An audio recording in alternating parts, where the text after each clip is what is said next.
picture in my mind. You wanna leave it all behind.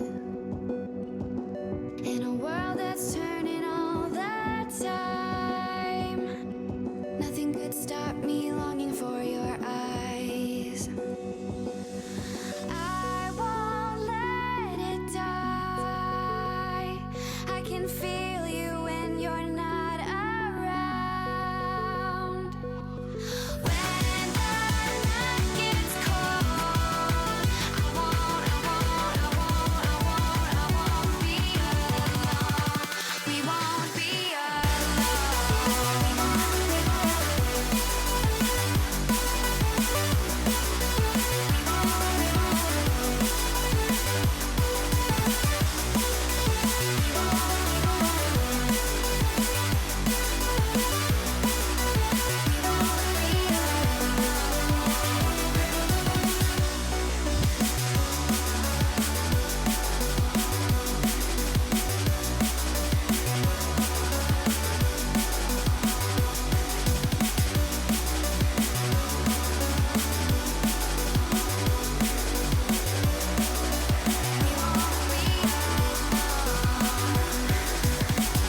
This lake of fire burns my skin.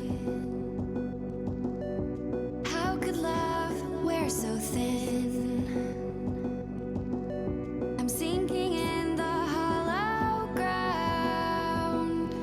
Nothing can stop me wanting you somehow. I won't let it die. I can feel you when you're not around. When the night gets cold, I won't be alone. We won't be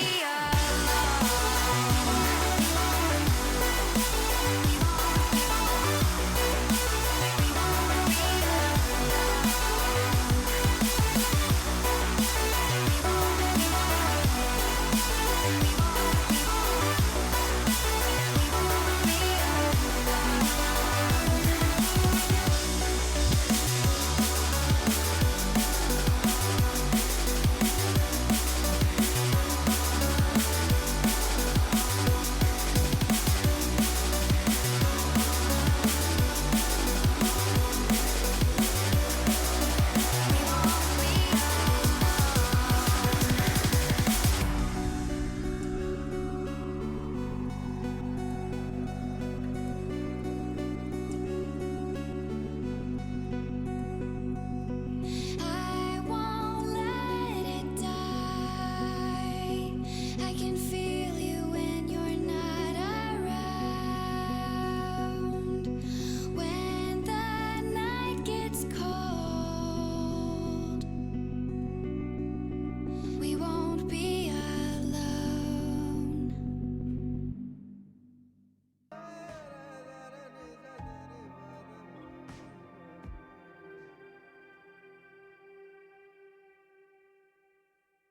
Hello, everybody, and welcome back to some cheeky Dying Light, because I can't get anything else to work anyway. But I didn't get in until late, and it was a long evening yesterday, so I'm afraid I don't even know if it's going to carry on.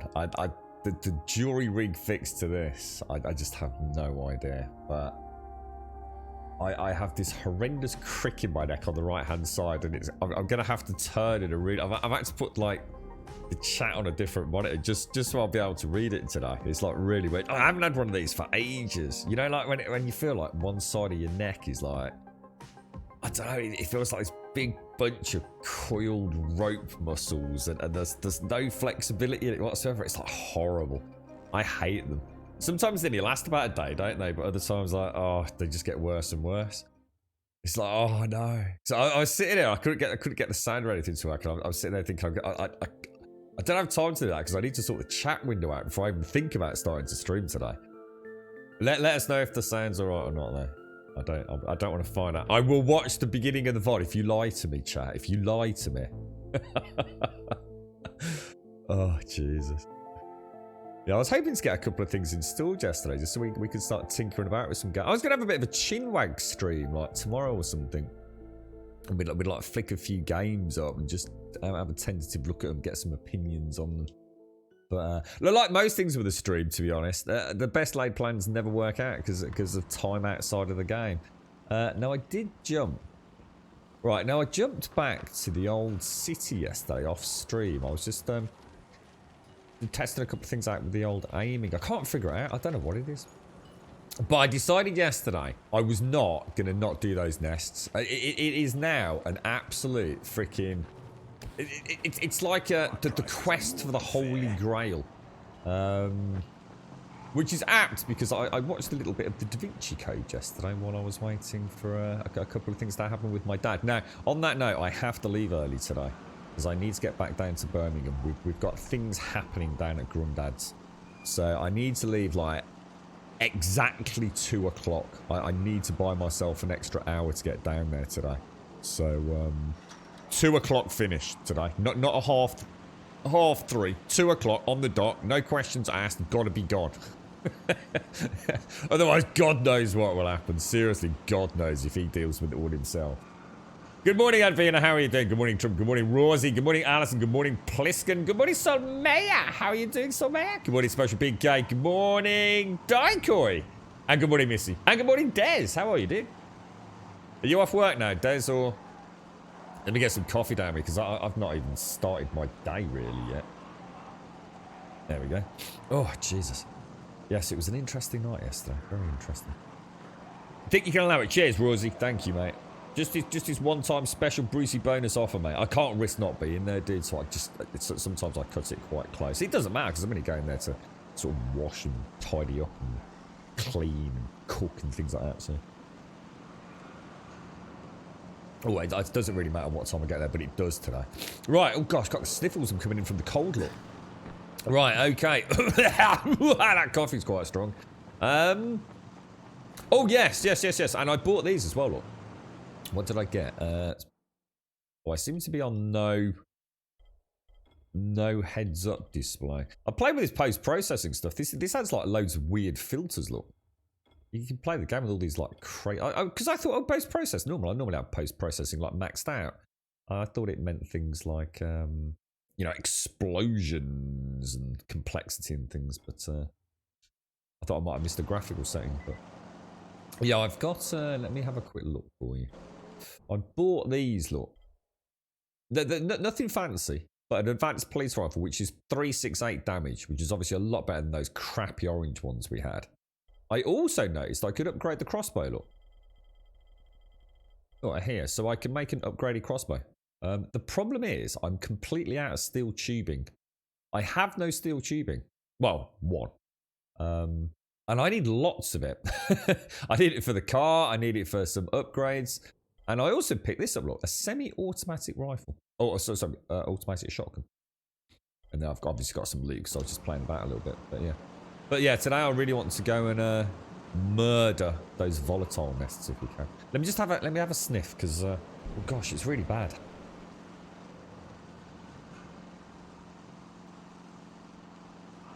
A very warm welcome to Gold Sub Shades.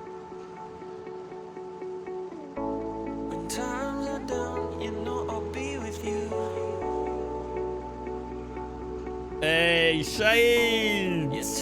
The song. Love it. How did you go yesterday, Shades? Did you have a nice evening? You are fine about today, Missy, by the way.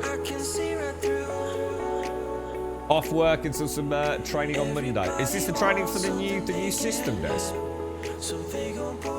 Have they actually listened to you a little bit? Or it was quite sad listening to your tale the other day, mate. It's I suppose it's symptomatic of all the madness of the world right now, isn't it? Right, so let me think. What are we up to? Have we got any skills to spend? Oh, we have.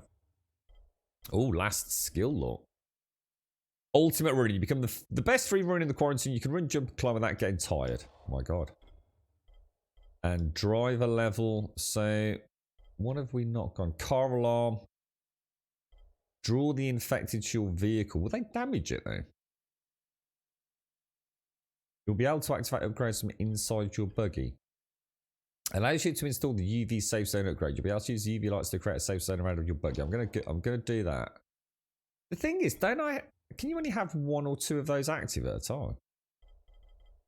Now, I'm starting to worry. I am putting an awfully large amount of... Let's take it to 200, because then it's... Oh, requires legend level 20. Ah, so it is capped on level. My God, that's 14 levels on top of what I've already got. Jesus. Right, okay. So, where are we off to? Let me think. Quests. Wrong button. Quests. There we go.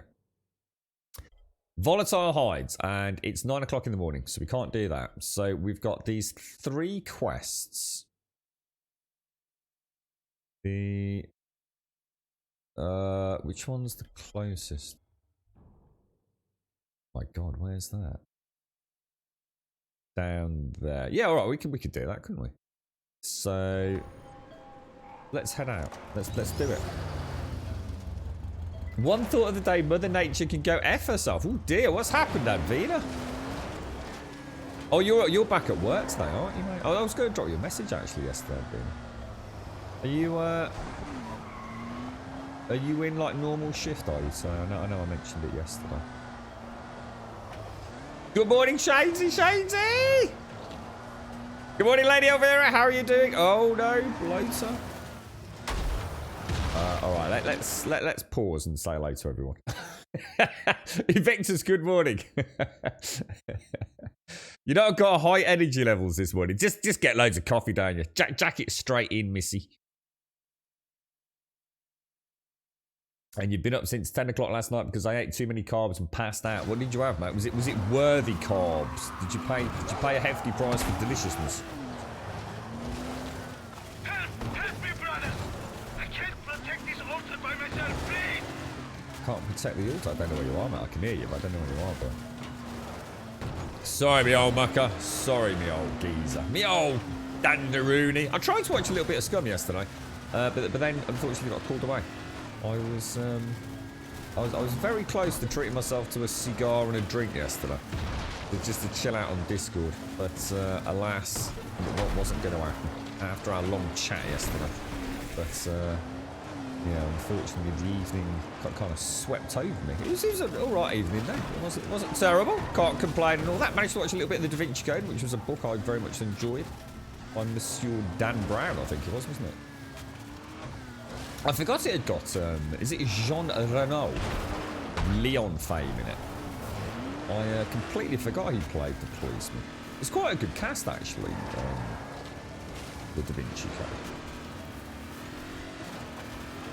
Probably watch it. I was trying to see if there was a seasonal show, because we watched The Alienist, we finished that. Is anybody there? Help! We're trapped!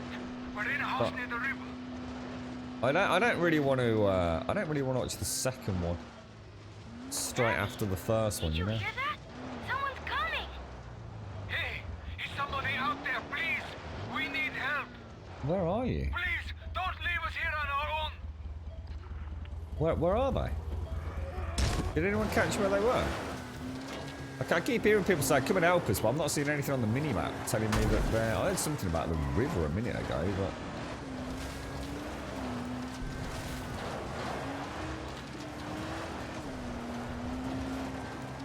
Driving in this without those bloody bloaters, if you can have 5 minutes without them, it's freaking god mode. Oh, and that's, oh, by the way, that's the upgraded crossbow, obviously. That's the upgraded tier 2 crossbow. I don't know if I can upgrade it further or not, but... Right, let's have a quick look at this quest then. So, the thrill of the chase on Rocky Riverbed. Find the cave under the dead tree.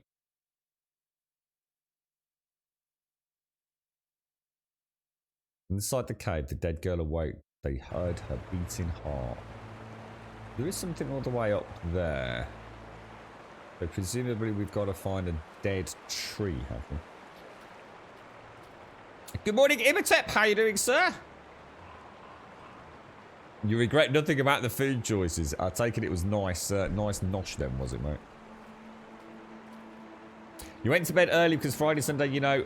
but after, because of Minecraft, but after an hour and a half, I woke up and could not sleep again. So lay in the bed thinking why I could not sleep until 15 minutes before the alarm went. Oh no, Shades, that sounds awful, mate. Oh, that sounds really bad. You should have jumped on Discord and given me a dingle, mate. That sounds terrible. That sounds really awful.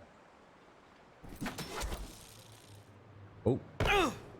Okay, so it would appear that up there's probably not. This is where I find the grappling hook in the following. Just erratic, to say the least. Now, does it mean I have to find the dead tree to get in there, or is the dead tree up there? See lots of orangey banners here, which might be suggesting there's a way up there somewhere.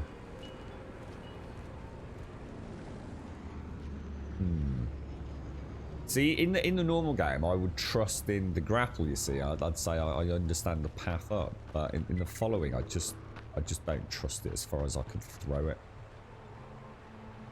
Obvious grapple points are not obvious grapple points in this. I think what happened was they ended up using the same sort of assets, didn't they? Even for things like rock structures, but they've had to make some of them in this not climbable because it's not valid game terrain space. That looks interesting. Up there's got to be something, surely, because that's like... Yeah, here we go. Here we go. Hey. Here we are.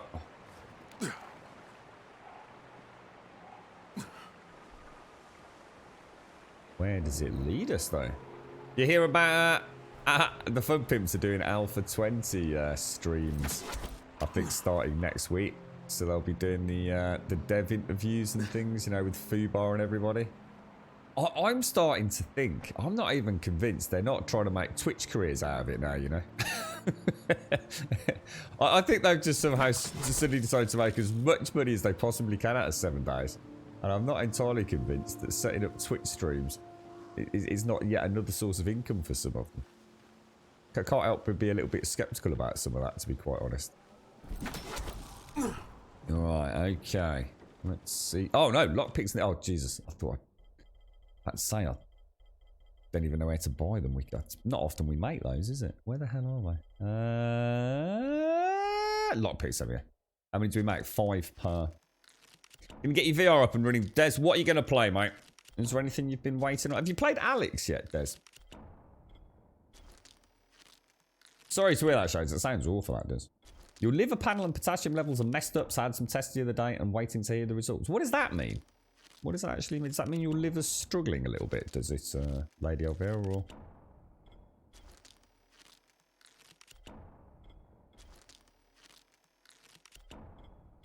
Alright, here we go.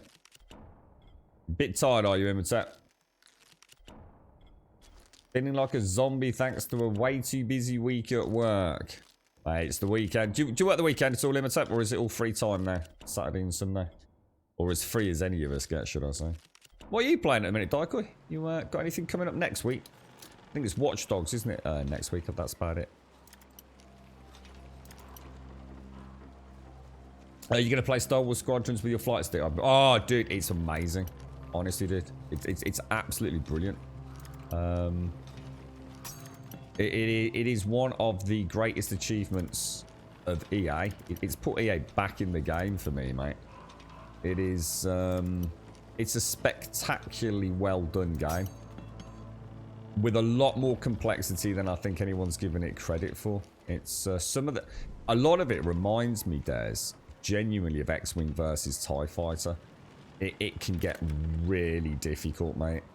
You get kind of lulled into that sense of, okay, this is a great dogfighting game, and you see something, you go after it and you shoot it, but actually nothing could be further from the truth as you get further into it, mate. I've not played a huge amount. My friend's been playing it a little bit at the weekend, so you've been chatting away while I've been watching him, but it becomes readily apparent that you need to know how that game works in a 3D space environment. You really, if you're there to take something out, you don't just go and take it out. You might have to target a whole bunch of subsystems before you can even think about doing bombing runs. If you're escorting something or having to protect a primary frigate, you really have to think about it. There's no point going and taking out 20 TIE fighters when there's 3 TIE bombers doing bombing runs along it. Honestly, dude, it's really... It's so busy, mate. It's such a busy fight. It's something that Elite Dangerous isn't even close to achieving. The problem is, I think a lot of people get overwhelmed by it, Des. Because the learning curve can get quite steep on it. And in VR, mate, if the game is a 5 out of 10, right? VR makes it a 10 out of 10. It escalates the experience like no other game outside of, say, a racing or a flight sim, but not to the same level. It is insane. In a really nice open cockpit, like something like the X-Wing, it's just completely different. I can't wait to play multiplayer with other people with VR. It would be freaking bonkers, bro. Really, really nice. Super slick controls. Loads and loads of unlocks that you get that really make a difference to how the ship's handled. Hugely underrated game. I'd love to play it on stream, but I have a feeling that I'd feel like I was playing a bit of a lesser experience not playing it in VR, and I don't think I'm ready for VR myself quite yet. But so is this not the guy? This is the same guy, look here, where we had to come and get the flowers, isn't it? So the dead tree. I mean, none of these are actually dead, are they? That's clearly the dead tree there. Let's go and have a gander at that. Oh, I remember you saying, actually. So you're still playing Thief, are you? Yeah, Hellsign sounds pretty good, actually, from what you were saying. What did you say we should do about Shades' sleep? Because there's no way you said what I heard. Oh. I think I said you should have given me a dingle on Discord, I think. Did I not, or something? Give me a dingle on Discord. Give me a ring on Discord. No? Yeah? Maybe? No? What did you hear, Missy? Are you gonna play? Sorry, yeah. Oh, I'll tell you what, Des. You'll be mine, dude. The noise alone when you get into the car and you're looking around and you've got all these buttons everywhere. Oh, mate, it's so good. It's like being given a chance to be Luke Scott. Des, I said the other day, right? If they were to put a VR setup, say, at the entrance to Disneyland, yeah? And just, like, charge people £10 for 10 minutes on it, they'd make billions. You'd have to tear kids living screaming out of the cockpit, let alone the adults, mate. Imagine actually sitting in an X-Wing playing Squadrons with a VR headset and actually getting the chance to clamber up into that cockpit. Oh, my God, dude. I think I'd just sell everything I own just to go and do it, bro. If I was a millionaire, I would right now be constructing some sort of X-Wing in my house. Or on the roof, maybe. Your mind wandered all over. I did solve a few world problems. Ah, that's it. Brilliant, Shades. Nice one. Yeah. Just keep him to yourself, though. Don't go scaring the world. Not really interested in Legion. No, it's the only one out next week, though, isn't it, I think? Oh, is it the... Oh, Advena. Oh, and you've got work as well. Oh, Advena. Oh, I'm sorry to hear that, mate. So that's all falling at a bad time, really, hasn't it, Advena? Not I should imagine there's a particularly good time for it ever, but...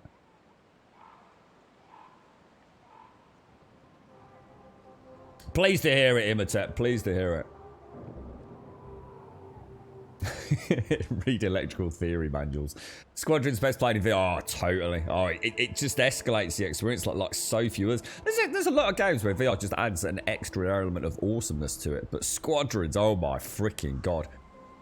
It really is, mate. The sound's really good as well, isn't it, a board geek? Really, really good. Elite Dangerous didn't hold you in VR. Oh, Des, can I make a suggestion as well, mate? I know you'll probably do it anyway, but it's something that having watched my friend play it now, really give a chance for it to wash over you a little bit. Soak up everything. We made the unfortunate mistake, Des, of skipping through all the dialogue and cutscenes, because I'm hoping I'll stream it. So I wanted to skip anything story related, and he really just wanted a chance to play VR and it is, you know, Star Wars nut, blah blah blah blah blah. And so we kind of skipped through everything. So we've only had like a raw, how can you put it, like combat experience. And of course, let everything just get under your skin, dude. There's a whole bunch of stuff going on outside of like the actual combat. And it looks like if you really crack on with it, The main game doesn't even... Think of the single player stuff really as literally the tutorial. The main game doesn't open up until much later. And he's nowhere near that. I mean, we are really still early days because what he's been enjoying doing is learning a little bit more about the different flight mechanics of the different ships because they all control completely differently. They all have their strengths, they all have their weaknesses, and the trick, in his own words, there's when you jump from ship to ship, think about what that ship's primary role is. There's a reason why there's different types of TIE fighter. There's a reason why the Alliance has a different multitude of ships. So don't start flying an X-Wing like you're going to be flying a Y-Wing. Really think about what your role in that particular engagement is. Now, sometimes you will have to change your primary role. You know, if you have an easy target, it might be worth breaking off. But 9 times out of 10, it isn't, mate. And you really need to control the squad as well. There's a lot of missions where you are essentially squad leader. And you really need to have everyone working together. It's a bloody good game, dude. Don't treat it like an arcade shooter. Because one, you won't last long. You'll get frustrated. You won't enjoy it. Think of it actually as heavy a sim as Elite Dangerous is, dude. If not more so. Because the combat actually, the engagements get really complicated, bro. What's that? Dingle lol makes more sense. I heard we should all go on Discord and give her a dildo.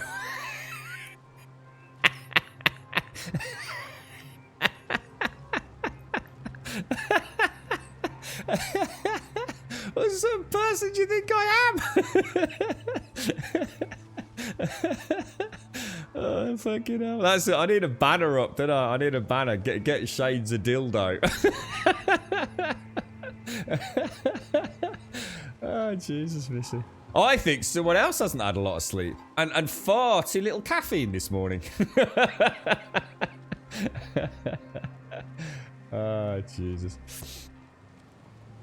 You wanted to gift Hellsign to it. Oh, thanks, Darko. But there was no controller support at all, and it might not get... Is it the kind of game that would work with a Steam controller, though, dude? I'll have a look, Daikoi. I mean, don't worry about the gifting and everything. No, you said it yesterday. You led me into many games, to be honest. So I always kind of trust... Hashi was talking about the Dwarven...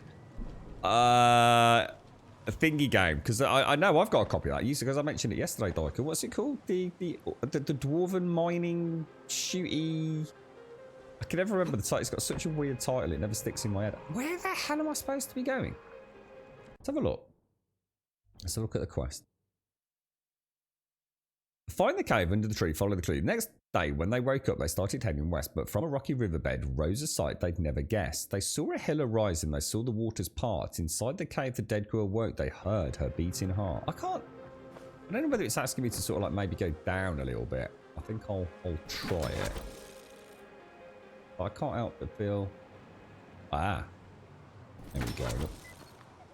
Here we go. Here we go. Oh, what the hell? Oh, that's a child. That's one of them screamer children. Good job we bloody spotted that. Oh my lord. So there's the Bambino. Oh, that's awful, man. I don't like seeing those. It's terrible. You are a dirty, potty-minded lady. Well, I'm sure I said, oh, Shades, I'm really sorry to hear that. It's just like poor Shades sitting there with a bad case of insolence. I said, you should have given me a dingle on Discord. Could have had a natter. So some of that translates to like, I'll send you a dildo, my darling. There's no hope, Des. I'm telling you, mate. There's no hope, mate. I tell you. That's it. Dude, cut the electricity, bro. That's what I say, mate. Is there any hope for humankind, sir? That was it. Deep Rock Galactic. Deep Rock Galactic. I wonder how fast that donation goal would be completed. I have this really weird feeling really quickly. Just for comedy value, I don't think that donation goal would last more than about 3 minutes. Probably because I don't know. I'd probably contribute myself, maybe just for comedy value. Oh dearie, man. How you doing, Brandy Lynn? How's things? The chat's wild this morning. Missy's out of control, mate. She's all over the place. She's like the Tasmanian devil. Right, now, we've got that one done. So let's go and do the next one. The thrill of the chase. Let's go and get back to my car. Nice. We're gonna be really focused today. We're gonna murder these volatile nests if it kills me. Yeah, I'd really like to play more Des with because I'd like to build up to Alex. You see, that definitely won't do it this weekend with his crick. Is it called a crick? A crick in the neck. I've got this, you know, like my right side feels like I've got a big muscle, like constantly tense, dragging down. Ooh, press RB to use the UV safe zone. Don't get it. Oh wow, look, there's UV lights all around it now. Oh, that's really cool. So, how do I toggle that on and off? So, lights on. There's a big dude coming. Do I have to start the engine to have things work? That's normal lights. I'm not sure.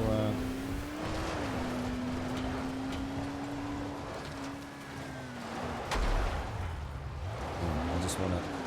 I don't know what I want to do actually. There's loads of virals by the looks of it. I think I maybe have to activate it. Because I know some parts you have to equip, don't you? So upgrade or repair vehicle. Mine dispenser or UV safe zone.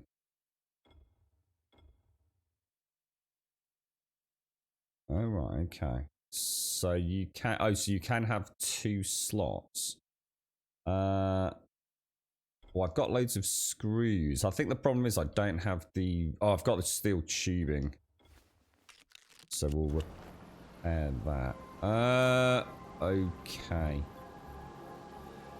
So where's this quest? All the way up north. Oh, it's actually in a volatile? Oh, it's actually in a volatile nest. Well, I'll tell you what then. What we'll do, as soon as we're all the way down here, let's head up. Or shall we try and do... I'm going to head down there. I'm going to go and do a nest. We're going to start south and work our way up. I want to get these nests done. So let's get over there early on. Do any smaller quests over that way. Here we go. Not sure if I can get... Oh no, oh bloody hell, my headset's just died. God, sound is killing me, dude.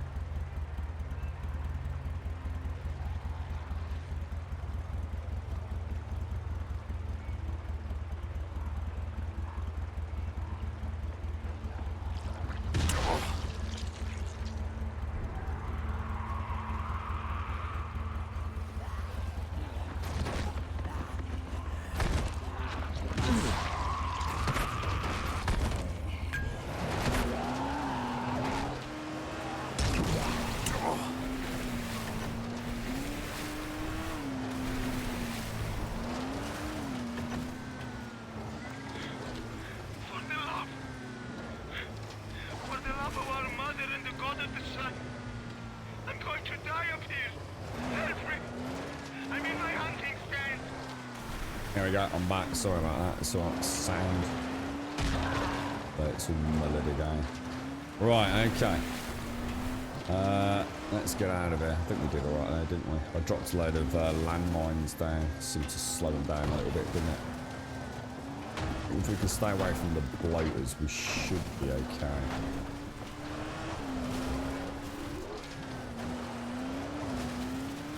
Kind of weird because there's 2 things I would suggest that they could have done to make, I guess, the map traversal a lot better. One would have been really nice to have a GPS system built in so you can plot a route, and then it could have given you a best on-road route. But also a little indicator. See his armor fall off there, off his shoulders. That's really cool. Is it on the ground there? A distance indicator. Because sometimes you see, like, say, the blue marker on the periphery of the minimap. But you don't know how close you are. So what happens is you start going naturally. You sort of start thinking, I'll travel like the crow flies, as they say. Oh, we got a king. Nice. Oh, and there's a bloater there.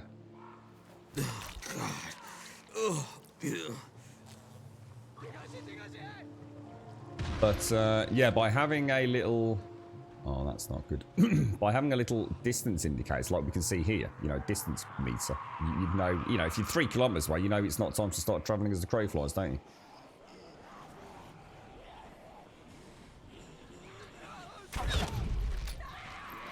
Shit, that was not the arrow I meant to use, actually.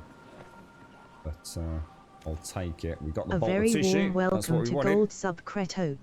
Kretok, how are you doing, sir? How are you doing? Nice to see you. To see you, nice, sir. Nice to see you. To see you, nice. We'll hide here, look.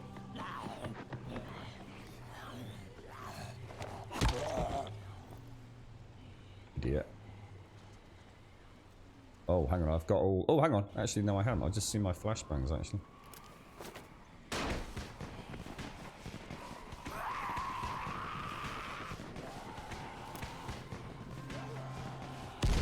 Oh, for fuck's sake. Those things are ridiculous. Absolutely ridiculous. I was really getting into that then. I was thinking, well, we'll play about with our little box of tricks. We'll pop the pop a landmine down, then back up, and we'll throw a firecracker down. And literally, as I'm backing up, the thing is, he throws like he's throwing a 3,000-pound sofa. Absolutely ridiculous. Oh, there was a very good plan, actually, Dyker. Move them into a position where they're grouped, then put the landmines down, then bring them back into the landmine.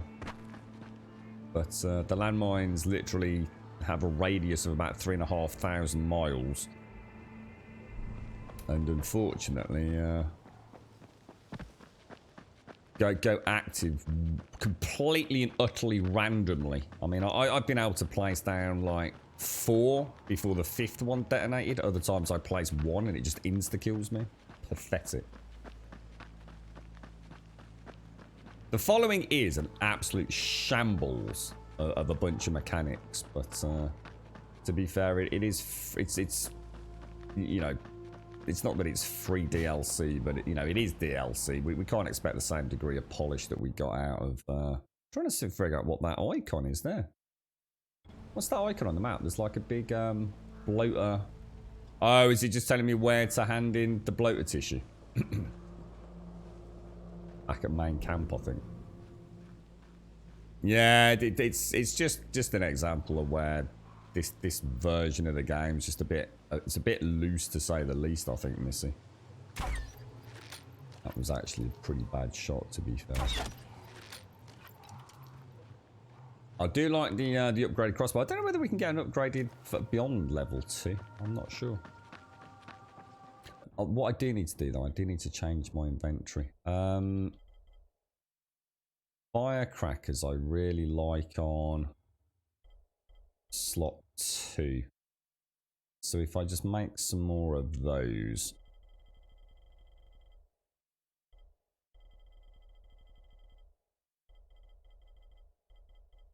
It's almost like the only time I've ever used landmines successfully is when you drop them from a great height down onto something below you. Say from a roof to get them on the floor, which is not really the way that landmines are meant to be used. I'm pretty sure if you started lobbing landmines around from rooftops, things probably wouldn't end particularly well for you, would they? Yeah. You got a nice bowl of soup and chilling. You missed the gym again because my roommate that goes with me, I assume, is asleep. He's finally back to work a little after being off since our initial closure of business.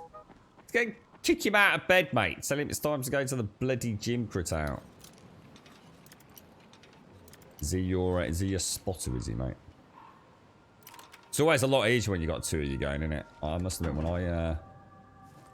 when I used to go down and like the regular guys would be, so summer holidays were always a nightmare where the regulars would be taking vacations and things. I mean, it was nice because the gym was always quiet, but I never know if I could trust some of the other peeps. Sort of too busy playing about with mobile phones and things. Despite there being a blanket ban on mobile phones in that gym. I started watching something on Netflix a couple of days back about, I think there's two of them. The one I started watching was the older of the two. It's a guy who has a family. I think he's got 3 very young, very energetic young children and a wife. And they were talking about screen time. And they've got some quite interesting interviews with, you know, people from Facebook and some of these other huge social media outlets. And it's actually really scary listening to them. It's the services we use, the amount of psychological profiling that goes on to get us hooked on it, to keep us involved in it. I mean, I knew it was there. I mean, don't worry, I'm not naive. I know there's a reason that it's there and they want to make money, but it was the degree to which... I was really hoping she'd go into the spikes. Yeah, it was the actual degree to which they've gone to that amount of effort. You know, the amount of money they spend and the conversations behind closed doors about what they're trying to achieve. It is really weird. It's really strange. It was kind of like watching what his kids did once they were they removed screens from them during the week, and watching how the children slowly started changing, started actually playing games and like using their imagination and things. Fascinating, really. It's like they were saying, it does make you wonder about, we'll have a whole generation of children now that are almost designed to exist for those little mini dopamine hits that we get, that's been so cleverly, I suppose, just been inserted into these apps that we all use. It was quite cool for me though, actually, because I'm actually pretty good. I spend very little time on my mobile phone in terms of actually watching, say, I use it more like as a portable Netflix or gaming forum. I struggle with Discord on my phone, more so because I like to, if I'm going to post something, sometimes I like to post a fair bit, and sometimes I don't have time to get those thought processes put out on a little mini keyboard, but it made me realise just how much my girlfriend and some of my, especially female friends, how absolutely hooked they are on their phone. To them, when their phone dingles, it might as well be like someone ringing a doorbell. The instant reaction they have to pick their phone up. It's quite an interesting insight into the manipulation that has gone on. But it's too late. There's nothing we can really do about it. It's a technology that we've allowed to become such a huge part of our lives that very few of us will ever now take a conscious, I suppose, stance to change it. But I'm pretty good though. I was actually quite surprised to consider how the difference is my screen time's Twitch though, you see, so I can't say I'm any better. But yeah, I don't use a lot of these social media apps. I mean, I use Twitter once a day just to tweet out the stream's gone live, if you like. But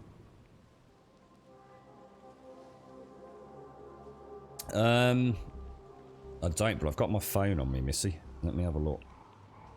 I've not watched it all the way through. Let me see if I can find Netflix recently watched for you.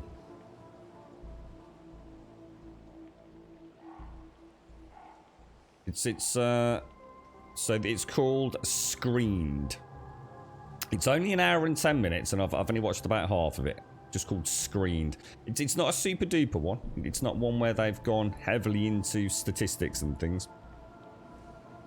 But because there's another one, and I thought I'd watch this one because it seemed a little bit more instant, a little bit more accessible. So yeah, Screened. Looks like it's got a picture of a young child, blue-white background. But yeah, it's It was interesting watching. I think I can't remember who it was. It was one of the. I think it was the ex-president or someone of Facebook in an interview. What a very rare interview. Apparently, the man does not go on public record very often since he left the company. But he was actually, in his own words, he feared for the danger that they'd caused for future generations with the manipulation at the level that they designed Facebook to be. It's really cool as well because it'll give you a little insight. How many of you ever sat there, right? You're on Twitter and you start scrolling, and you suddenly you don't register. You can scroll all day. You can scroll forever. There's no end date. There's a particular word used for that. I can't remember. Where most of the, if you think about a lot of the things that we've had access to over the years as humankind in terms of keeping our attention, most of it is compartmentalized into packets. So take pretty much anything that we really enjoy or do or provides us with some stimulation to some degree. It has an end. So for example, you know, if you're watching a film, it has an end. If you're reading a book, it has an end. But actually, there's something different about social media. Is it's been specifically designed to give you no sugar button. I'm sure I pressed it, but clearly not. What's my dodge button? I've got to press the wrong button. That's why. That's so cool. Yeah, a lot of these apps and things are designed in direct sort of contravention to that. They are designed to be endless, to be limitless, to constantly be giving you a small. It is an interesting one.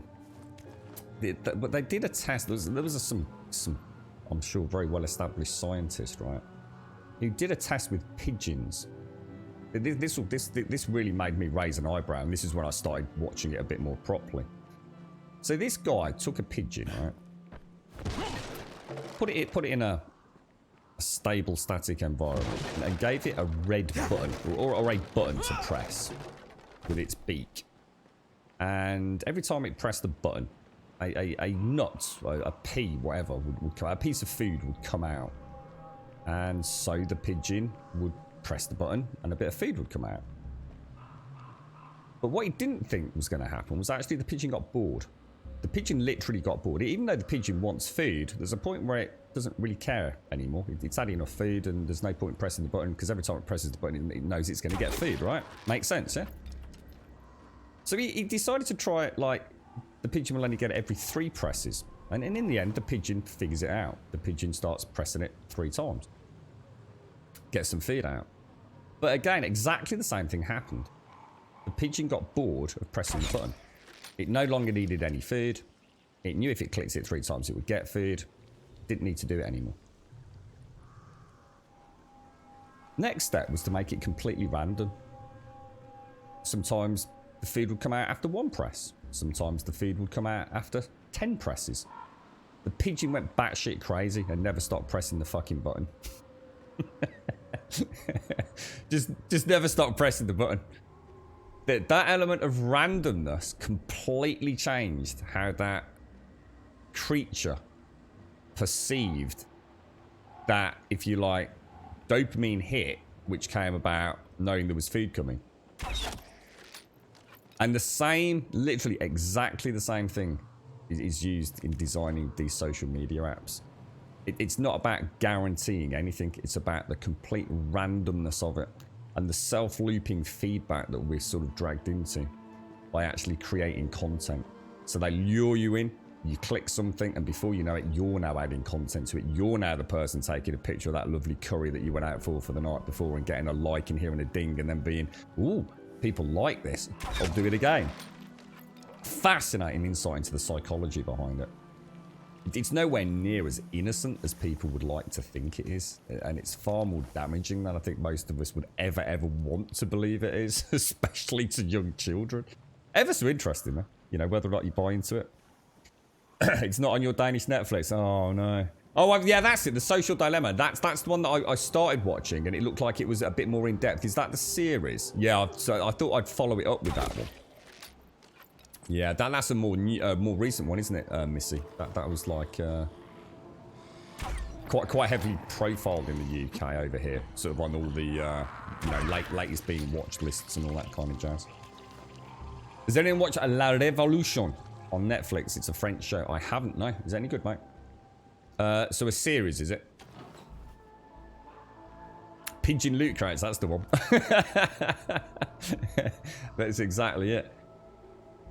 But you think about it, you've nailed it. In jest, that's exactly what it is. It's a sense of... It's how one-armed bandits work. It's why one-armed bandits became a thing. Because it's why you keep putting money in. You don't stop when you put money in and got a win on a one-armed bandit. The same way the pigeon doesn't stop when it's got food out because of the randomness nature. There's a loop, there's a feedback, a cyclic loop there of randomness that's the way we're wired mentally. You know, you could talk about that for years, I'm sure, if you knew what you were talking about. But and it's the same thing with loot crates in video games. It's the same thing with dings and pings and alerts on social media, whether it be Twitter or Facebook. Absolutely brilliant, though. I mean, I think whether or not you're concerned about yourself or whether or not you're concerned about other people's use of I guess, social media or screen time specifically, it's worth checking out, even if it just makes you look at it from a different angle. You know, I'm not here to say that you should you know, that's down for you guys and girls. But I like I said, I don't use mine a lot anyway. But I think to understand why they exist, we kind of know deep down. How they've been created, though, is a very, very, very dark, I think, mirror on humanity. Very dark, and it's actually really scary. You're right, dot ass things, bro. You're right. This sounds like Destiny Design 101. It's like everything. You'll start making comparisons with everything. It's really weird, dude. It's really weird, and it's so simplistically visualized in that show that I've just said screened. It's just a little graphic of a pigeon, taps it, you know, pea comes out. So it's really good. It's really good. You're right, Shades. My Facebook feed does have an engram saying you have no more news or something like that. Ah, well, it shouldn't. It shouldn't have. Is that recent? Is that because apparently this is one of the topics that they've been talking about. The social media now is so reactive to the other platforms. So when Twitter developed the infinite feed, whatever they call it, there's a name for it, Shades. All the other social media sites within a matter of almost hours were doing the same thing. So whereas before it was kind of like, you've completed this, thank you for your time. I'm sure they suggested it was Twitter that changed it. Twitter created this, or one of them did anyway, this endlessness to the feed. So I'm pretty sure they said Facebook had the same thing, but clearly Facebook, from your experience, doesn't. So I don't know whether or not... I suppose Facebook's had a lot of scrutiny, hasn't it? They always look at Facebook as the one to sort of point the finger of blame at, don't they? It's not generally particularly highly regarded, is it? But it's... I mean, it still has to be the dominant one, right? I mean, I don't know how they gauge success of these applications, but... I mean, I know Instagram is huge, Twitter is huge, Facebook is huge, TikTok is freaking just insane. I don't know what else there is out there, but... It's... It is a crazy... I think it's the concept that there is somebody out there. This isn't just like a fun thing. This isn't somebody sitting there, let's make something fun. This is someone sitting out there literally fucking playing mind games with you. And I think that's fascinating for someone like me. You alright, Primate? How are you doing, bro? You alright, Apocalypse? You're on your Facebook, it does eventually stop loading. It sounds like Facebook maybe you've reverted or something then. Yeah, maybe... I mean, I have to say, I mean, one of the things that I learnt yesterday was that it was actually the ex-Facebook employees that were talking about this in interviews, actually saying, like, we have created a fucking serious fucking monster here. And it was quite nice to see that. So maybe Facebook is starting to realise, I mean, from what you're saying there, maybe Facebook actually is taking some responsibility here. And trying to create something that isn't a mindless, brainless loop, who knows, but... Because it is, I think there's... I can't remember exactly. I'm sure it's an ex. He's super high up in Facebook, ex-president, something like that. Very rare interview with him. He's on there. It's footage I've seen before on other shows, so don't expect to see anything you've not seen. I think one of the guys actually responsible for creating the loops. They even talk about the guy who created the like button, who deleted Facebook. Apparently someone did invent the like button, which makes sense, right? And then like literally within hours, everything has like buttons.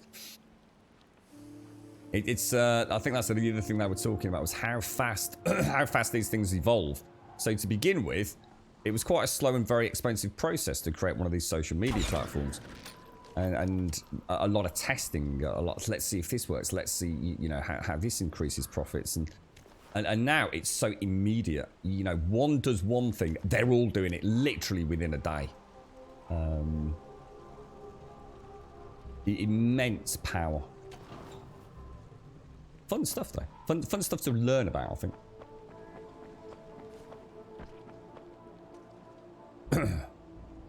Facebook have updated their page. You now get a notification if you've caught up. Yeah, so that's interesting. I wonder if that's tied in directly with some of the concerns that these employees have had then.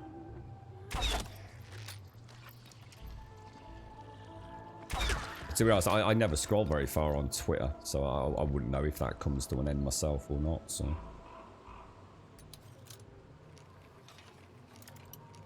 just have a nice quiet stroll around, just waiting for night to fall really, and then we're going to go in. Oh sugar, actually thinking about it, I just suddenly realised I thought I was near where we're going. We're not, are we? I need to get a jiggle on. I need to get a real jiggle. In fact, I'm not even going to bother with that, because it actually does look quite dark, doesn't it? We're not far. We're not far. Let's go and get the car.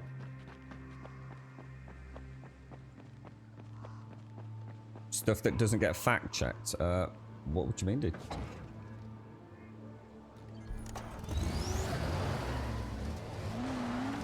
That fact checked by I'm not sure what you mean by that. You mean like by people that just keep reposting stuff that isn't true, you mean?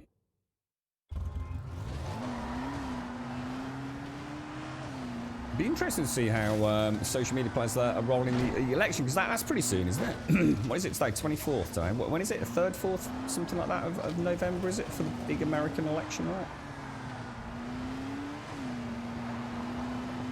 I started seeing notifications on Twitter where they were saying, like, we need to inform you that we'll be flagging messages if they haven't been validated. So talk about, you know, polls and who's winning and all that. If it's not accurate, it will be flagged as kind of can't remember the language they're using, but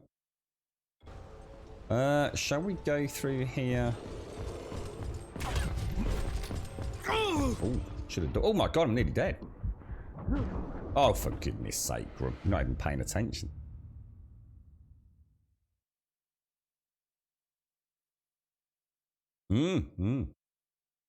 Yeah, it's quite scary, isn't it, Apocalypse?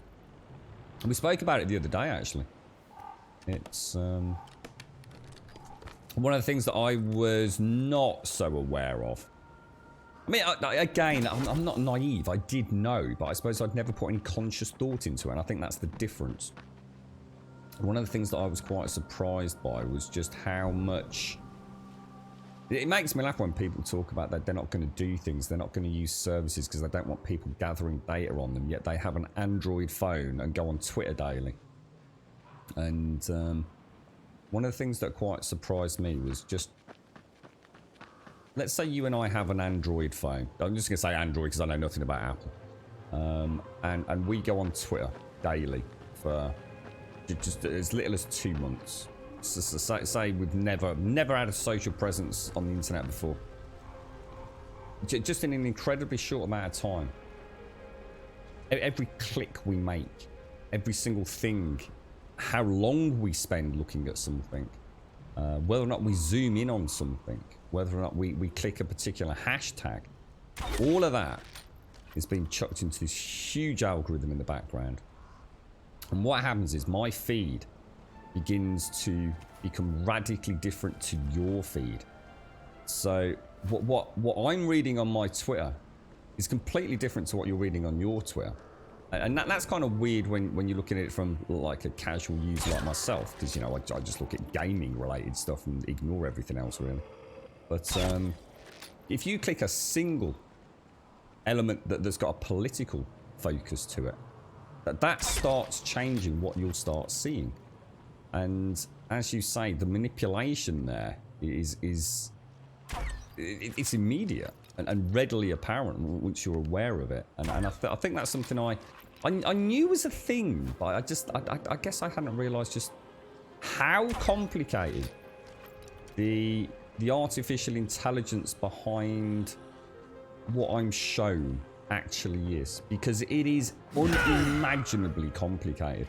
Like the people that have designed them currently say, they don't even really know how they work anymore. And it's not because they don't understand how they work, it's because it's incomprehensible to a human being to think of the amount of constant computations that are being done every single second that you are looking at Facebook.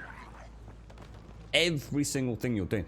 I mean, there's even talk about whether or not some stuff uses eye tracking, you know, because everything's got a phone these days. So even though you don't actually click something, are there some apps which are actually, you know, tracking what you're looking at on your screen, even though you might think, oh, I won't actually click it, but are you looking at it, and how long are you looking at it for? Fascinating, really. I mean, I think it's, you know, it's both scary, but I guess the more you know, the better equipped you are to, I suppose, form a rational judgment about it all. But cool stuff, though.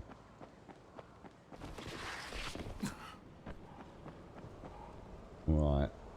Now, do I bring the car in a little bit closer? Because it's going to be night soon, isn't it?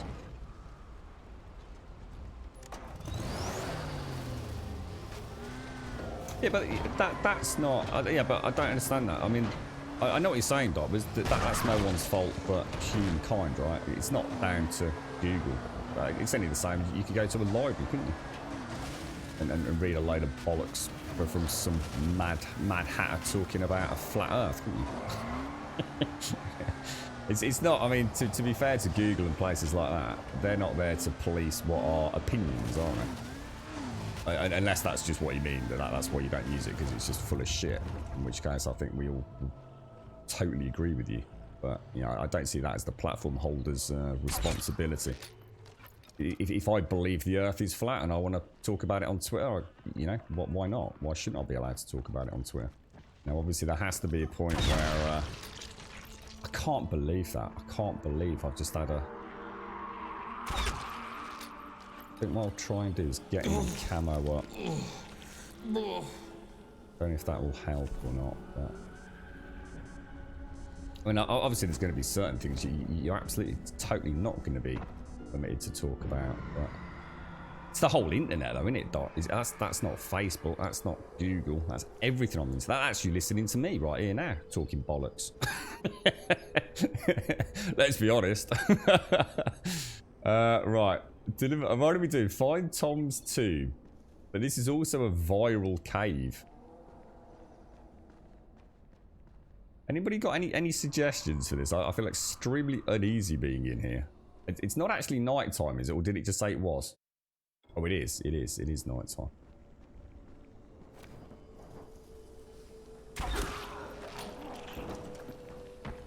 I think I'll redose on the camo.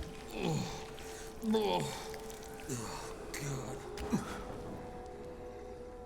I think I could possibly get up there. Oh, shit. Hello. Holy crap. Holy crap. What are the chances of that? Oh, my lordy lord. I need to get deeper in to find... to find the viral, surely. They don't seem to be showing up, do they? Is it a viral cave as well or not? I'm sure it was, you know. It is. So if I actually get... Oh, I don't know what to do. Find Tom's Tomb. Let's have a read. I'll tell you a story. So this one could, I don't like this because I've got 2 quests on. One to kill the volatile nests and one to do this, but... Oh, I don't know. Anybody got any insight into this one? I always press X, Railway. Yeah. X is the magic button. It's the magic number. You're right, TM. What's up, TM? What are you face-bombing for? I say we take off and nuke the entire site from what... I tell you what, if I could, I bloody well would, mate. I really would. There's an exit over there. But it's not actually an exit. And there's no way through there. Unless we go... up. Over the top. Oh my lord. Oh my god, look at the virals. Oh no, that's not viral, that's a bloater. Who's just exploded. Which is actually not good at all, is it? Really, let's be honest. And I really need that. Oh no, there's one there. They're every bloody where, mate.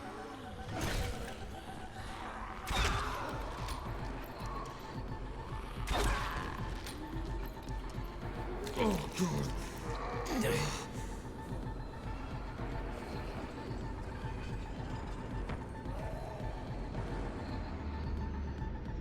Jesus, this is nightmare fuel, man. Like it's probably through that door, doesn't it? What the hell? How did she know I was...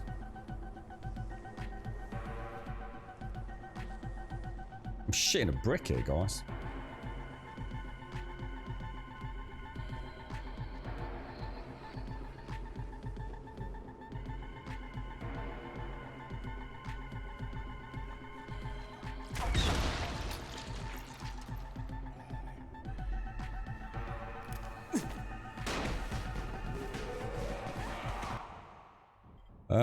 Fucking hell. No matter what happens, I ain't getting out of here alive, am I? I know that.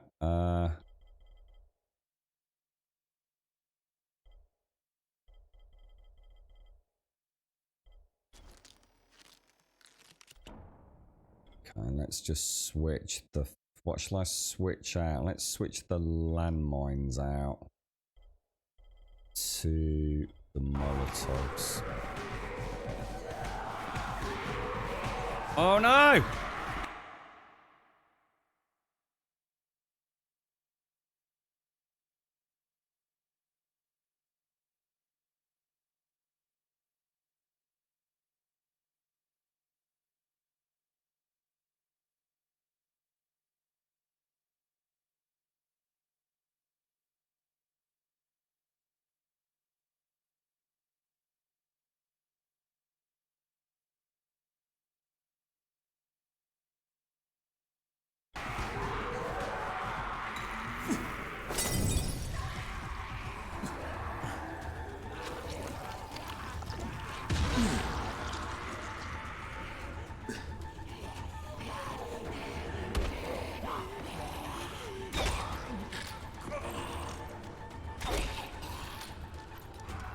Oh, God. Okay, now. Where am I even going, guys? What am I even supposed to be doing? There's one of the volatiles.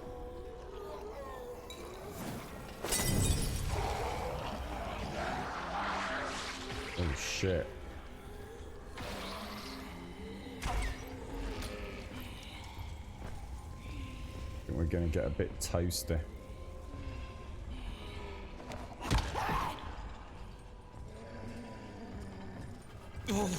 How do you... Oh shit. Oh shit. Oh shit. Did anyone see any others?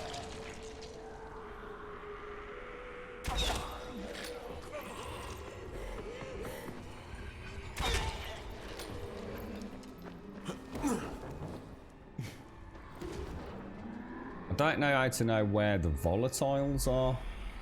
You know what I mean?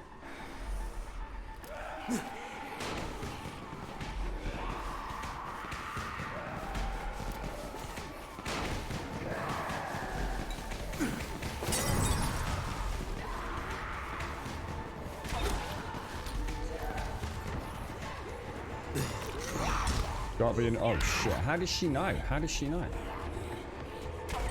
That's a really good question. How does she know if I'm all stealthed up or not? I don't know whether it's a. Oh, fucking hell. Oh no! I've made a really bad mistake here. Oh, what the hell? Oh shit! Dude.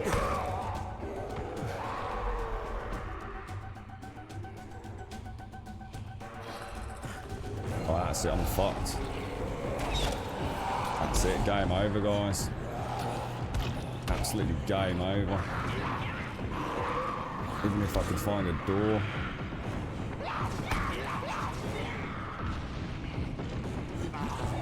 Oh, I don't understand how you do these. I should have. I mean, anyone got any ideas on what we've learned there? I'm not gonna. Obviously, we're not gonna get out, but.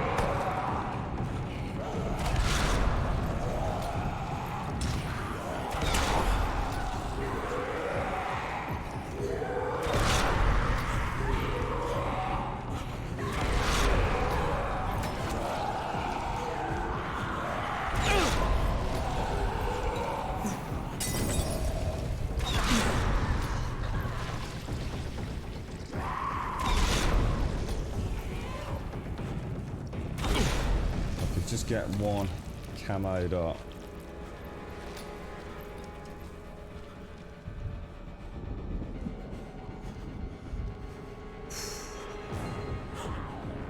Oh, there's one there.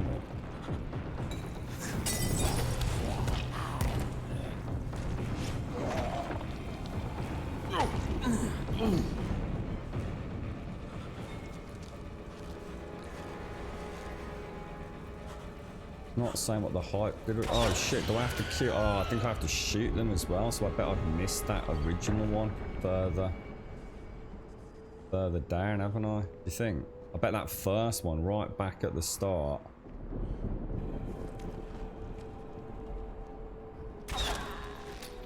I bet I only Molotoved it and didn't actually get the...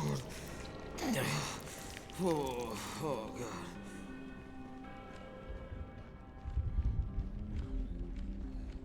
We're gonna be back in a minute.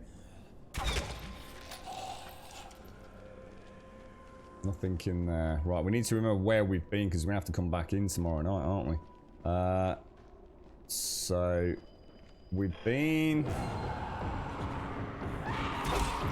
How do they know? How do they know? I don't get it. Do they hear something? Shit, you asshole.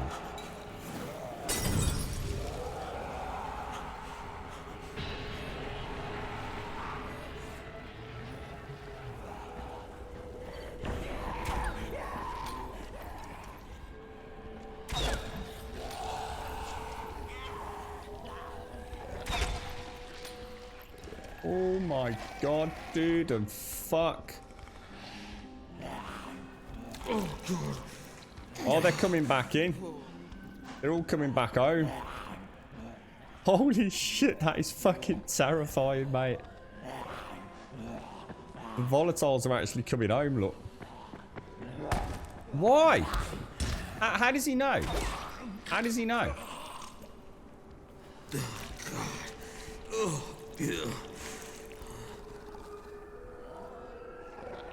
This is fucking nightmare fuel, man. Pure nightmare fuel.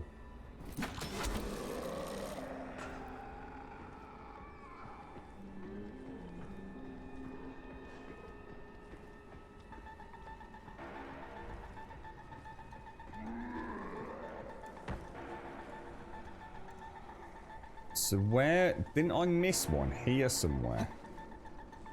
It says hive status, heavy volatile activity. So I think I only oh shit, bollocks.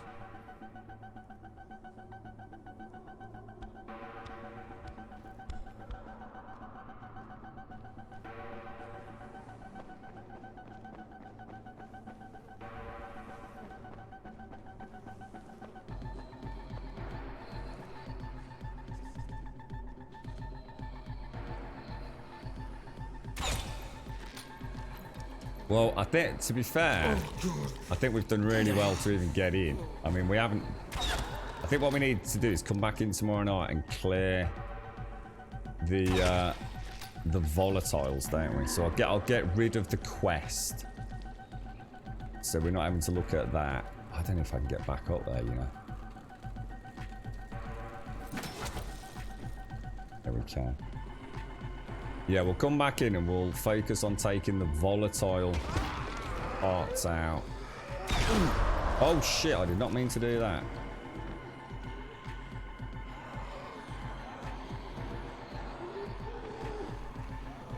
Trying to attack down, but he was having none of it. Oh, that's the goo. Bad, bad, bad. It's easy to forget how dangerous that is. We're out. Holy shit, dudes. That was freaking insane, mate. Holy wow. Holy wow. Got no chance, Wookie. Can't go back to that sack of bollocks, mate. How you doing, fella? No, getting my mineral oil later, Wookie. You right, VKM? You can pick up your steel, but yeah, no, I'm not fucking about waiting to fucking pick up steel bolts, mate. Not in the middle of a volatile nest, mate. not when I can just come out here and fucking make some more. In fact, let's make some impact bolts as well, and we'll also make those as well. That was nightmare. That was nightmare. I can't believe we made it. I'm super chuffed with that, to say the least. Oh, that's not the wrong sort of... Well, I think you're dead, mate. Just leave him. Get off me! Oh my god! I know. He's still alive, bro. Run away, dude.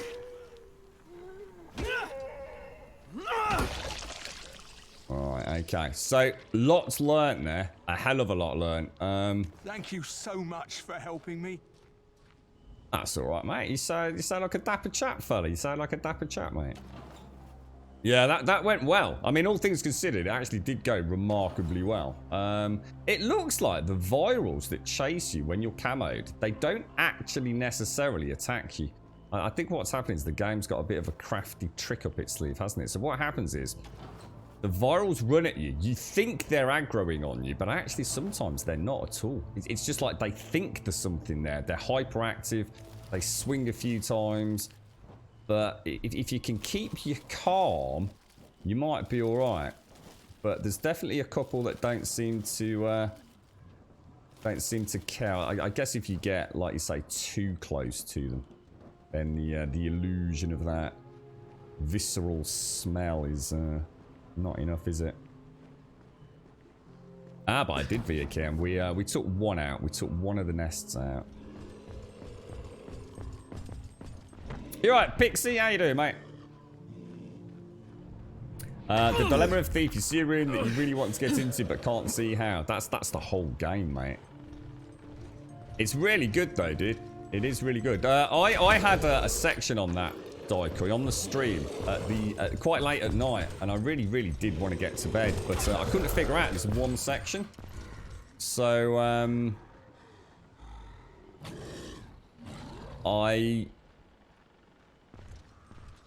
we stayed on. We stayed on for about 45 minutes, dude. And all the chat, none of us could figure it out, mate. It was just like really weird. And you know what? We came back on the next morning, yeah?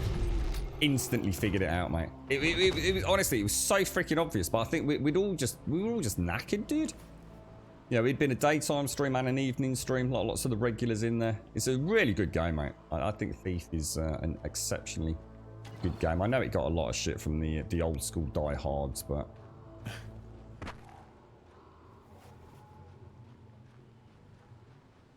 Right, okay, so we obviously are not going back in there for that one. We'll do that quest later. So let's go and do the Thrill of the Chase one, which hopefully won't be in a viral pit. Where is it? Search the apartment for clues. It's saying it's lit up northeast of me, but I can't see it. Where's the map objective? Show on map. Oh my god, it's tiny. Why have I not got an orange dot on the map? Yeah, I think I learned quite a lot there. You know, my last ditch effort was to find a corner.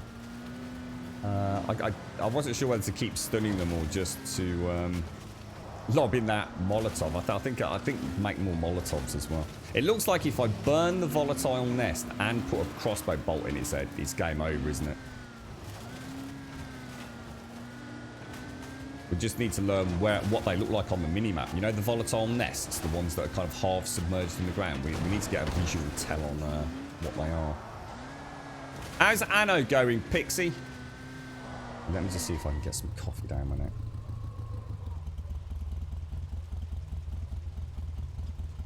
Seven Days is getting a bit old now playing WoW again. Really, Wookie? No way, dude. Awesome, bro. What, is this an old character?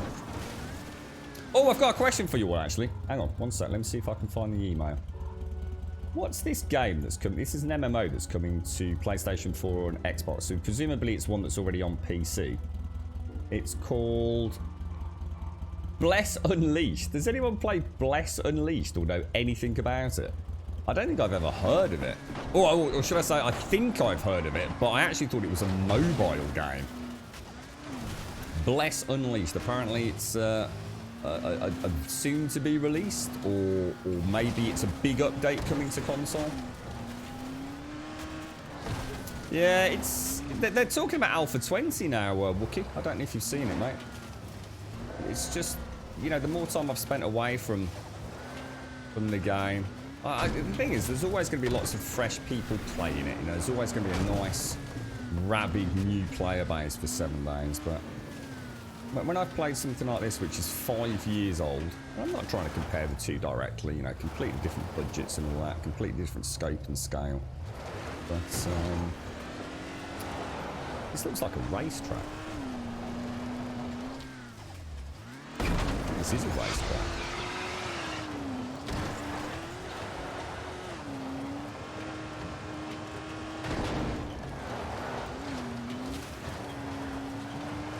Wow, that's really cool. How have we not come across this before?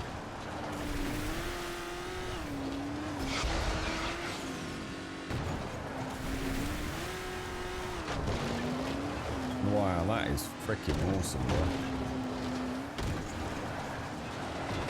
Right, let's get out of here. You're having too much fun there, mate. Yeah, I think for the likes of you and I, Wookie, who have been there for many, many years, you know, it is coming to the end of the journey now, isn't it? That, you know, we can't say that we haven't had a fun time with it. But, you know, is Alpha 20 really going to add anything that is... Even if they had bandits, dude, I keep saying, oh, it'll be bandits, though, Grum, you know, you'll be really loving that. It doesn't really bother me. It's still the same game.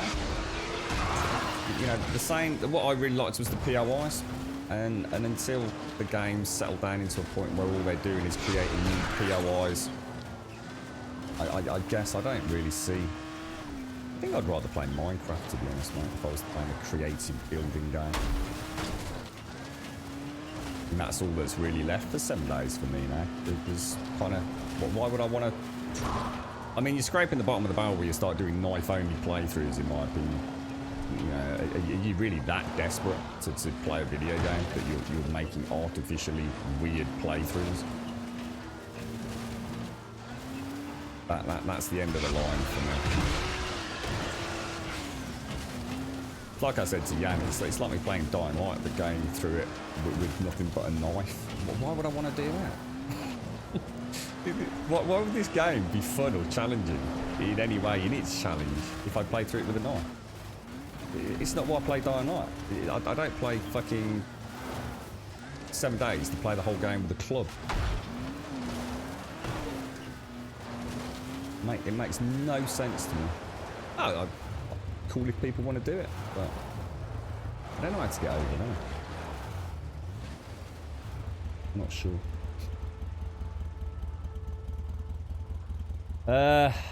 Let's have a look. You've got the headless horseman. Is that another mount? Is it, Pixie?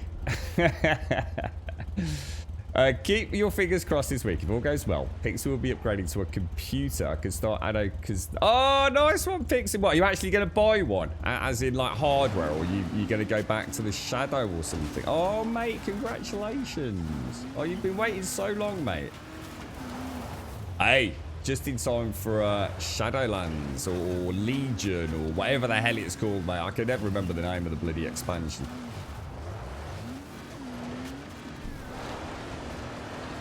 Oh, that's wonderful news, Pixie. Congrats, mate.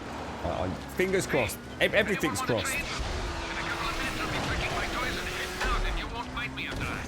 Move, people, move. I don't know where to go. Oh, yeah, let's go up and around. Stay off me, you piece of shit!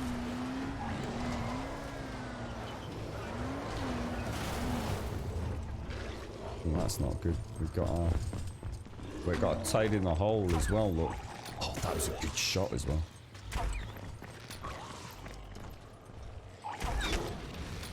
Get away from me!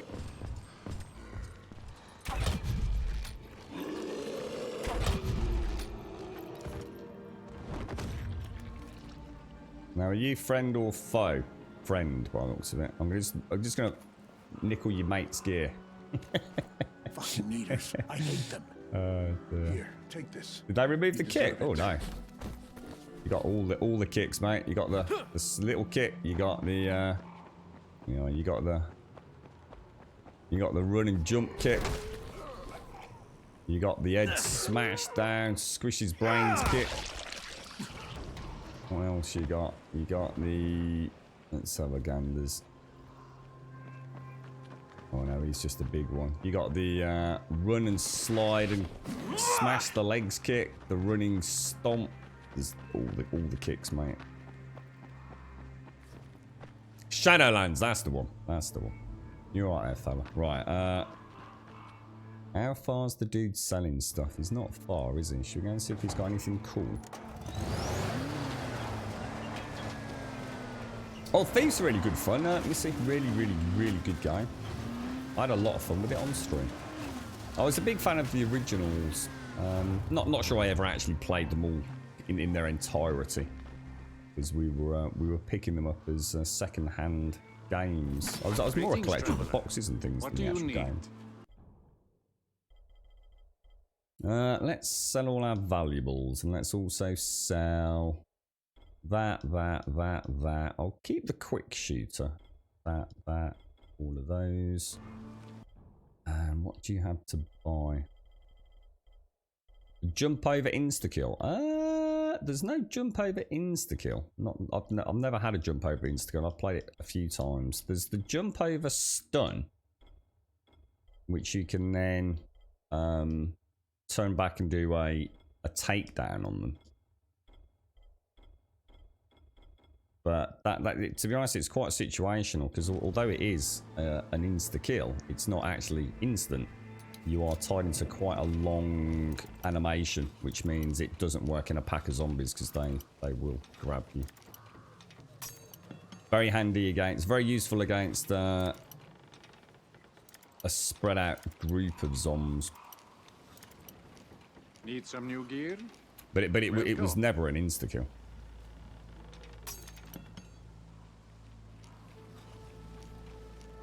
An insta-stun, which enabled you to follow up with a kill in a variety of ways.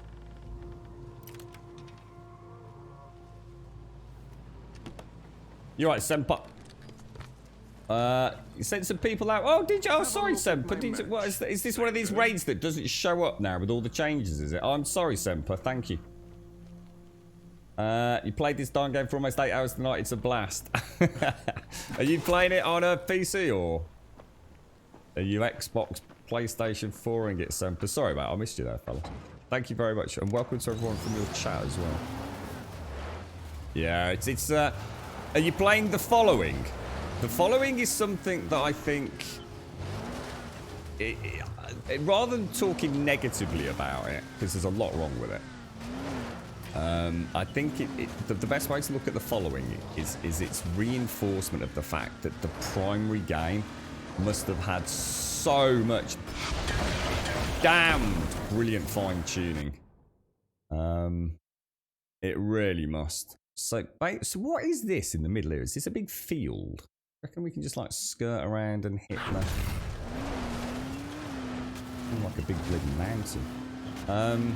Yeah, I think the following goes to show how well they can make a fun map, but also goes to show how a fun map means nothing if it's not got the amazing consistency that, oh no,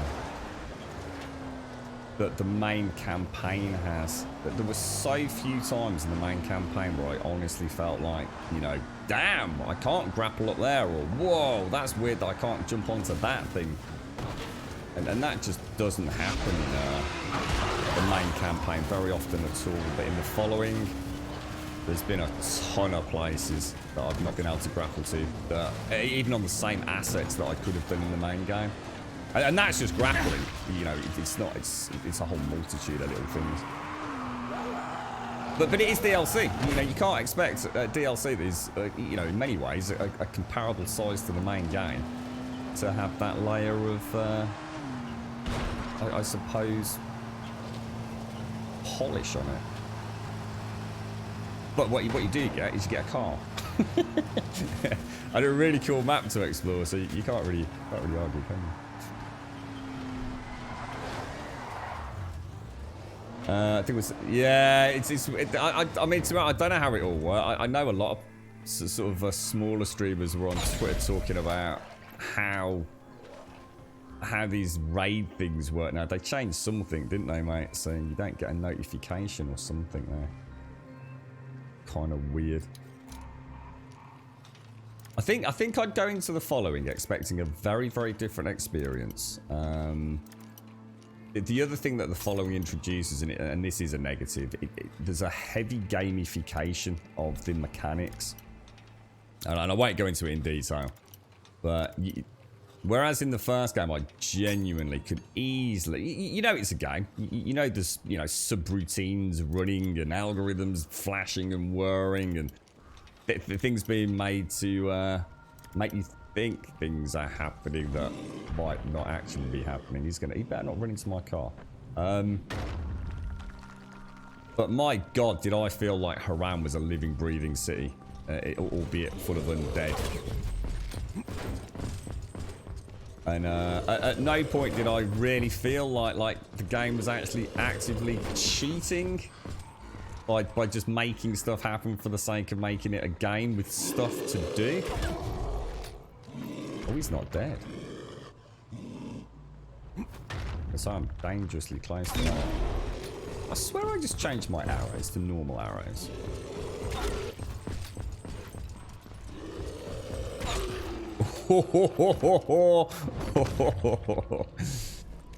Whereas the following, I think, literally because you can see more, because it's not so heavily urban as an environment center. I think what happens is you can start seeing the magic mirrors a little bit more, and yeah, I think that's not so much a criticism, more an observation, really, just a blatant observation. You know, very different to seeing zombies kind of spawning near and around you than seeing them not spawn just behind a building. You know, it's different kettle of fish. You like the well, the thing is, you won't get to use the grappling hook as much in the following. There's only a couple of small sort of town areas and some cavern systems. Obviously, I won't say anything. Don't want to spoil anything for you, but yeah, I mean, this DLC is all about traveling from A to B with a car.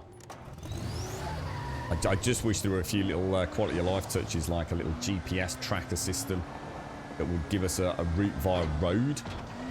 Maybe an objective distance marker, just so you know how far that blue dot really is away from us. That was a terrible shot. I don't even know. Even before I pulled the trigger there, I thought so.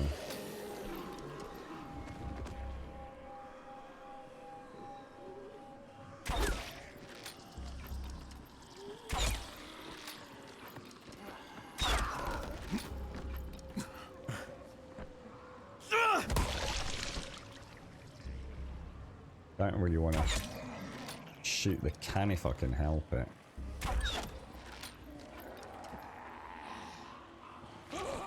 This is the one you're probably talking about, the leap over attack.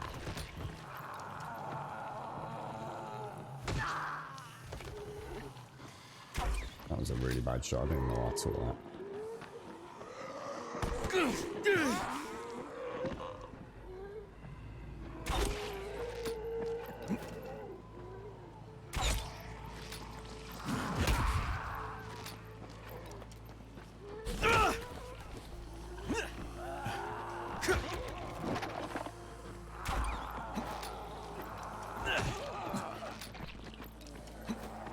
I don't seem to combo my my moves today.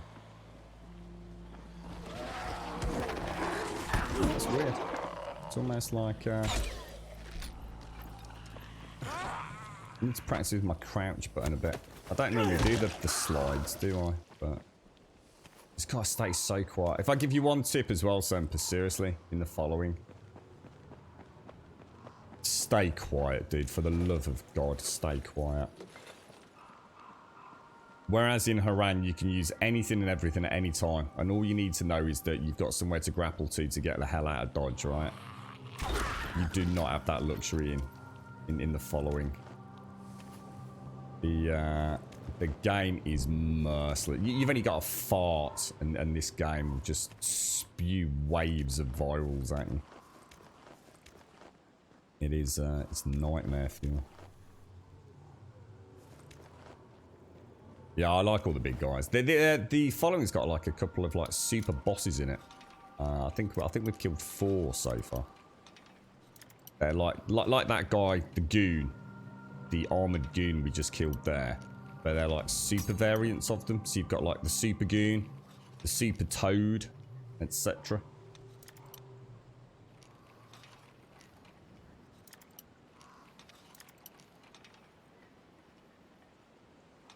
You'll learn to loathe bloaters, Semper. Seriously, dude. You know the ones that in Haran are merely a mild inconvenience? The ones that run at you, all weird, straggly-legged, and then explode? Throughout all of my original playthrough of Old Town, the slums, but barely even registered on my radar. I think if I ever slept, then I would dream of bloaters, mate. And their giggly goggly eyes, mate. Just messing me up. The green guy, yeah, I know what you mean. Yeah, the rebar wielding. Yeah, I always think of them as a flashback, almost like a tip of the hat to a zombie from Dead Island. Like some sort of like beefed up surfer. I know what you mean, dude, yeah. Is she actually dead?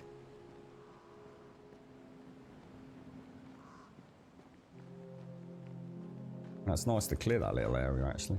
I think we've been past that a few times, and I've just never really felt the need to, but...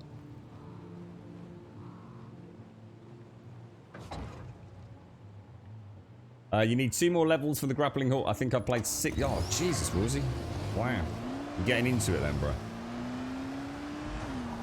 I think if I was to play the following again, I did seriously think about doing it today, actually starting it completely again. And learning where, because I can't really remember where we began. And I think if I was to start on the first night by going in and taking out one of the nests, I think we'd have had a really different playthrough. I think that's the one thing that was different about the last time I played it. I actually paid some attention to that really important tip that's given right at the start. You don't sleep a lot either, no? Yeah, screw sleep. Ain't no one got time for sleep, bro. The reason I'm going to search all these, I really want steel tubes. Like, I really want steel tubes. Shit. Okay. Fair enough, mate.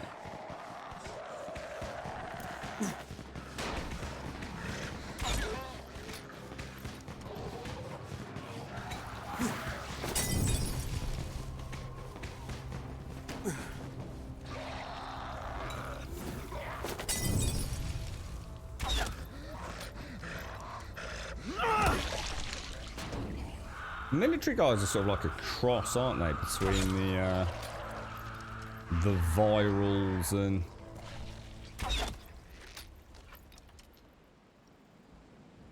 Let's make some more mollies. I'm back to enjoying my mollies. They're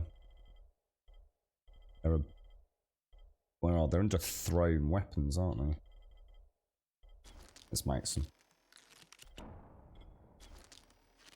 Oh, congratulations, Pixie. So you're officially over a week without a cigarette. That's amazing, mate. Seriously, well done, Pixie. That's fantastic news. Hip hip hurrah for you, mate. Well done. I tell you what, just think, you know, you're going to get yourself a new PC. That'll almost pay for itself. If you've given up smoking, mate. I mean, I don't know how many you smoked today and what the weekly cost was, but I think that even a light smoker, it's a crazy amount of cash, isn't it? Crazy amount of cash.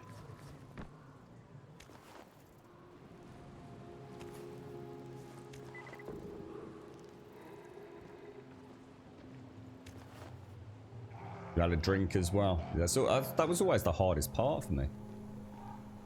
It was like a bit like having a bacon sandwich but not having any sausage on it. You know, it can be done, but why? If you can have a bacon and sausage, right? Oh shit, he's not getting up. What the fuck, dude?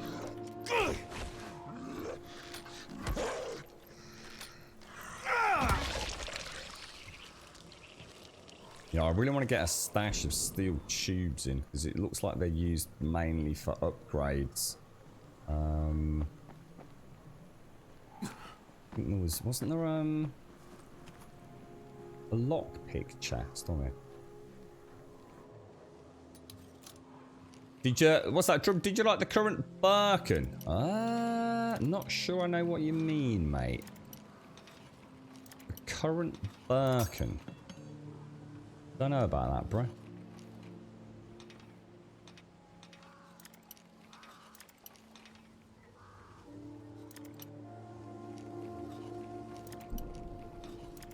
God damn it.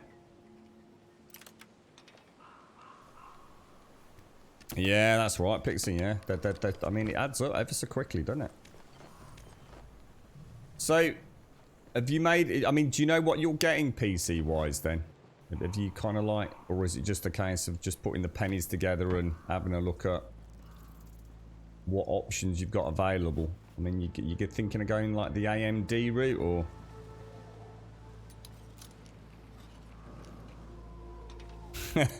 Oh, the carrot, mate. Oh, no, I didn't check it out. Is that what you mean, Trump? Oh, sorry, dude. No, I didn't. No, I forgot to check that out, mate. Sorry, bro. Was it on Discord, was it? I must admit, I've not been on Discord since since yesterday morning, and I quickly bumped on there today to say we'd got issues getting the stream up and running. Oh, gosh. No, I'll see if I can check it out later, Trump. Thank you, bro. You right, Jacobs? How you doing?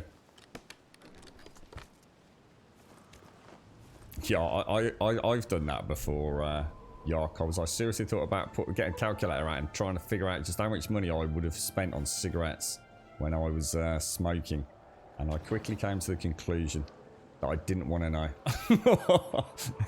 that it would simply be just such a horrendous amount of money, mate. Yeah, crazy. Crazy times, man.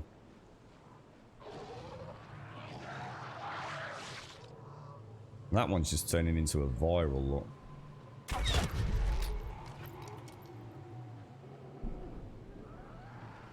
So I'd so like to go loud with my...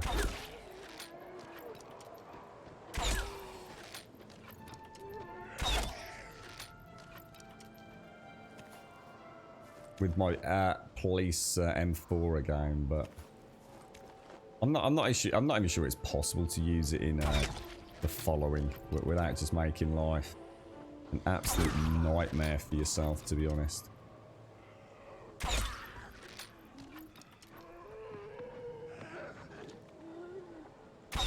Way to go, big boy.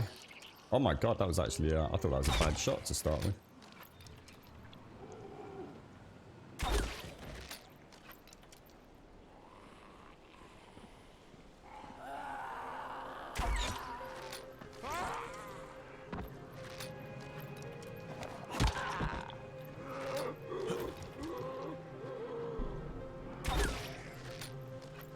That is so cool, just walking through the streets like this. As if this was like a... Oh, man. There are so many games that I would love to play like this. And I suppose the thing is, this is it, isn't it?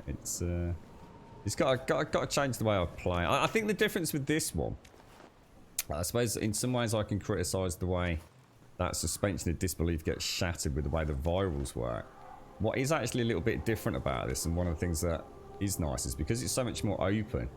When you clear a pack of zombies, you have cleared a pack of zombies. The street is now clear. Whereas in Haran, because the zombies themselves are making a bit of noise when you're killing them, and they're groaning and moaning and lurching towards you, what happens is that they're constantly coming from all the way around, aren't they? So you get that illusion that the whole area is just swarming towards you, whereas the population density is much reduced in this. So when I see a pack of zombies like that, I can kill them and I know I've got a safe route through. I'm not going to suddenly turn around and see 25 more zombies there. Or at least not for a while, anyway.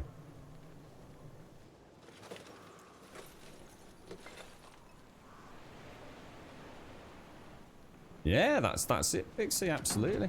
And that's a really nice way to look at it as well. It's very much a reward, isn't it? For giving up smoking. Because now, you know, that money you spend gives you so many other alternatives, doesn't it? That beach, look at that beach. It'd be so beautiful in different times, right?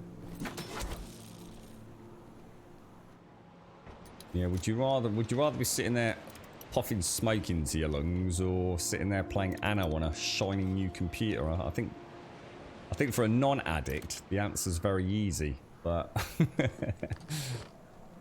and until you make the change, it's an impossible dream, isn't it? And 8 days in, you know it's possible now. You know you've broken the back of it, haven't you? I'm super impressed with you, sir, Pixie. Well done, mate, honestly. That is a hell of an achievement. That's really, really good. And especially impressed with the fact you've had a little drinky poos as well. Because that's what stopped me nearly every time, Pixie. And it's very much why around the time I gave up smoking, I gave up drinking. I'd already given up, if you like, smoking, I suppose, to some degree. I was a bit more determined that time, but in giving up drinking, I found giving up smoking significantly easier. Let's put it that way. I think for me, Pixie, it was as much a hand to mouth thing. I mean, they always say this, don't they? Because I did substitute Chupa Chup lollipops, so that I still had that act of getting something out of a pocket and putting it in your mouth for a short while and back out again. It was that hand to mouth repetition. So it's weird how that addiction kind of embraces more than just, you know, whatever wonderful things that are happening biochemically in the brain. My other trick was mints. I never liked a cigarette after mints. So, for example, I hated menthol cigarettes. Really didn't like them. I'd smoke them if I had to, just for a nicotine hit. But one of the things I hated was having a cigarette after brushing my teeth. So my morning routine used to be get up, have a coffee, and have a cigarette, and then brush my teeth. Because I hated the taste of cigarettes after mints. So I started eating a lot of mints as well. And that kind of suppressed my... Oh, this is the apartment. Oh, shit. This is the apartment where we think we might have been missing a clue, right? Oh, no, Jakobs, you've had the flu. Your mum got you a curved 32-inch Samsung monitor for your birthday. Oh, mate. Nice one, bro. Nice one. You'll have to get a picture up in Discord or something, dude. Yeah, thank you, Trum. I'll see if I can catch it later, mate. Sorry, bro. It's the reason I started smoking for so long. I started because of an ex, and now I'm not. Oh, now I know I'm well over that, and life is good. I can kick this like I did him. Yeah, good attitude. You have a Ryzen 7, it's so damn good. Also, you want a 500 gig Samsung SSD to run Windows, makes the computer run so much faster. Yeah, the OS on an SSD or an M.2 is, oh, it's beautiful, isn't it? Sunflower seeds work for you, did they, Semper? I never thought about that, actually. Oh, actually, you know what? Actually, thinking about it, you know what I was eating a lot of? Monkey nuts. I always used to eat quite a lot of peanuts anyway. Good, easy, portable sort of protein and fat punch. And actually, now you said that, I did. I ate an awfully large number of monkey nuts, which are horrendously more complex to transport because they're so much bulkier. But as I said, I suppose, yeah, I never really thought about it, actually. It is. It was part of that, having something to have your hands fiddling with in many ways. I did miss my lighters. I had a lot of lighters. I mean, I wasn't like a mega collector, but I did have like quite a range of sort of jet-style gas lighters and quite a range of Zippo lighters. And I think there was I'm quite a tactile person. I like things that feel good in my hand, that have a heftiness to them, or I'd say even just a shininess to them. You give me like a smooth pebble off a beach, and I love holding it in my hand and rolling it about. You give me something like a really nice mobile phone, and I like the heft of it, the weight of it, the sort of the detailing to it. And I liked my Zippos. It was a big part of when I smoked. I used to sort of like roll the Zippo around in my hand a little bit. It was kind of very habit forming, isn't it, when you think about it? I kind of did miss. It's kind of sad having a collection of things that we're never going to get used again, you know. Because I used to rotate them. I used to have a different lighter every Friday. I was going out on the Friday night, which is most Friday nights, so I'd get a different lighter out.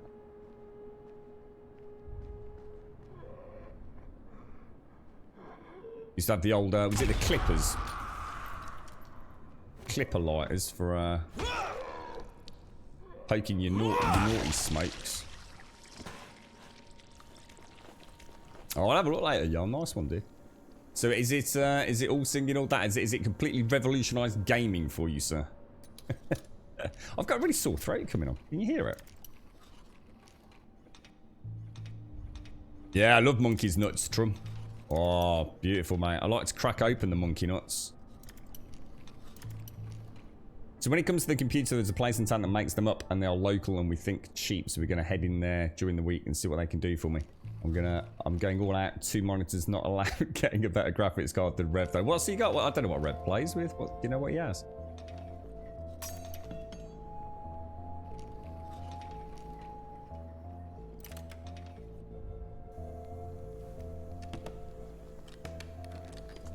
So the first time you quit, Rosie, systematically week 1, wait 2 hours after waking up, not having one with coffee, waiting 2 hours after a meal, etc.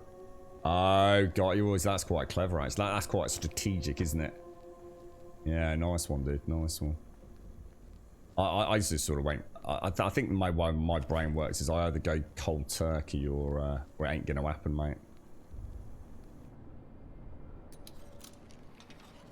I tried all sorts, you know, ways, you know, only buying 10 instead of 20 and rationing them out, and it worked. I mean, it worked. I could cut down. Every time I did that, I could cut down, but it only cut down for a short while. For me, it's all or nothing, really, I think.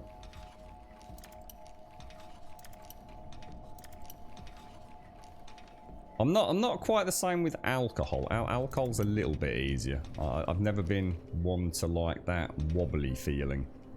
But with cigarettes, you don't have a problem. You could smoke 20 cigarettes, couldn't you? And you wouldn't feel any different. Whereas if you had 20 shots of whiskey, you'd be fucking all over the place, wouldn't you? So I suppose there's a difference between the two. And also you're having that, you know, there's quite a profound impact as well. So I suppose it wasn't as bad giving up alcohol. It was really a case of just just finding something else to drink, really, to be honest. I settled on tonic water for if we were around someone's house. So I used to drink ice cold tonic water. And if I was in the pub, it would tend to be Ribena, of all things. They did like, or J2O if they didn't have Ribena. But they were so expensive.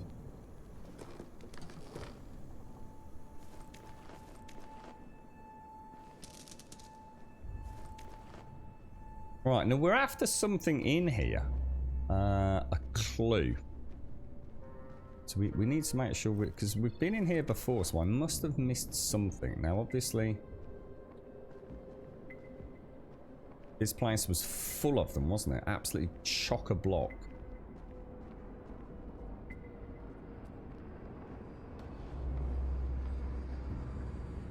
That's the door to outside, isn't it, if I remember?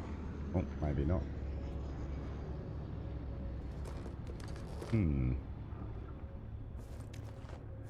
Is this your first time playing this then, Semper? Is it a game you've recently picked up?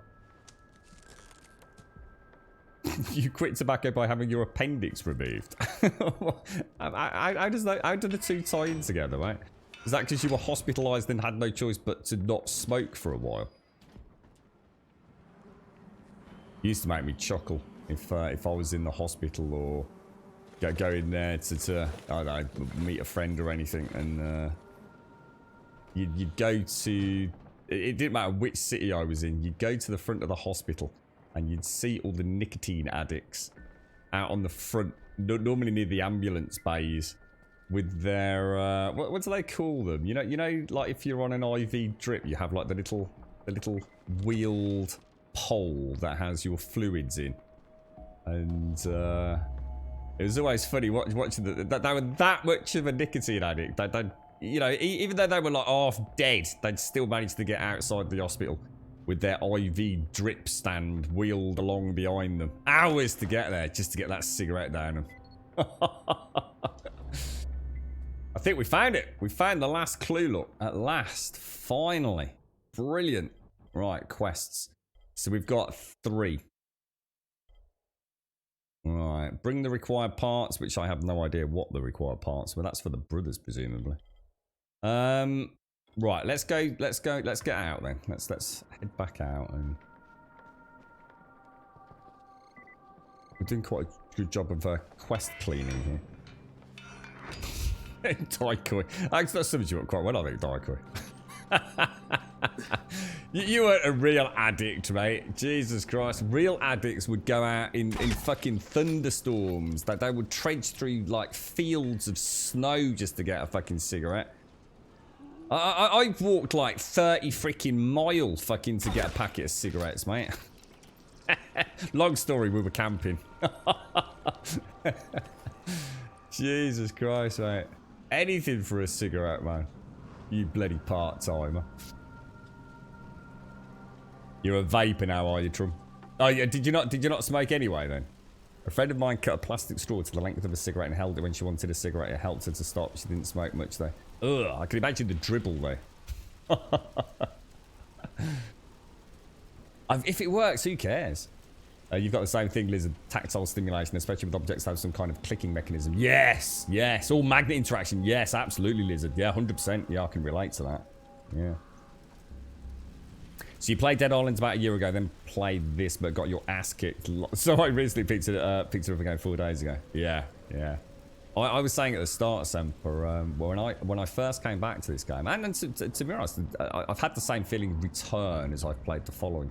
One of the things that happened was I had a memory of this game. I played the game on PlayStation 4, PC, blah, blah, blah, a couple of times. Not always through to the end, if you like, but I have finished the game before. And one of the things that I became acutely aware of was that I was remembering the game and the gameplay of the game, how I am playing now. You know, big boxer tricks. Every time I see a single zombie, I'm almost sitting there thinking, well, how do I want to take him out? You know, do I want to drop kick him? Do I want to break his legs? Do I want to shoot him in the head? Do I want to Molotov him? You know, blah, blah, blah, blah, blah.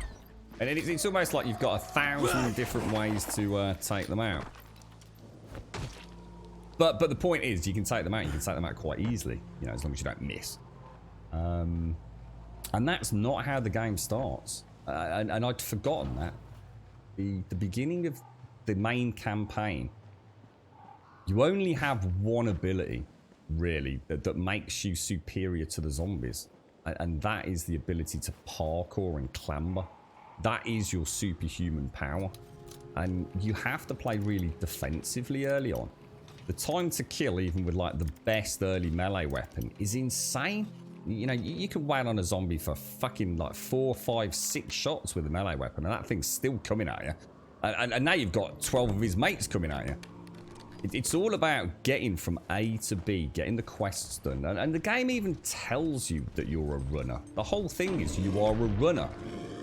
You know, you're not an SAS military combatant with, you know, all mod weapons and rocket launchers and things. You know, you are a dude that only has one thing. They're going for him. He's quicker than the zombies. That's it. And it's so easy to forget that. And it's only as you play through the game that you start... Whoa, how did that miss? It's only as you sort of steadily play through the game, you start being able to go more on the offensive, I think. But I'd forgotten that. I you know, and I was getting frustrated. It was like, I don't remember it. The game's changed. This isn't how it should be. Why is it taking so long to kill a zombie? Yeah.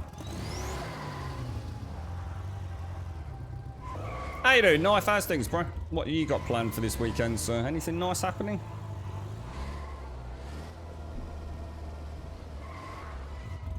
So you didn't actually get... Oh, right. So... Oh, I see. The Ivy Drip Stand. Yeah, that's it. That's it. Yeah, yeah. I don't know if it's got a fancy name or not.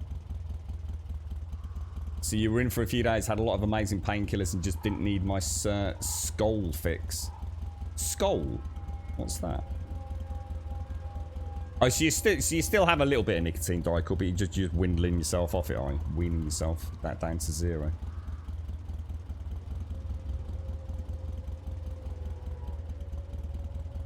Used to run to the nearest ambulance and stomp out the zombies for XP. There's a couple of really cool ways to make... Hang on, how did I put the UV lights on? Because I don't seem to be able to turn them off. That's weird. I'm a bit concerned about that. It's like I have my normal headlights, but the UV lights, once they're on, they seem to stay on almost. I'm not sure if that's how it's supposed to work. See, they're off now, look. So if I go in...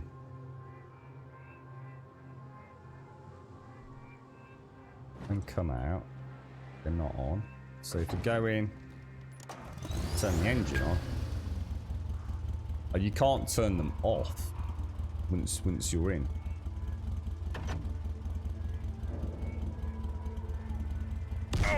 Oh my god. Guess what killed me, guys? Those things are a fucking nightmare.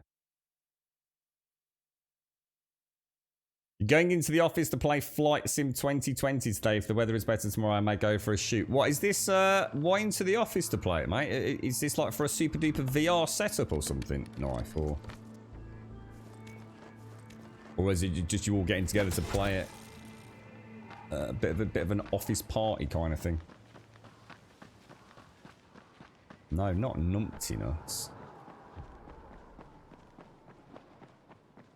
Yeah, well, RB turns it on, but the engine has to be on by the looks of it, Dykel. So if you've got the engine on, you can put the UV lights on. But you don't seem to be able to turn them off, which is not the same as the headlights were. The UV headlights I could toggle on and off. Is that still there? How can it still be there? It's just killed me.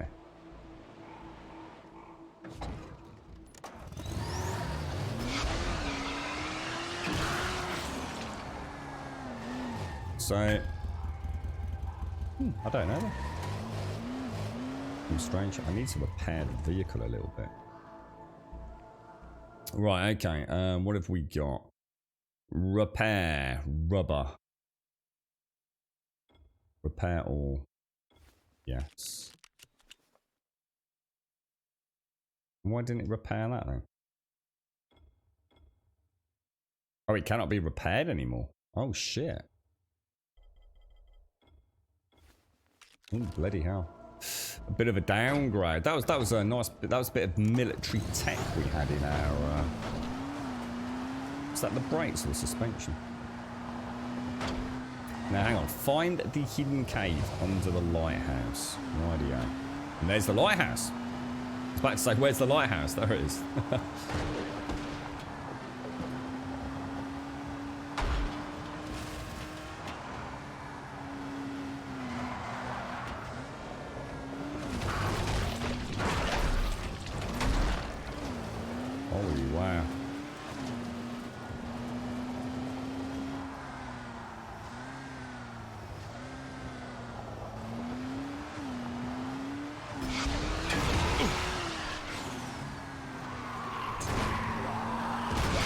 see that just from one bloke or what?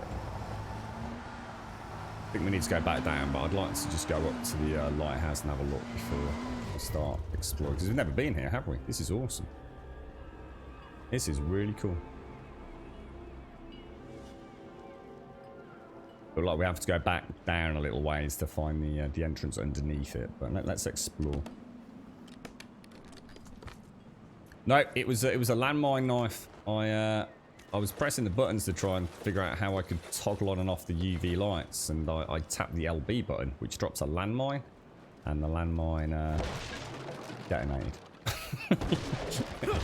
While I was in the car, and I've died twice today, and both times were from landmines. I've been in and out of a volatile cave during daytime and nighttime today, and survived.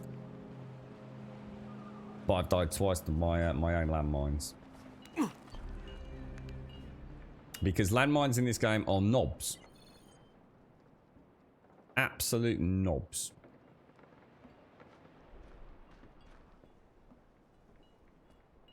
I would live in a house like this. I like this house.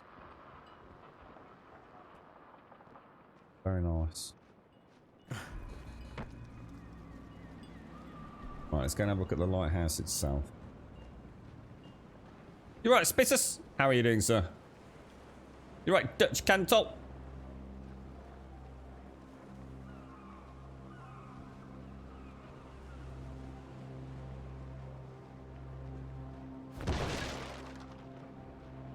Very quiet. The ammo back down there, look.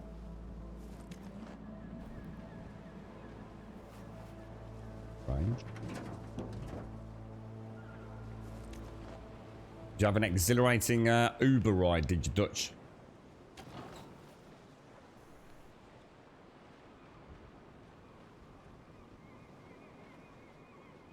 Now, I reckon we could probably get up there, maybe. I don't think we're going to be able to. I think it's worth having a little bit of a look.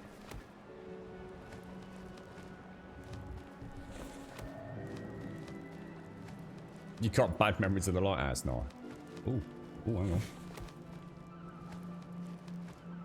I don't think it's going to let me get in there.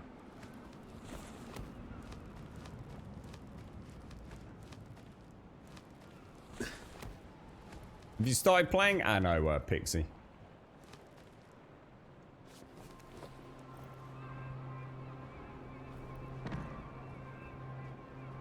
Game is freaking awesome for exploration. This is what I miss when I play 7 Days, is the sense of exploration you see now. Because I know everything there is to see, really. Doesn't look like I can actually get through any of those doors. That's kind of weird.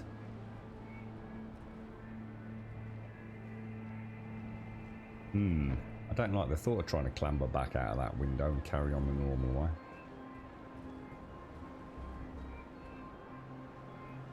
Have I gone past the window? No way it was that far down, surely. He's not very good at, like... There we go.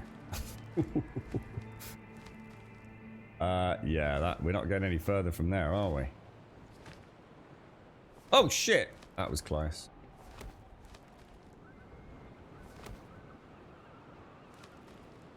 I don't think... Anybody know? Let's go all the way around the top.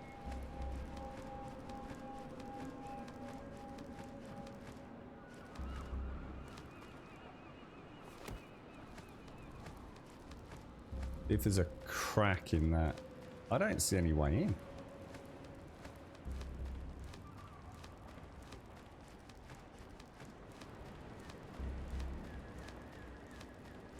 No, I don't think there is. So what am I going to do?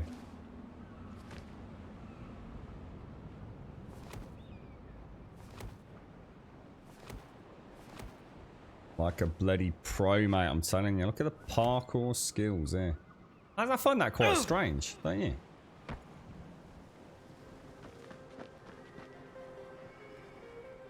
I want to know what's at the top. Reckon we could stand on something that might give me enough elevation. I find it really, really hard to believe, right, that there's a lighthouse that I can't stand on the top of. It doesn't feel like something this dev team would allow. Not sure about that.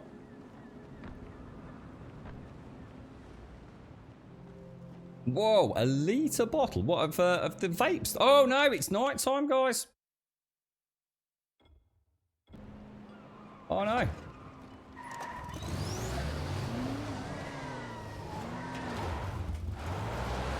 Oh no, no, no, no, no, no, no, no, no, no, no. I don't think I'm going to make it in time.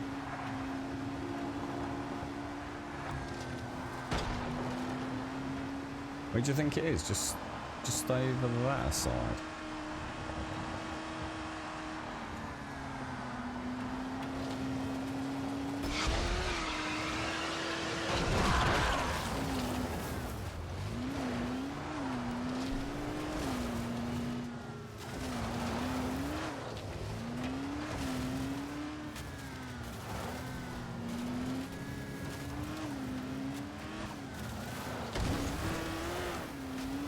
Around here somewhere, I think.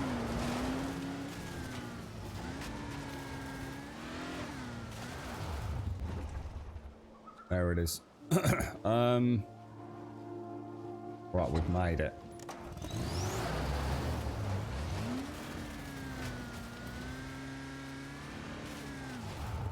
Get that in, get away. Position. What time is it? 8 o'clock. Jesus, perfect. Holy wow. All right. I have to go and get a coffee. I didn't realize how fast this was going to happen. Get a bit dizzy, are you, but what of all my jumping around on the lighthouse? It's kind of weird, isn't it? I've actually only just learned how to go back down as well. So you can buy them pre-mixed at a higher price or buy the bulk that you have to mix yourself. Oh, is that? Oh, I see. So you just buy it pre-mixed to your Diker. That's why it's in such a larger volume, is it?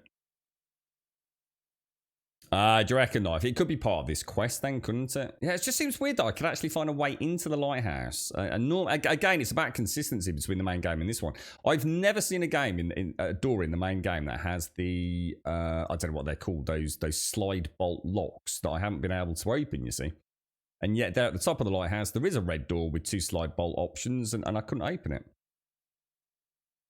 Yeah. Right, I'm just going to go and grab a coffee, and I'll be straight back. So 2 minutes, folks.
Right, back.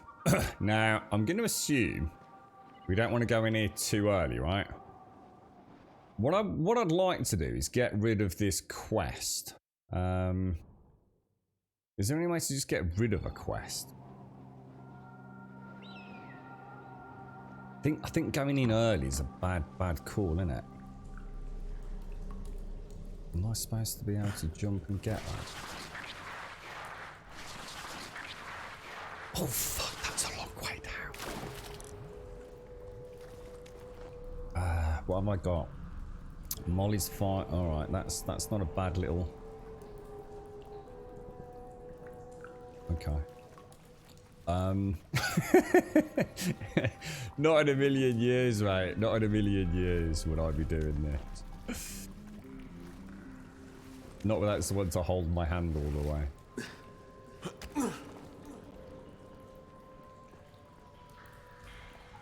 How is it? Oh my god.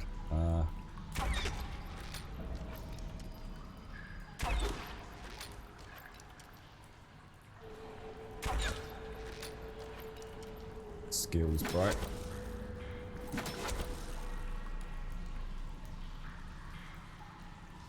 Oh shit, it's a different route off the main tunnel. Oh, you gotta be kidding me. How the fuck do I get back out?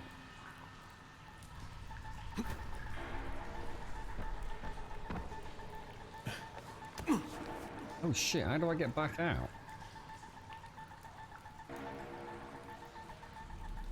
Oh shit. We've made a terrible mistake.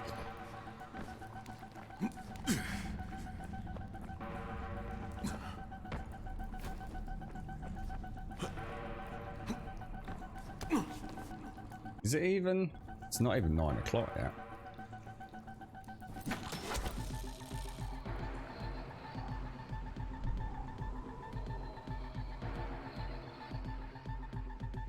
It's like I can hear someone.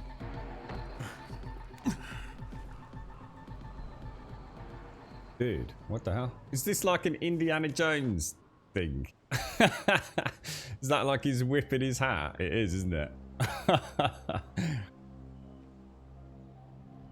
Oh, no way. That's gotta be mine. I think, anyway. Fracking the frack. Weenie nobber. Oh, hi Graham. How's things, sir? How's the trucking going, mate? Nice to see you, Blind. How are you? So, I guess I can see things down there. But it also seems to be suggesting there's something over here as well, doesn't it? Thank you very much for the 33 Blind. Thank you very much. Oh my lord.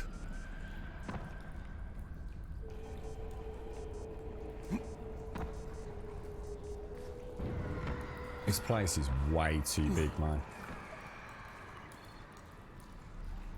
Night is coming.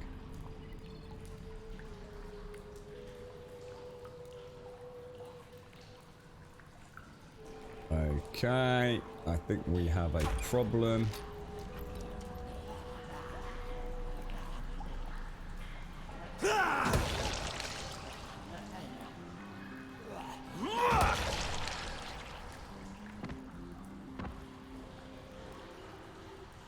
I am gonna risk a bit of noise, which didn't do anything because it went out, I think, on the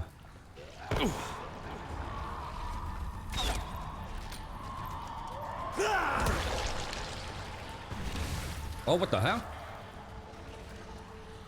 Something spit. Oh no. Got it.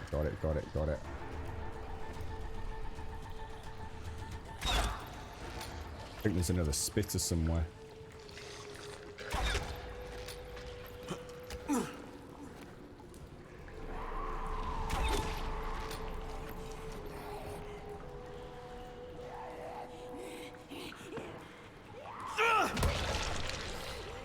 Even if we can get like one viral nest done each evening, I'd take that as a win. Let's get down and let's get gluped up, man. Oh, God. All good stuff, though, Blind. Thanks ever so much, mate. Appreciate it, man. Really do. I hope things are reasonably well with you. I know you've had a busy time of it, haven't you, mate? Thank you very, very much for the 33. And thank you for the Prime as well.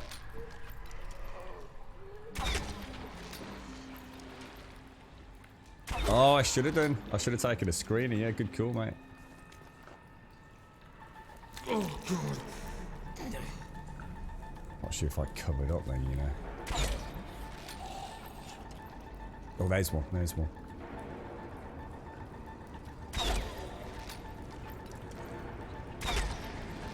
I'm pretty sure if I Molotov it and shoot it. Oh no, just Molotov was enough to take it. So that's one.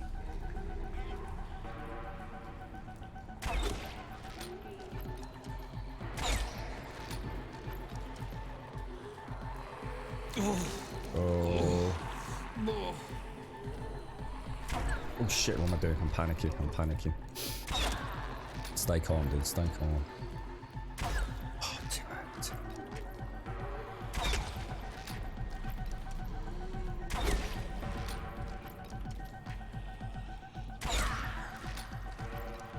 Another one now.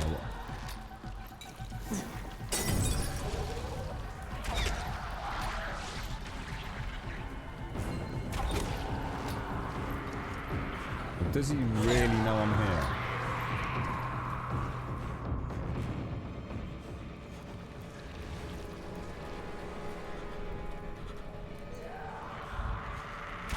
Shit.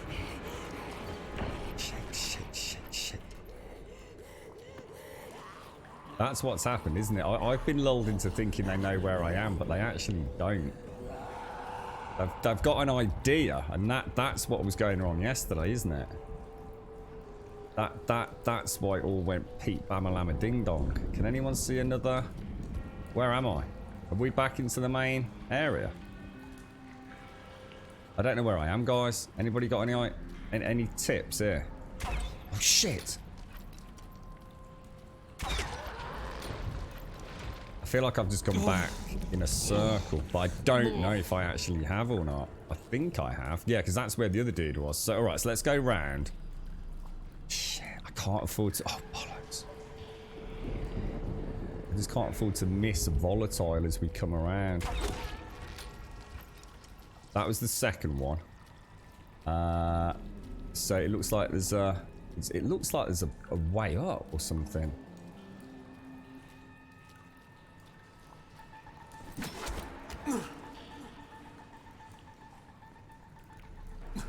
Oh shit, dude, this place is freaking huge. Let me focus, guys. Let me focus.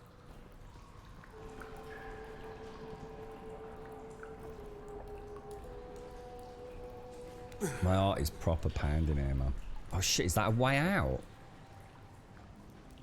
Oh shit, that's the way out. Oh no, which means I must still have one in here. And I bet it's right back at the start of that cavern, you know. I don't think we've got time. I think there was a secondary route, wasn't there? Or was there? Clambered up there, haven't we? Oh, dude. Dude. Bad. Really bad.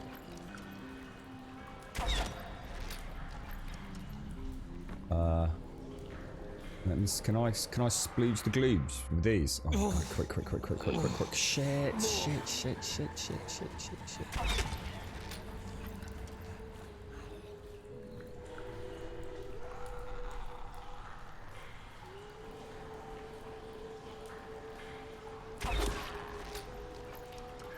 Okay. Oh, there's another one.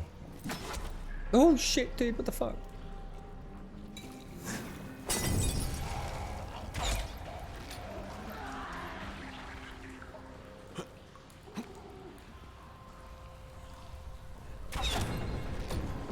What the fuck?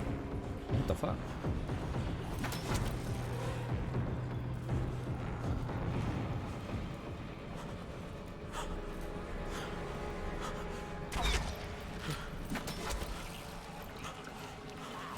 Splooge the glue, man. Splooge the glue, bro. So, where the hell do I go now? Oh, no.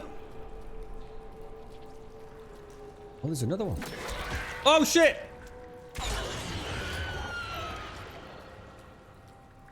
What the fuck?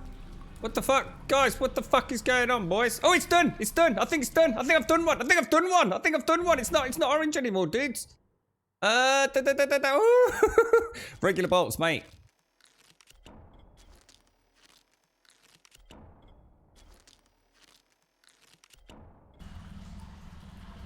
I think I just need to find the way out. Oh no!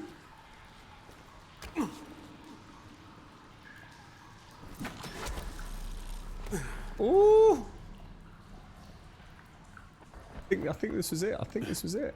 Come on, go, get the fuck out of here, bro. Is this go back? Oh no, is this go back into the cave? Oh no, dude, I don't know where to go.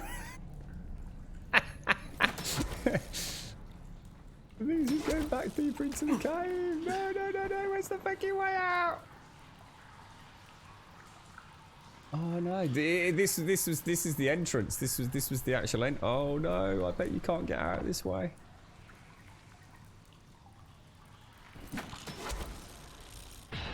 No. Shit. Knight survived, which means they're all going to be coming back. And there's no way out. Oh, dude.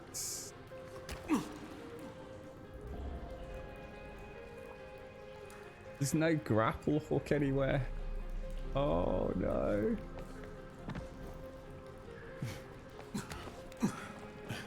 We've done it, but I can't get out. I'm stuck in it. Oh no, not like this. I'm just out of range to get a grapple on anything. Oh, bloody hell. You're right, Lord Fugo. You're playing Dying Light Following Edition PlayStation 4, are you? How you getting on with it? Oh, dearie me. Thanks for the follow, dude.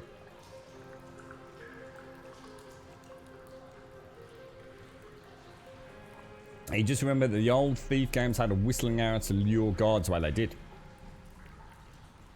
Well, it's got firecrackers, hasn't it? So why does it? It doesn't need. I'd rather have the arrows that we've got than the others, Dykel. Firecrackers are really good, really good. Good throw distance on them as well.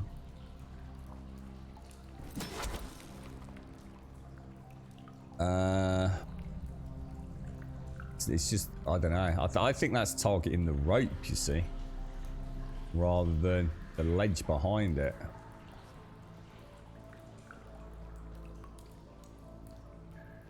Well, unless that was the way in.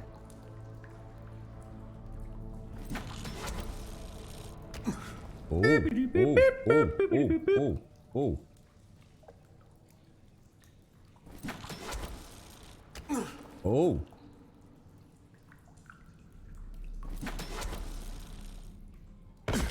Shit.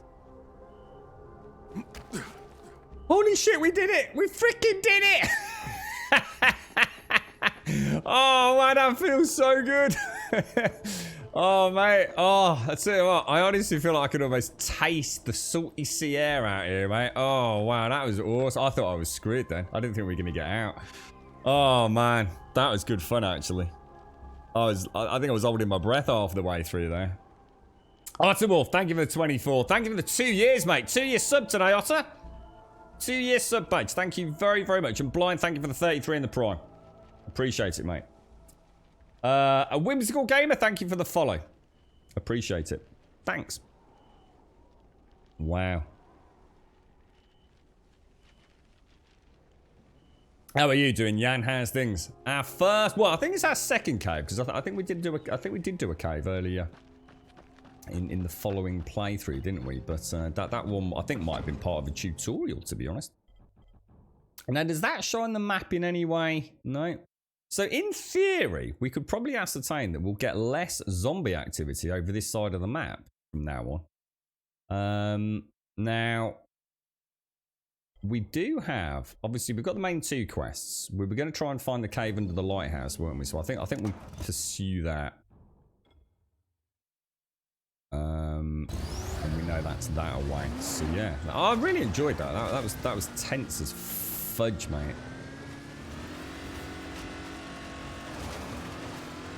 Good stuff. Yeah, the Thief series was great. And do you remember the water arrows and things as well?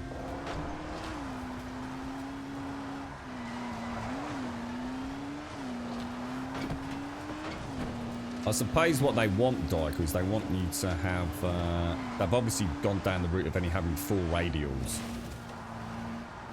And they obviously want sound to be a huge... I was just saying to a couple of peeps in chat about how the beginning of the game in Dying Light is so absolutely focused on you not being very good. You don't have a lot of tricks at the start. So sound is your secret, and firecrackers are one of the very, well, if not the very first thing that you're taught to use to, you know, for your advantage.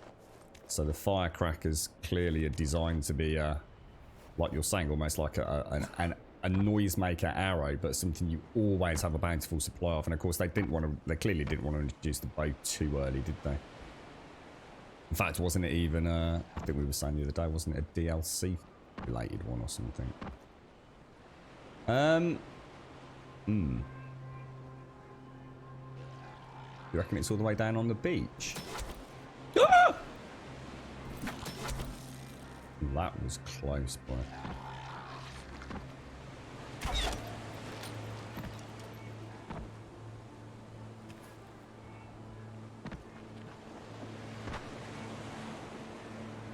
Not going to be that far down, but we'll just see if we can catch a glimpse of anything.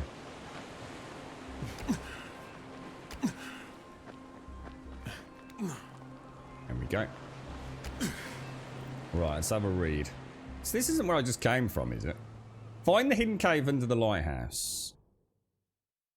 So run, boys, run, though you can't run away. It's a ghost of your past, leading you astray. And the last thing they saw was the sea from way up high, and a light out on the water, reflected in their eye. And they flew, flew, flew for the first time in their lives. They were free, free, free from the troubles of their past. And they flew, flew, flew. Thingy-majingly wingly. For the first time in their lives, they were free, free, free. Can't have Flash, Daikoi. It's DMCA, mate. Can't have any of the sound bites, mate. Well, apart from the ones I did myself, I suppose.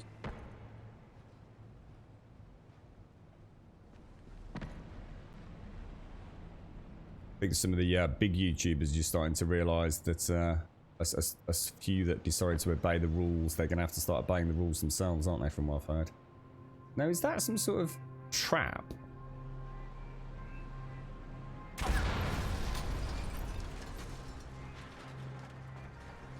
So that looked extremely suspicious to me. It's another one of these revolvers.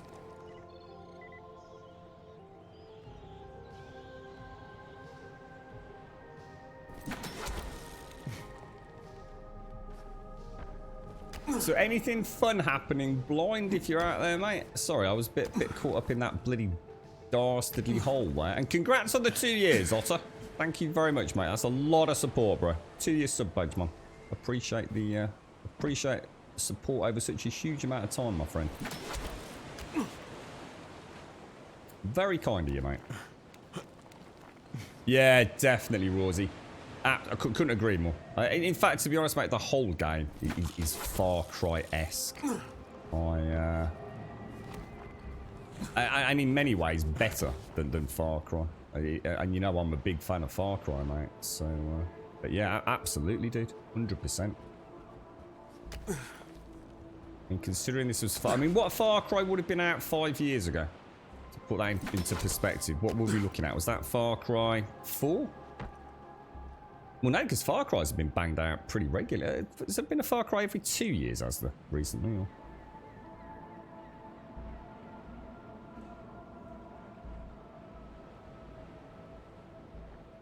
Yeah, I've been hearing some rumbles of discontent about that, Dykel. Some of the big streamers are starting to delete all their archived footage. And of course, now they've started bitching and moaning about it. No doubt Twitch will actually do something so the poor folks like me who decide to actually adhere to the law in terms of service of the platform. We lost a lot. I know it's Dan's Gaming's doing his normal sniffing around talking about it. Didn't see him fucking piping up when everyone else was having to fucking do it.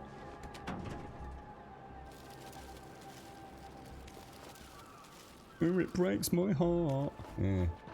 Fucking should have done it months ago, mate, like the rest of us did.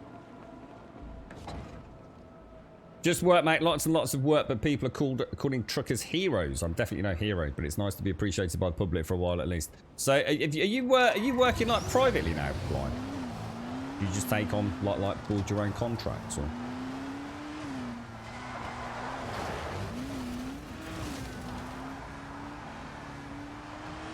Right, let's go. I don't think there's any alternate routes, or hang on, let me just check these out actually, because I'd like to see if we can get any tubes. They did imitate me, yeah. They thought they'd wait out. They were too big, too powerful to be affected by it. Oh, it won't affect me. Won't affect me. Now they're starting to realise that that might not be the case. Well, I know what will happen. Twitch will protect them. Twitch will bring in a system that will sort them out so they don't have to delete all their content. Now they've started bitching and moaning about it. Oh, all that work that I've done, all that archive footage, meh. Like millions of us were crying out about how upsetting it was that we couldn't just have a VOD mute system brought in by Twitch for VODs as well as clips. So Twitch will sort them out. They always do, mate. It's one rule for them and one rule for everyone else. Which is, I'm not angry about it. I'm not upset about it. I live in the real world. They'll get exactly what they want because they bring in the bucks. You know, they're the big fish in the sea. I don't expect to be treated any differently. But I'm not going to sit here and fucking pretend like I haven't been through the same as they have. It's just that they'll get what they want, and I couldn't afford to risk being caught up in that initial wave, you see, so they knew that they knew no one would come knocking on their door while it was all being sort of looked at, and the uncertainty of it all. Now they're starting to get fidgety about it. They're all suddenly very vocal, aren't they? They all went very quiet, didn't they, for a while? So I won't say anything just yet, you know. Don't want to delete all that footage just yet. Sitting there moaning about how long it would take to upload it all to YouTube. I spent fucking 3 weeks fucking uploading it all to fucking YouTube, mate.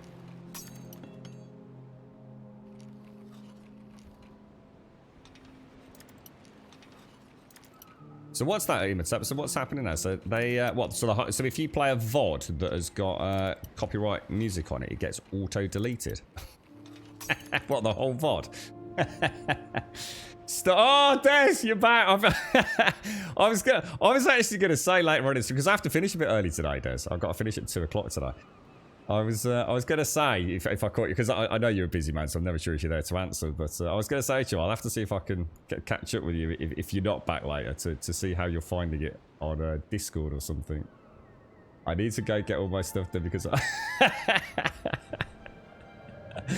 virtual high five, Des. I told you. All the people that have played it and enjoyed it and think it's cool but not played it in VR, they've just got no idea, have they, mate? It's one of those games where VR doesn't just make it better. It is literally a completely different experience, mate. It's mind-blowing. I think the only criticism I've got, Des, and you know, I always try to balance out the pros and the cons to some degree.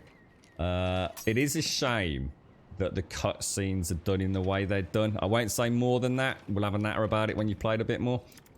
Look, budget's budget, and I'm glad the budget was spent on the gameplay. But it is a shame that they couldn't think of a way to make that kind of like full-blown... Just imagine having that played like you're in a theatre or something, you know? But that, I mean, like I said, it's a minor criticism to balance the awesome, really. I remember sticking on the headset. I didn't really want to risk flying it and jarring anything, so I've sat in an X-Wing and just looked around that cockpit and looked all over my shoulder and everything. It's like, holy shit, dude. So Co's vids are getting auto-deleted now because of his sound alerts. Well, I've had months to fucking do it. So as much, look, I'm not here to fucking preach, but I did this the fucking second it happened. And mine were only little sound alerts here and there. Minor little ones. You know, 20, 30 seconds here and there. A couple of 3 times a stream at most, I would have thought, from the gold subs. And I went through and I deleted every single one. And it was fucking heartbreaking. Heartbreaking. But I did the right thing, and I can now stand on the moral high ground. And watch them suck it up the same way I fucking had to suck it up.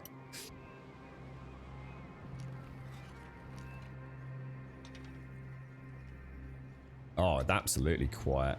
They're at one. All this bollocks. Oh, I sat there all night deleting my... No, you fucking didn't. You had your fucking mod team doing it, mate. Your paid professional mod team.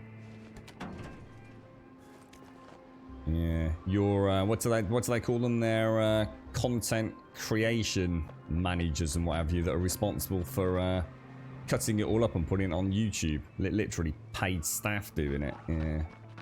Fucking riles me up because I really like some of these people. Really like some of these streamers, but they don't know how to fucking talk some fucking bollocks.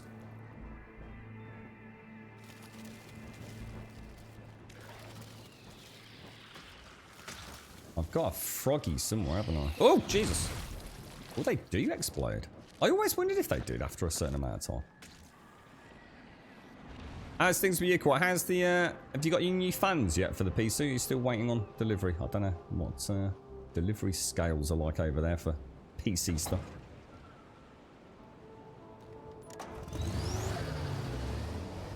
I just did only one practice squadron flight, and I'm just amazed at how I can't even speak. This game is what I've been waiting for.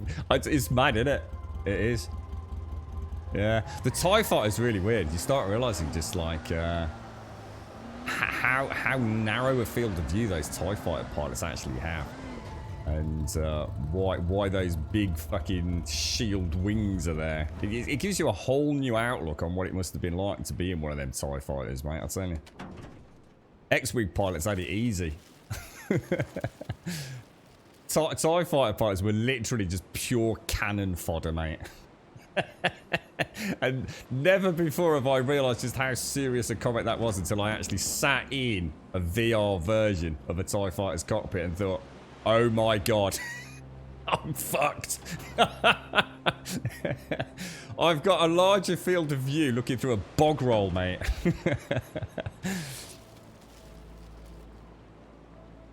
You just finished the campaign on the Dying Light, have you, Afterhalf?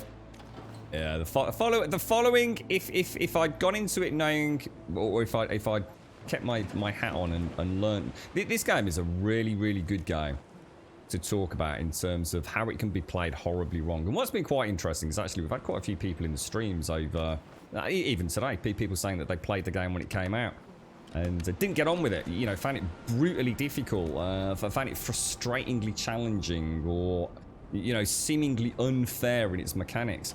And the start of the game is so different. You really do go on one hell of an evolutionary journey in terms of your player, your character as a player.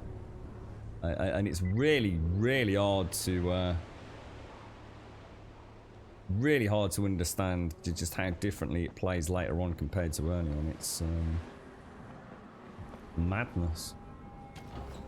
So, Des, I reckon a cheeky glass of your favourite drink, some nice takeaway food, strap in a comfy chair with your HOTUS and your VR headset, and go and play in the... Oh my god, Des, wait until... Oh, dude, fuck. Oh, I can't say. I don't want to ruin it for you. Oh, dude, there are some things you're going to see. Oh, dude. You got some exciting stuff coming your way. Is that an airdrop down there? Go!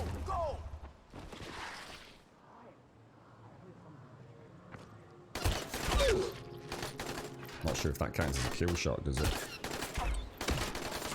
shit. Shit, I'm getting wrecked. I suppose if they'd gone loud, I might as well go loud myself, right?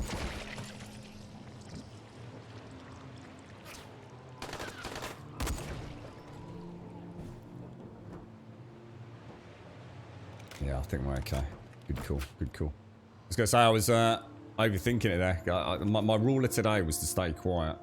To stay seriously quiet. Not like as much as I can, but... I suppose if they're shooting, there's no difference between them shooting and me shooting, is there? Yo, it's the man. I'm clear about VR. What would you recommend to a newbie to get into it?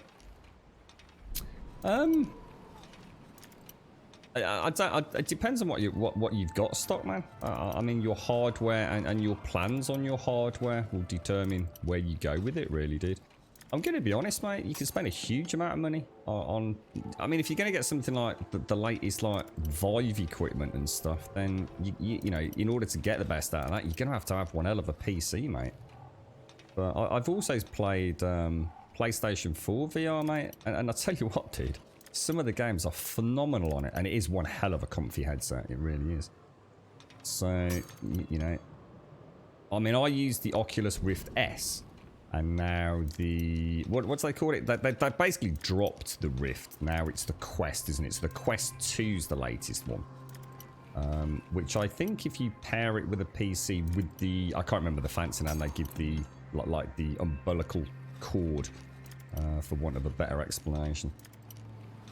I think that's probably seen as the best entry level. But don't think entry level as being bad.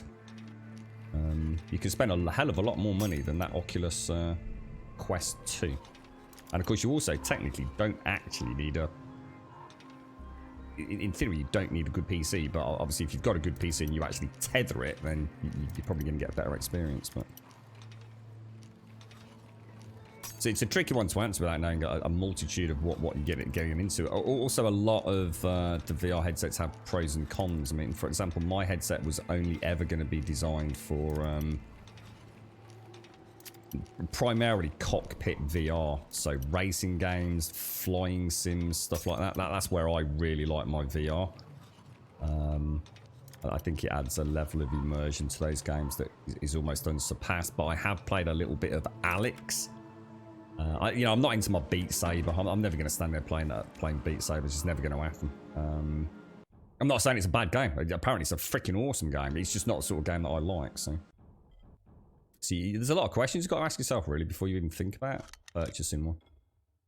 But, so I was going to say Titanfall, but X-Wing Squadrons, oh, dude, it is something else, mate. It's like literally having some fancy, being part of some ultra expensive Disneyland journey ride thing. It's the noise, it's the iconic noises of those lasers and the TIE Fighter whine and seeing that Star Destroyer and flying across its bow for the first time. It's everything that made Star Wars awesome finally brought back to the digital world. I mean, very hard to talk about it because there's nothing to compare it to. It makes Elite Dangerous VR to just like, yeah, it's cool, it works, but right now, where are we going? Where are we going? We seem to have no quest. Tom's Tomb's that nightmare one, isn't it? Let me just get some coffee.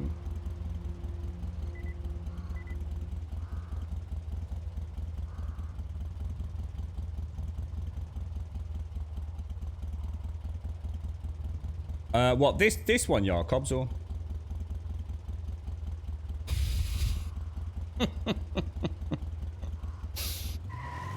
Be Shaggy Des on Monday. Eyes bloodshot.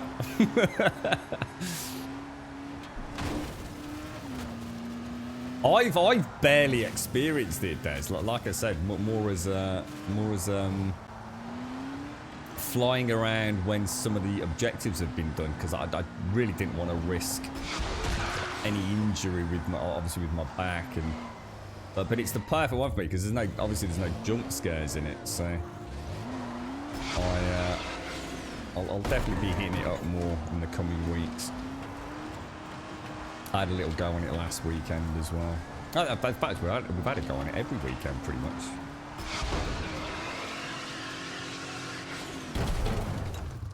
Wow.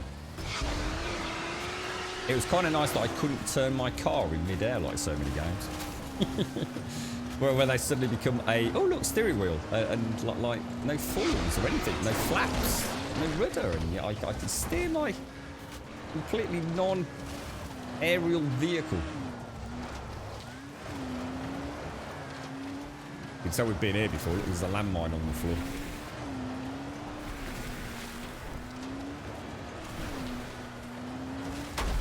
Not sure we can get through. Ah, bollocks. I was going to say, we'll try cutting through. I thought we might be able to go up and around, but... Well, that's that dead then. Where's the nearest resummon point? Oh, actually, hang on. Let me see what happens if we do it in the water. Yeah, that's obviously a lot deeper than it looked when I was driving there. Can I not flip it? Reset position. Well, that does seem slightly more stuck than I thought. There we go. So where are we actually trying to get to?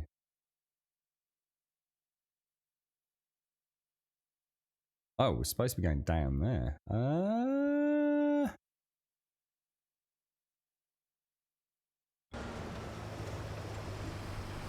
not sure though. Should we go round this one?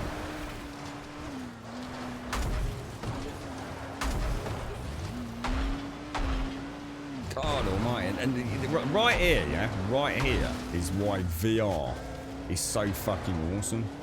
Because you can actually look around at what's, you can lift your head up and look further over the bonnet when you need to, Look out of the window to the left and the right, see how close your tyres are to things.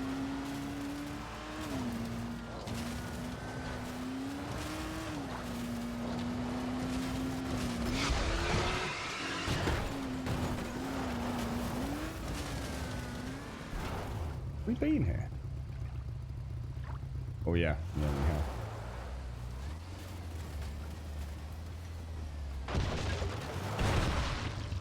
Really?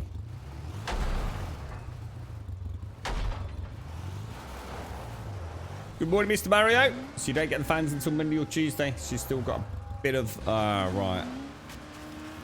I mean, it still works though, right? Or you're not risking it? It sounded like they... Were they spinning up sort of erratically, were they, when you were talking yesterday, quiet?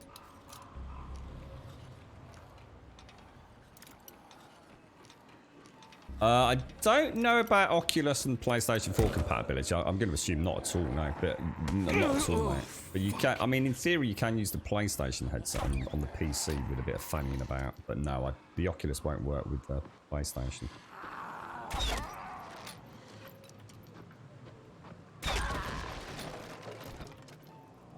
Or not that I know of, anyway.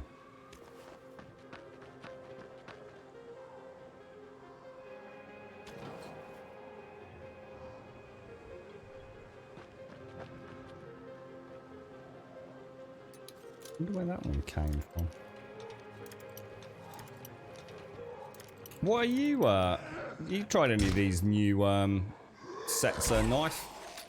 Have you tried the Quest 2 yet?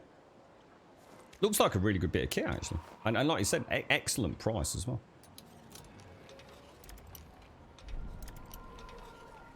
Just got to ride the storm of Facebook connectivity, haven't you?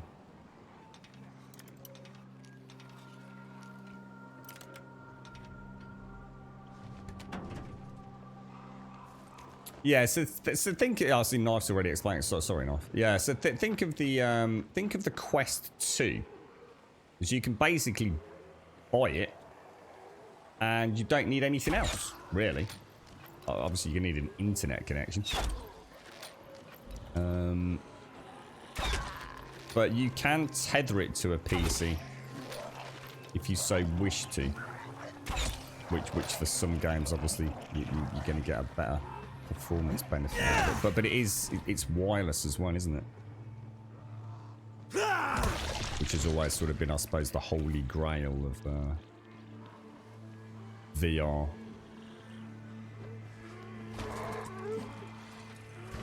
Yeah, I can imagine. I think what's happened is, see, it doesn't really matter to me. I really couldn't give a fuck, you know. So get a Facebook account. I don't do anything weird or illegal or anything like that. But I think what's happened, they've been caught up in additional negativity recently. Because what's happened is, I think Facebook have introduced some like weird sort of tracking of accounts in prep for the election, haven't they? So fake accounts are getting deleted almost immediately, and what's happening is people are making fake Facebook accounts to tie or tether their Oculus hardware to, and then finding out they're losing all of their library as the Facebook account gets banned. So I think a lot of people are quite rightly pretty pissed off. But I'm just not going to attack. If you've already got an Oculus, you don't need to set up a new account for something like 2 years, I think it is. But obviously, if you buy, I'm going to assume if you go and buy a new piece of hardware, like if I say decided to, I'm not going to, but if I decided to go and upgrade to the Quest 2, I think I'd have to link it to an existing Facebook account. I couldn't just use my Oculus account, because every time or every now and again it asks me, do you want to connect to Facebook now? And if not, I think I've got 2 years before I have to for that particular hardware. The thing is, I think it doesn't it essentially fuck the hardware as well? I mean, it doesn't like short circuit it and make it burst into flames like Mission Impossible, but doesn't it make the actual hardware itself inoperable or something? I'm not sure if that is the case. Bit like being banned on an Xbox. You know, you'd only be able to play offline games on it. You wouldn't be able to connect it. Quest 2 easy, yeah, that's what I was thinking. So because that Quest 2 released after that, yeah, that's it. So if you buy Quest 2, you've got no choice, have you? Yeah.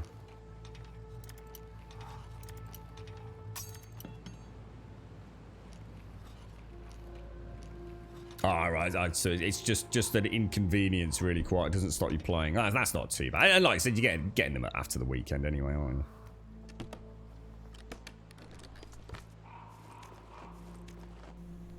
What are you up to today then, Mario? What are you tinkering with, bro?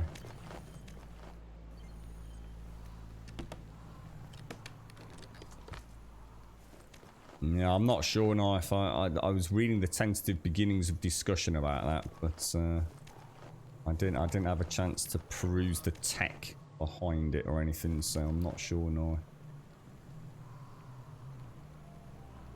So, like, for example, I think the suggestion was that if I bought a Quest 2, set it up with a Facebook account that then got banned, that hardware would then essentially be inoperable.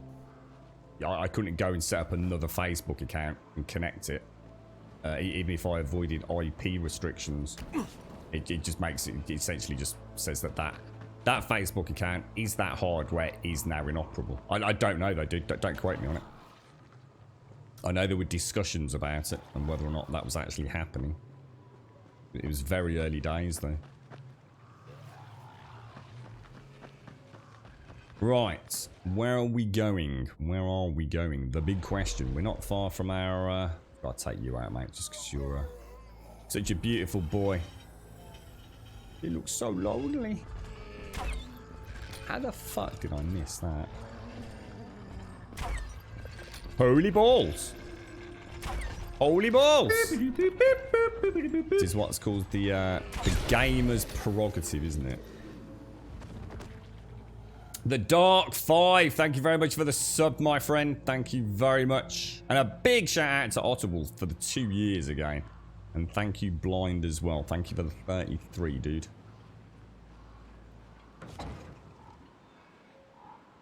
And that's why I just can't on Oculus, even if it's just a crap account for VR. I want nothing to do with Facebook at all. Yeah, I mean, I have what is essentially a fake account. Well, I mean, so I suppose it depends if you call it I don't know what constitutes a fake account. It's not something I do anything weird with. It's just not got my real name and where I live on it. It is me. It's just not my real name. Or is it? My real name is Grumble. Grumble. Thaddeus Grumble Greybeard. But yeah, it's I couldn't give a toss. You know, I still wouldn't hesitate to get a. So see, the vibe is so out of my realms of affordability. You see, so it's not even going to get a look in anyway. Whereas for £300, look, let's put it this way, right? From my point of view, I've hardly had a chance to use my VR headset since you were all kind enough to buy me one. The amount of actual game time I've had with it is really, really, really small, considering how much awesome it actually is. But that's because my back got fucked, and the last thing I want to be doing is whirling my neck around all over the place and risking injury. I can barely do simple everyday things, let alone jump scares in video games. So I'm having to be very, very cautious. But even with that taken into account, the amount of awesome that I've seen in video games and tech demos, and people that I've had around this house that have said, you know, oh, let's have a go, you know, can you show me something? It is the joy it has brought me, the thought of being able to get something that is superior to that in the form of a wireless wireless Quest 2 for around 300 quid. Fucking no brainer, mate. Absolute no fucking brainer. Kind of a shame we haven't seen some sort of compatibility. It's something I'm a bit concerned with Xbox. Xbox seems to be ignoring VR. I mean, I think PlayStation 5 will definitely see a new VR headset on it. And they have got some really good games, PlayStation, for their VR headset, you know. There's no denying that.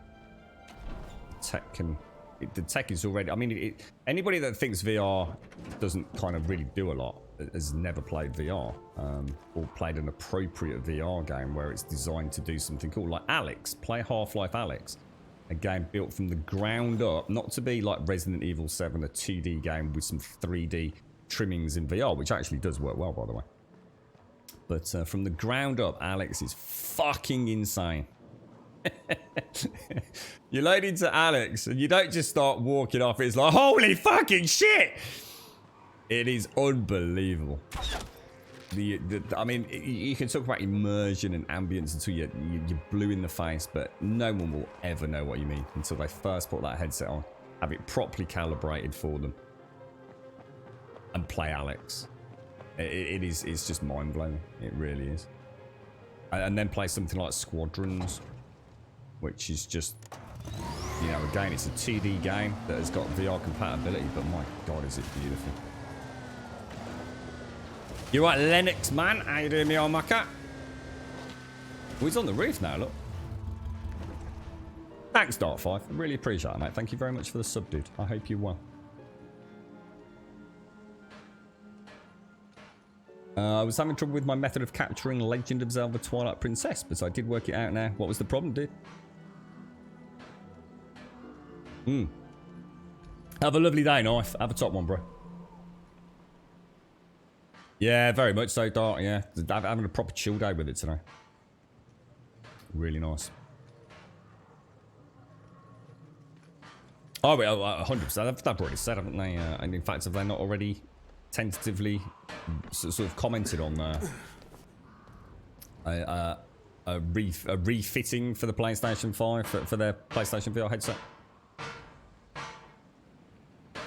They made a lot of money out of it, didn't they? Phenomenal success, the VR headset, unlike Kinect.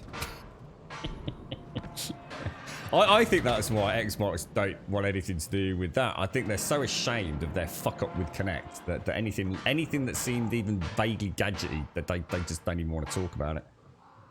You found it? Splendid. Yeah, I'm thrilled. Dying Light, as Lennox. usual. So now what?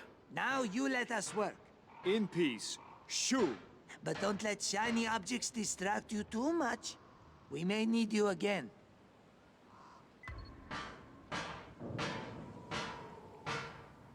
I wonder what Des had before. I don't know what Des's history is with the headsets. I'm going to assume that new Vive headset is something truly awesome. So, check the clues you found. That's the one in the volatile cave, isn't it? Check the clues you found. Not sure what we're supposed to do with that. And everything else is volatiles. It's 3:05 already. So I think if we start... Maybe make our way down to that nest there, yeah? That's the one that we didn't... Because then there's no nests in the whole southwest part of the map, right? So I think if we head over here and go and get ourselves resupplied... Yeah, that seems like a good plan. Yeah, it's been out a long time, this one, Lennox. So this is a game called Dying Light. It came out in 2015 for PlayStation 4, Xbox and PC. And I'm actually playing the DLC at the minute, which is called The Following, which literally follows on directly from the main campaign. So if you finish the main campaign, you can come straight into this with all your gear, or start a game fresh at any time if you want to. I think it's on quite cheap offerings. Does anyone else feel like it's already seeming a little bit quieter? And then now we've taken a couple of nests out.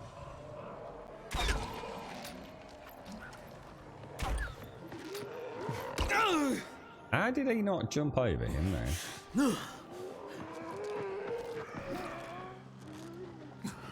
Why is my jump button not working? Let me just try something. I think I'm resting it on my lap again, so I think it's already depressed before I click it. That's not gonna do anything, but...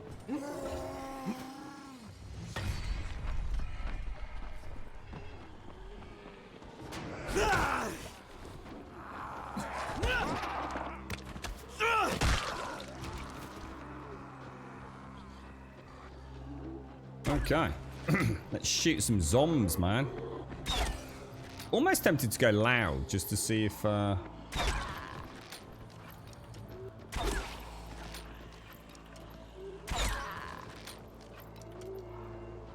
see if the virals come in at the same rate. I don't think they will, but so you had a problem with part of the game world loading in and frame rate, and after some reading I found some boxes I needed to check and now things be working. So what? So is this for streaming? Is it? So you're streaming it through the Switch, are you, or something? Is that sorry, what were you playing? Breath of the Wild, Mario? What? You just got problems capturing it or something? The only thing I remember about the playthrough of that, outside of it being a really fun game and weapon durability doing my fucking freak and nutting, was the pretty horrendous frame rate.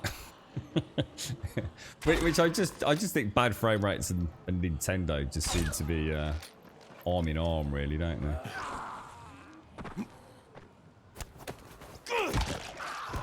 I do remember one. I can't remember which section it was, but there was like quite a foresty area, quite wooded, and I do remember thinking at the time, like, Jesus Christ, now that is rough as fucking balls, mate. Oh, right, so it's is that an emulator, is it?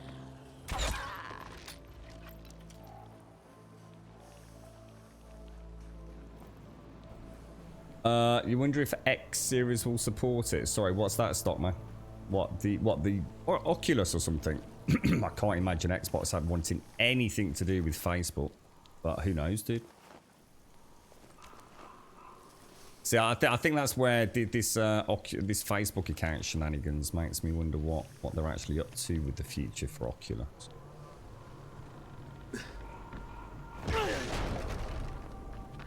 It's I mean, the Oculus is now Facebook. It is part of that ecosystem, isn't it? And that makes me think that they don't want to share it with anything. And actually, what was weird was the one of the negatives of Squadrons. Part of the reason they had so many negative reviews was that if you used your Oculus headset on Steam, so if you bought Star Wars Squadrons on Steam and used your Oculus headset, there were loads of issues. Whereas if you bought it just through Origin and played it, no problems at all, as I can validate. Are there guns? Yeah, loads. Yeah, I've got, there's a whole shotgun. I mean, I'm using a police rifle and a auto shotgun. But, I mean, you can choose. You've got up to 4 for quick switching. I mean, I've got a revolver there, look. The reason I'm not using them is if you make noise, if you make a large amount of noise, so gunfire in particular, you attract a type of zombie called a viral, and they are quite... Did I just hear a bleep bleep then? Oh, it's fuel. Yeah, the virals are a big pain in my ass, mate. That they kind of completely break up the pacing of the video game. You just end up constantly just stuck in a rut. You know, you get a viral. One of the best ways to take a viral out is to go loud. But because you've gone loud, you've now got more virals, and you end up in this almost like constant... Oh shit, that's not good. Well, hang on a minute. Where am I supposed to be going? So according to that, we're going down there somewhere.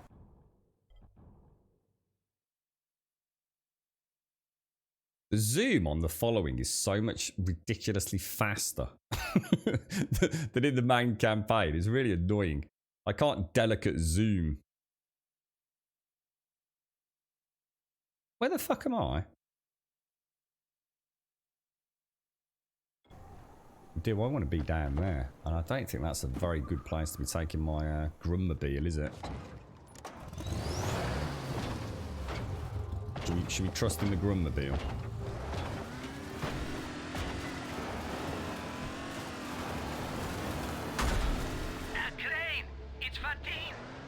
Tolga, we hereby officially invite you to experience our secret project firsthand. But only if you get here fast. And bring us the fuel line from this airplane. Whoa, dude, it's really? imperative. Without it, the project's not happening. But hurry, we won't wait forever. You just gave up a minute ago, Nobber.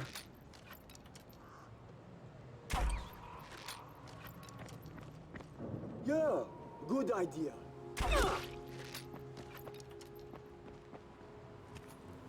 Down and out, boys. Down and out. Yeah, and with the like say for example, Lennox with the bow. So I've got steel bolts, impact bolts, stun bolts, toxic bolts. Don't know if there's anything for the guns. I don't know if there's any like incendiary or armor piercing rounds. That'd be something nice to have in Dying Light, see? You're right, Storm. it's a really good game, mate. I've had my moments. So I won't pretend I've not had moments of massive frustration. But, you know, in the cold light of day, after yesterday's stream, I've had a busy week, mate. I'm not going to make excuses. It's been I don't like using the word stressful, but it has been a fucking complicated week. And I was just getting frustrated, mate. I wasn't playing the way that I should play. I was letting little things get to me. I was... trying to do the age-old gamer failure of, I guess, the definition of insanity. You know, keep doing the same thing over and over and over and over again and expecting a different outcome. And I got stuck with that mentality a little bit yesterday. So I kind of took a few moments to myself and says, "Are you enjoying the game?" And I couldn't help but answer, "Yeah, fucking loving it." Really loving it. So what's the problem? And the problem was me. Very clearly me. I think I've got so used to playing something like 7 days where there are no real surprises outside of, you know, the jump scares and things. The little funny things. I've got so used to playing a game that it challenges me in no way whatsoever.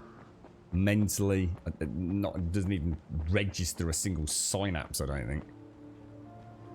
And all of a sudden I'd got a game that was making me actually have to think about how I play. You know, why is it going wrong? And even just in today's session, I've realised something I hadn't realised before. Yesterday, one of my criticisms was The virals. As soon as I make a noise, the fucking virals all over me. It's driving me mad. Like even when I'm covered in the zombie viscera, which is a specific camouflage skill, and they're still coming at me. It's so annoying. But actually, they're not. They're not coming at me. The game tricked me. The game literally played me like a fiddle. They will lunge at you. They will come at you as if they know where you are, but they're just guessing. You know, as long as you move out of their way, 9 times out of 10 they can't get to you. It's quite the thinking man zombie game, this, if you let it be.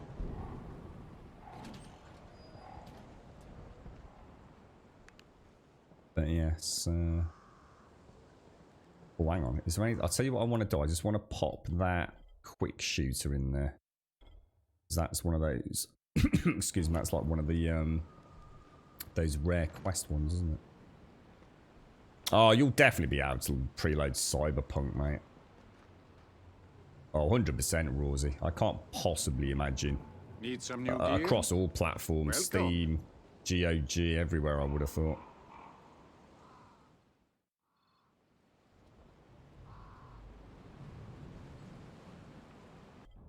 I'm not sure what you mean by Xbox Connect. I'm sorry, Rosie. I'm not sure what you mean, dude, about the Xbox Connect.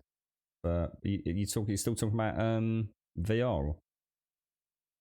Take care, Lady Elvira. You look after yourself. Sweet dreams, mate. Sweet dreams. Pound Saver. You can enter their shop without a mask, but only up to the stop sign. Because COVID understands where it can and can't go. And it seems they don't care how many mouth-breathing morons enter their premises, nor do they seem concerned about wearing masks. What? So you can go into the shop, but then there's a point where you can't go any further without a mask?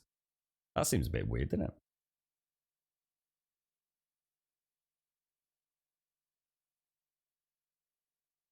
Yeah, definitely, Rosie. Did you play... is that Friday Night at Freddy's? I would never play that game, mate. I've seen that game, and I would honestly, I think I'd rather gouge my own fucking fingernails out with rusty pliers than play Friday Night at Freddy's. Have a look at my merch. I don't know what it is about that game, but I find it so utterly void of any sense of fun. I don't know what it is about that game. I put it firmly in the category of it will never be played by me. I don't know why either. There's no rational reason for it. It's a bit like that Slender Man game. I will never play it ever. Not even if I had nothing else to play and it was the only video game left in the world. I still wouldn't play it. I just wouldn't play video games. And I can't say why, dude. I'm sure it's a perfectly good game, but. Friday Night at Freddy's, even the name alone fucking generates a modicum of anxiety and fucking anger. Again, it's completely irrational. But so sometimes I have a game like that. There's games where I just don't like them. I just don't like to play them. We were talking about Tetris yesterday. You know, one of the most played games by, across the globe. But I just don't like Tetris. I just don't find it even remotely enjoyable. And then there's games like Friday Night at Freddy's, which literally, for some reason, anger me. Even the thought of it. I never thought of it like that before. That's it. 5 Nights at Freddy's, yeah, whatever it is. 5 Nights, yeah, whatever the fuck it is. It's the Freddy bit that annoys me. That's how much I give a fuck. You mentioned Xbox Connect earlier. I was trying to say... I don't know what you mean by Xbox Connect. I don't even know what Xbox Connect is, mate. If I said Xbox Connect, then I can only apologise, because I don't know what Xbox Connect is, mate. No, it's not that I don't like Freddy. I just don't like the 5 or Friday Night at Freddy's or whatever the fuck the bloody thing's called.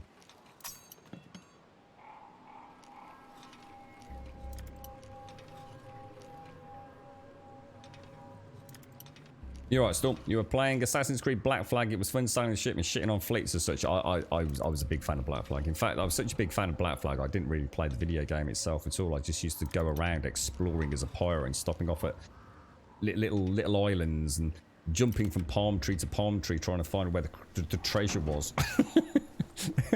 I did nothing to do with being an assassin or playing the main game.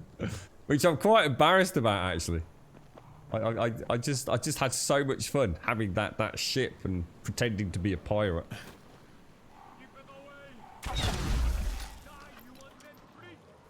Okay.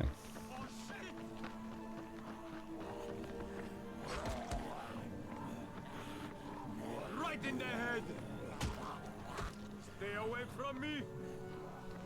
Die, you undead freak. Come on, you gotta try harder, boys.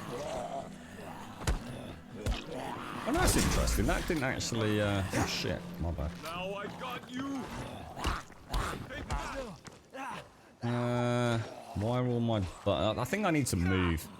Hang on a sec. I said earlier, didn't I? Because that crick in my neck, I am actually in a weird sort of position today. I think what's happening is I'm actually putting pressure on the buttons on the underpad of the elite controller. So as I go to jump, I think it's counting me. Yeah, it is. It's counting me as already in or trying to jump. So I keep my finger on the jump button. Look, it does the jump, but then it's still depressed. When I go to click it again, it feels like I'm still depressing it, but I'm not.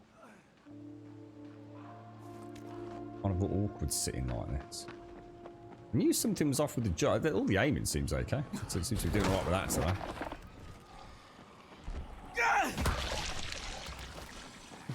Can't seem to get the jumps in. Little slide kick. Now we're getting there. That's a bit more like it, isn't it? Oh, come on. I saw that LB pop. Cheeky devil.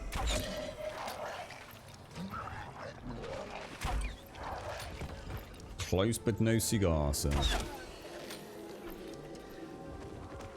Connect is kind of dead. Connect isn't kind of dead. Connect is dead. Even Microsoft confirmed Kinect's dead. Kinect is fucking dead, mate. There's no ifs, ands, bits, or we can still jewelry rig it up to play the odd game. Kinect is fucking gone, mate. That's what you meant. Xbox Kinect. Oh, fuck me. That is never coming back. Oh, fucking hell. No way, Rosie. That caused the Xbox game division so many fucking headaches with the shareholders, mate.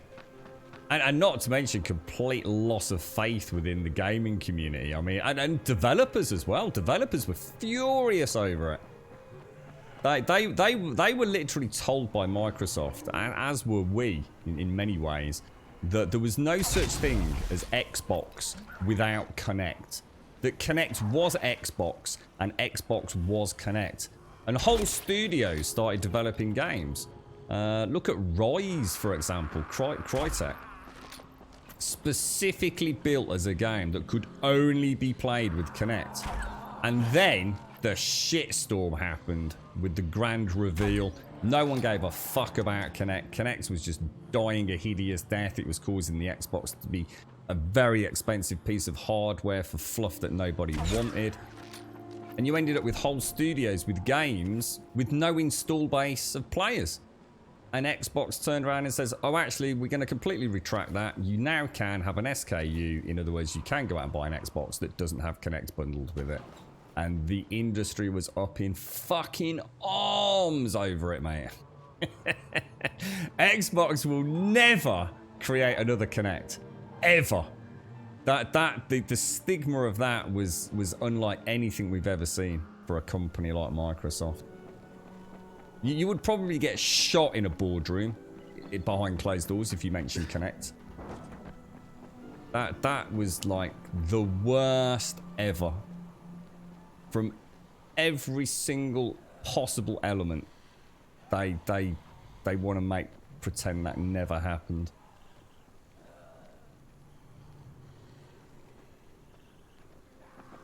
Freaking hell, Peter Molyneux fucking almost lost. Well, he probably technically did lose his fucking career over it. I mean, Lionhead was already in a lot of trouble under his somewhat bizarre leadership, but he's babbling bollocks about the future of Kinect. Definitely put a few nails in the coffin there, didn't it? Oh, I think that it still holds. I think, Rosie, unless I'm mistaken, And this is one of those weird statistics, you know, you can make a statistic kind of work for you. It still holds the record for, if not one of the most, the highest budget on advertising for any piece of hardware on the planet. So take any piece of hardware and take the marketing budget for it. Kinect essentially either held, still does, or in certain territories holds the record for the highest budget for advertising. I think it was in the order of $9 billion or something like that, mate. It's it's fucking nightmare fuel for Microsoft. Kinect Sports. I never played anything Kinect outside of fanning about with it a couple of friends' houses, to be honest, Linux. Yeah, I never... That's why I was getting confused, Rawsy, sorry, when you said Kinect. Kinect is actually spelled, it was a K-I-N-E-C-T, wasn't it? Kinect. Yeah, it's good fun still. Good game, mate. Really good game.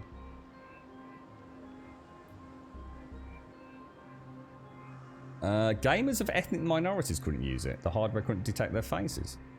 I've never heard of that, Dot. Never heard of that at all, mate. I'm sure that's probably some little gaming fucking journalist from Kotaku making shit up, quite frankly. I've never heard of that myself. And I can think of my literally the guy that I'm talking about, the guy that had Kinect, and never had any fucking problems logging him in, mate. I don't know where that's coming from. There were some issues with voice recognition for regional accents and things, but they actually did a really good job of sort of getting that working quite well, to be honest, mate. I think that's a case of like maybe one or two people who didn't know how to set it up and it was fucking blown out of all proportion, mate. I can't possibly for one fucking minute imagine that was a real fucking actual issue with it. Outside of someone just having a really fucking weird face, maybe. Like an octopus, maybe. Like aliens. Lizard people, perhaps. Fable, yeah, well, that's Peter Molyneux talking about the... do you remember the carriage riding? The carriage riding connect, Peter Molyneux. That dude was batshit crazy, man. He's still... I actually know someone that works with... is it what's it called? What's it called? 21 Cans or something like that? Or whatever the studio is. I mean, to be fair to Kinect, it actually did work. I mean, it worked in the sense of, you know, if it was only there for basic things. But what Microsoft fundamentally failed to realise is that people don't want a fucking camera in their living room. It's just that simple. Nobody wants a camera sitting underneath a TV watching them.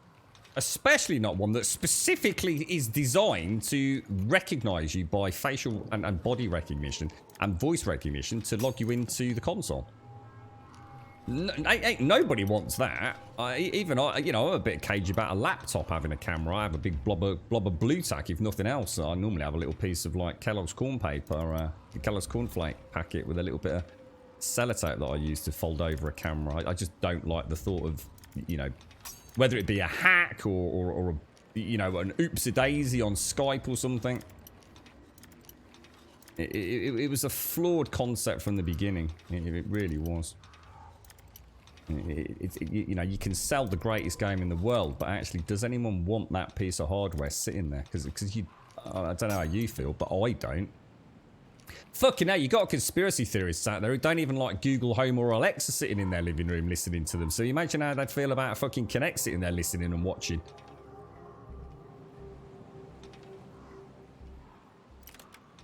Yeah, like I said, Doc, absolute bullshit, mate. I knew you'd pull an article out that was literally based in no fucking reality whatsoever. Absolute fucking nonsense, mate.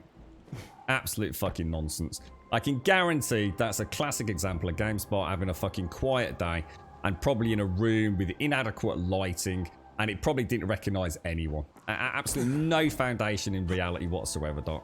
As someone that had a go with Kinect and knows the world it was used in, and as I said, the friends that I have, absolute fucking babbling bullshit, Doc. Quiet day in gaming news. Absolute nonsense from the bottom up. I wouldn't believe a fucking thing GameSpot or Kotaku anyone fucking writes these days.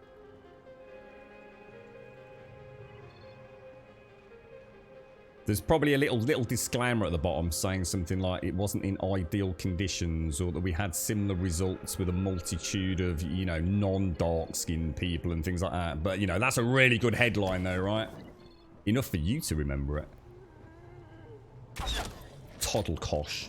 Piddleposh. Nonsense. Babbling bollocks is what I say. Exactly, Lizard. That's what I'm saying, yeah.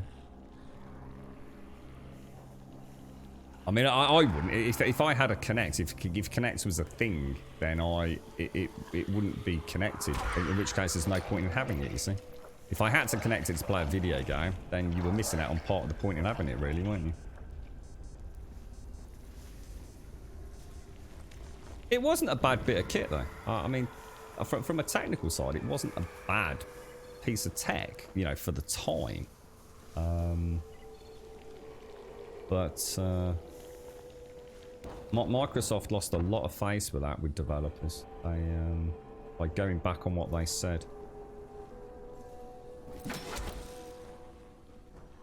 Must have hurt greatly for them. I mean, that whole Xbox One was a freaking disaster, really, wasn't it? But, to be fair, look at the Series X. I mean, Microsoft are on fire right now. Well, they are doing a really good job this time, man.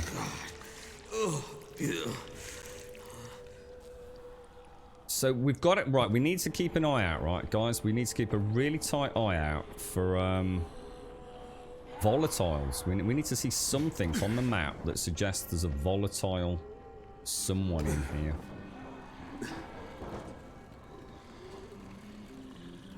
Where do I go?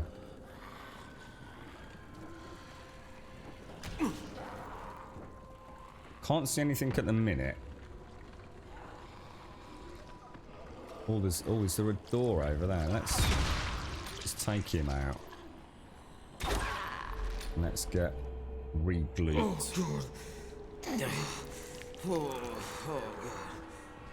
No, I can't remember. It was actually another company that Microsoft bought the tech from.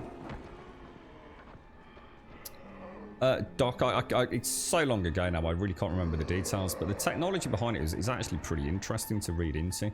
And little things like Microsoft's cooling system as well. The hardware itself was pretty fancy. Simplistic in its, you know, overall design, but pretty complex in... Oh, sugar. That was a blazer. In what it could achieve.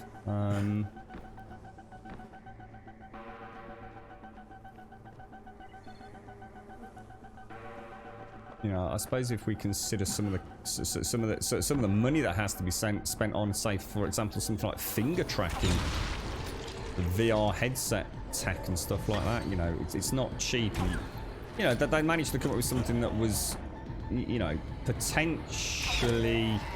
Shit, I think I've got stuck. Got stuck on something on the floor there. Shit, I knew it.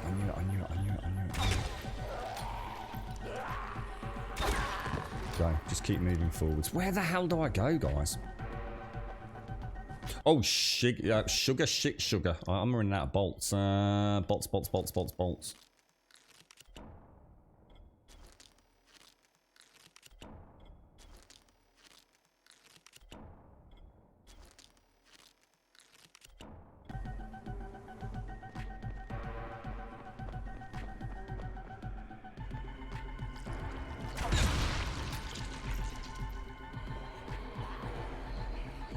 There's another corridor over there, which I don't think we went into last time, did we? Reckon there could be one in there? Or is that just... No. Shit.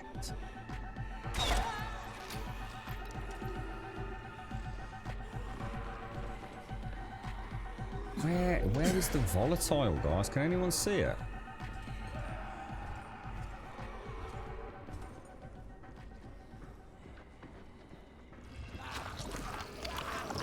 Oh no, I landed on him! Oh shit, I've got a problem. Because my stuff's about to wear off.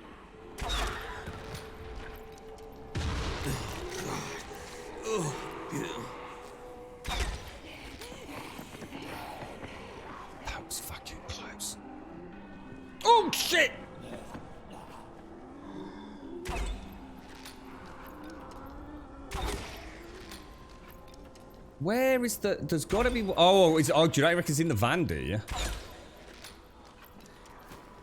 Is he in the van? Oh, he is as well.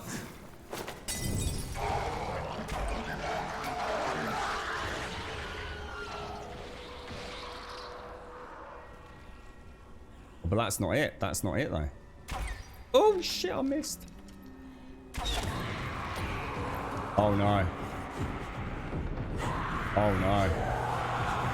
And I'm about to run out of gloop, mate.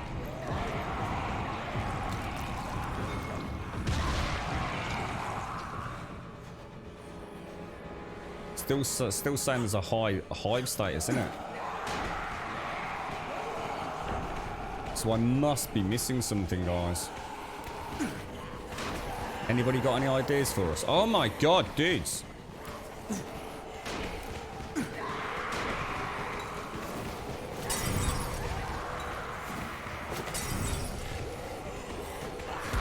Oh, what the fuck?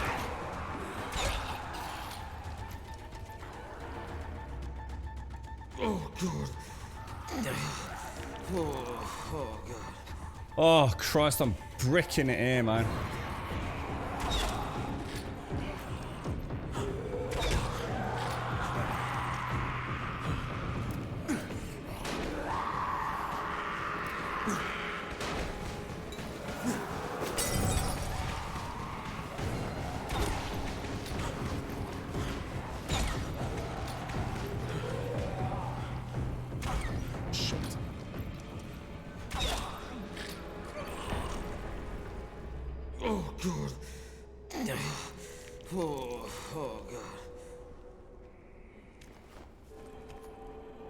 Only got 1 minute to go. Definitely not one there.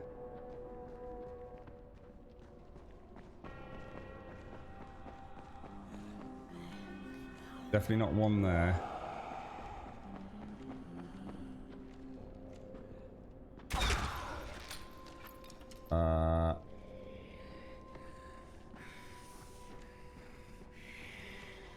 Oh my god. Oh my god, there's a fucking tunnel down here, guys. Oh my god, dudes.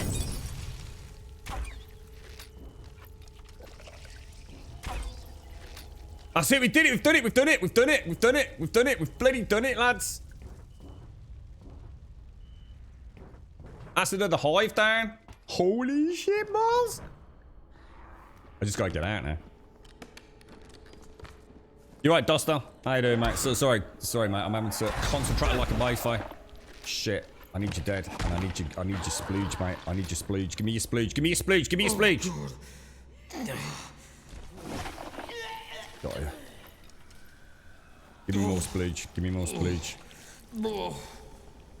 All right, we just gotta get out. Which is the way out? Presumably.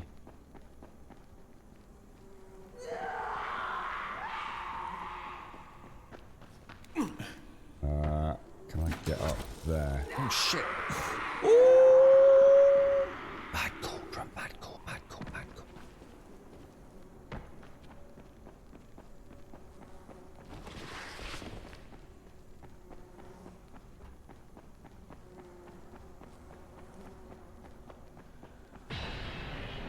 Oh shit! Fuck! Why is it not letting me grapple? Why can't I grapple? Why can't I grapple? They're all going to be coming back in. Why can't I grapple? What the fuck? Oh shit! Fuck! What the fuck, dude?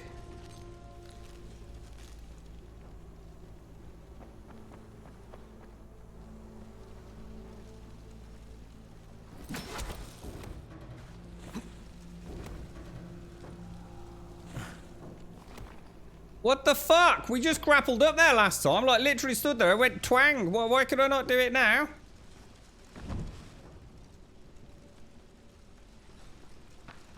Fuck it. Stupid ass grapple bollocks. I think we've made it. I don't think we're going to get caught on the way out. It's too late now for them, isn't it?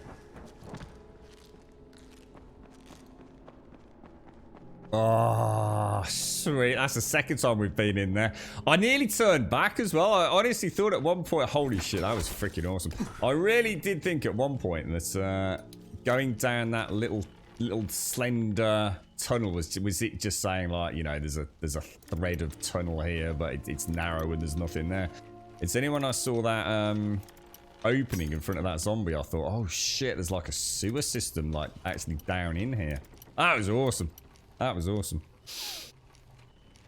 I don't think you have to clean them, Jan. It's just that I wanted to try the theory crafting we had yesterday from the very start of the game. So when we actually started the following, it very specifically stated, sorry, that if you clear the hives, you will see a reduction in zombie activity in and around them. And I wanted to put that to the test to see if the viral activity up top started to diminish whenever we made noise. And I think I've already started to feel that. I think that's 3 nests that we've done in total now. So, if you see here, look, there's no nests in this southwest part of the map now, look. So, the next one is that one there. And then that's that entire southern section of the following map without any volatile nests. So, yeah, it's been pretty cool, actually. You're right, Dawson. You hate these so-called game reviews or channels with it when they lie about the game and stuff. I really like honest reviews, but it's really hard to find. I don't think there is any. It's like what I was just saying to Dot there about GameSpot and Kotaku and all these other outlets. They unfortunately are completely reliant on hits. As soon as you have an outlet that is reliant on making money, and how do they make their money? By you clicking on the link. They will do anything. It's like what Doc's just been talking about there. It's a really good example, I think, of making something into something it actually really isn't. Connect, of course, would not always recognize your face. Some days it would, some days it wouldn't, depending on light conditions, shadowing in the room, glare even from other light sources, example. You know, it's tech. You know, not everything works first time. My fingerprint scanner on my phone doesn't always register my thumb for some bizarre reason, but other days it does. But what they do is that they manipulate it into making it sound like it's a racial element. Like, oh, it can't recognize dark-skinned people. What an absolute load of fucking bollocks. And that's the problem. It's anything to get you to click. See, that's an interesting title. Like, what the fuck? You know, what the fuck? That can't be right. So you click it to find out how much bullshit's going on. If it was just like, if they changed that title just like, Connect sometimes has a problem recognizing your face, no one would have batted an eyelid. But you add a racial element to it, or a sexual element to it, and suddenly you've got people clicking it. And that's the point. I think we all agree these days, Dostal, that most of us tend to go to an independent source. We tend to go to somebody that we feel we know, whether it be a YouTube content creator who has gone out and physically bought a copy of their game and has a reputation for actually fucking being pretty brutal about video games.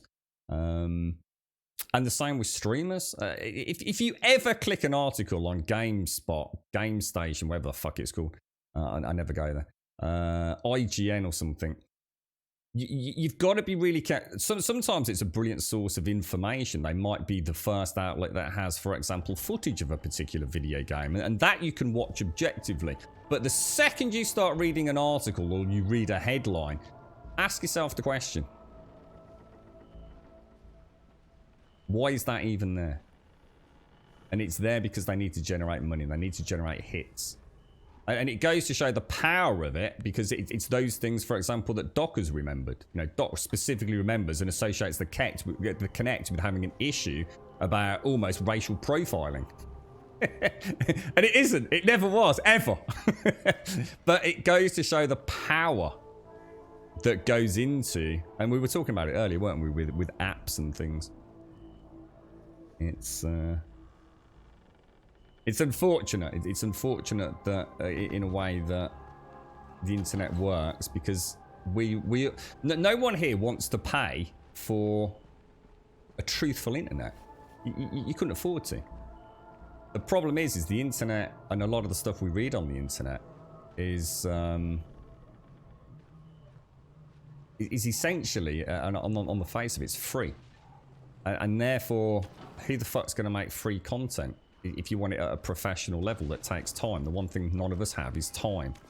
And if you want someone's time, you've got to be willing to pay for it. It doesn't matter whether it's someone cleaning a toilet. It doesn't matter if it's someone trimming your hedge in your garden. It doesn't matter if it's a loved one cooking you dinner. So somehow there's a price for it all. And when it comes to the internet and expecting somebody to take their time out to sit down, spend 40 hours playing a video game and then reviewing it, you know for a fact they're not going to spend 40 fucking hours reviewing a video game that only got into their hands on the Thursday and the embargo's out on a Friday. They played it for 6 hours and fucking do a full review on it, like Days Gone, for example. The whole gaming industry is utterly broken from I guess a review perspective, and it will never recover from it either. I don't think. There will be a time where IGN no longer exists, and the same with GameStation. They will either learn to adapt in some way, or they will become the laughing stock that is Kotaku. I think most people probably have certain gaming outlets that they think are already laughable. See, before it used to be more objective, I guess, to the point where you had journalists that wanted to speak the truth, but unfortunately, as advertising revenue became so dominant, you know, you're not going to take £50,000 from a publisher on the promise that you don't slag their game off too much. And then have an independent journalist slag the game off. You're not going to print it. You're going to amend it. You're going to soften it. You're going to round the edges off a little bit, aren't you? And in doing so, you've changed the whole point of an objective review.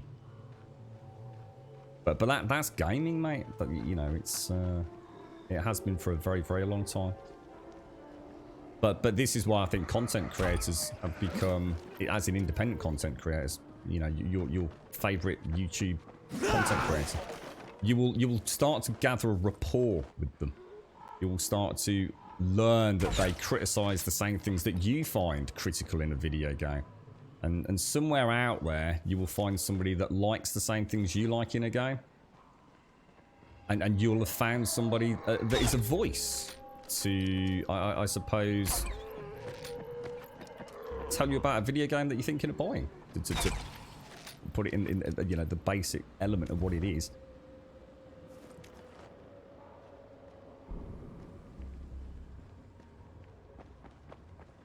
You're right, Doc. What's that? Possibly the last game reviewer who would say what he thought and would review something he couldn't show in a bad light was Total Biscuit.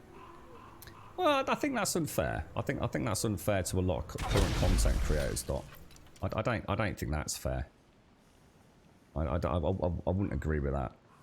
There's a lot of impartial people out there that will speak their mind. I mean, Total Biscuit, you know, was great at what he did.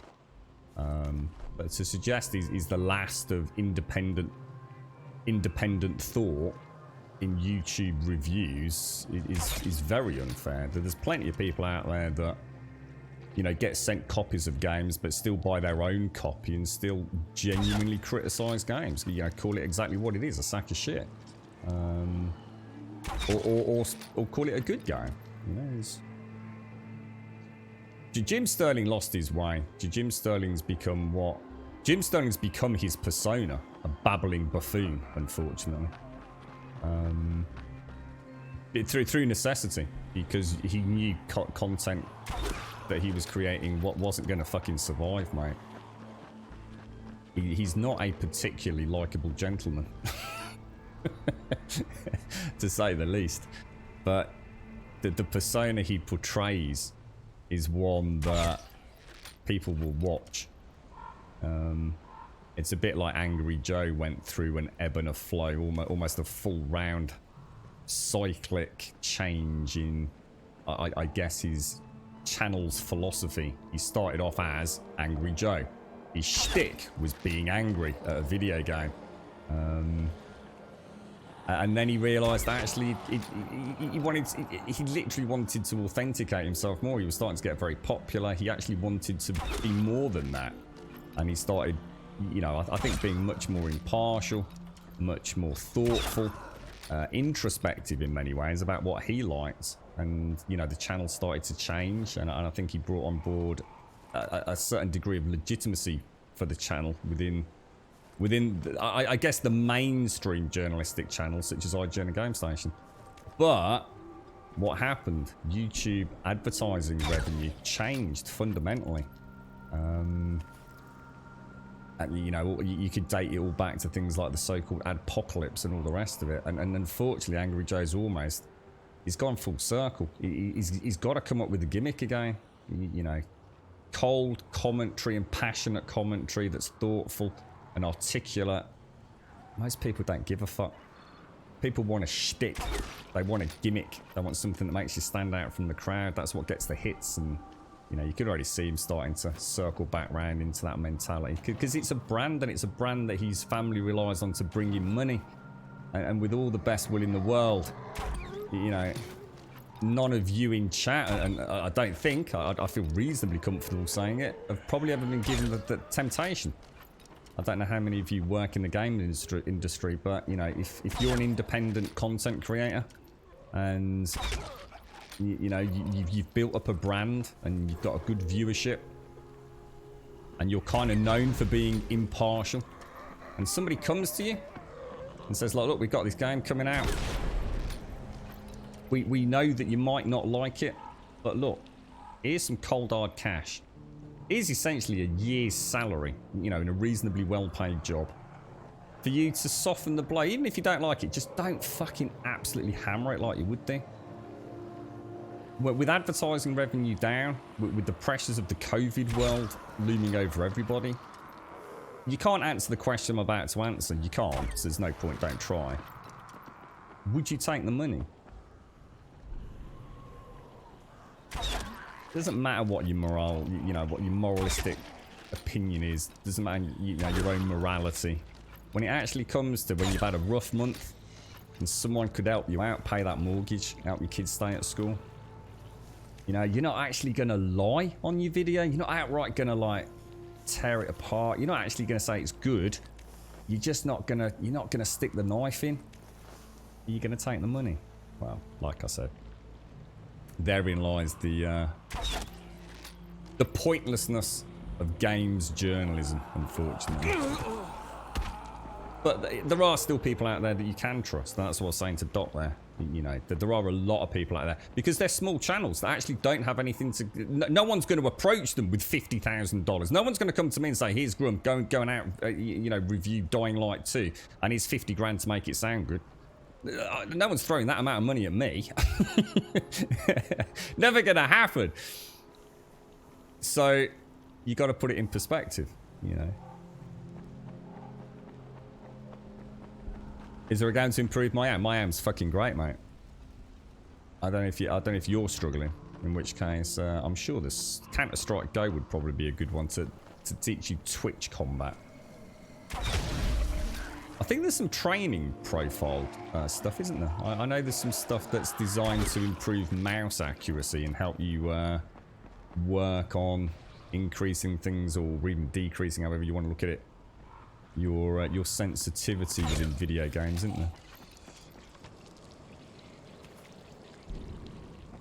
there? If you mean controller-based stuff, then I'd say no, because every game that has controller tims, it's so variable on things like Dead Zone and stuff, which tends not all. I mean, it's changing. I mean, to be fair, it is changing, and of course that's the beauty of the Elite controller. I think the hardware itself is starting to come with things like sensitivity, Dead Zone,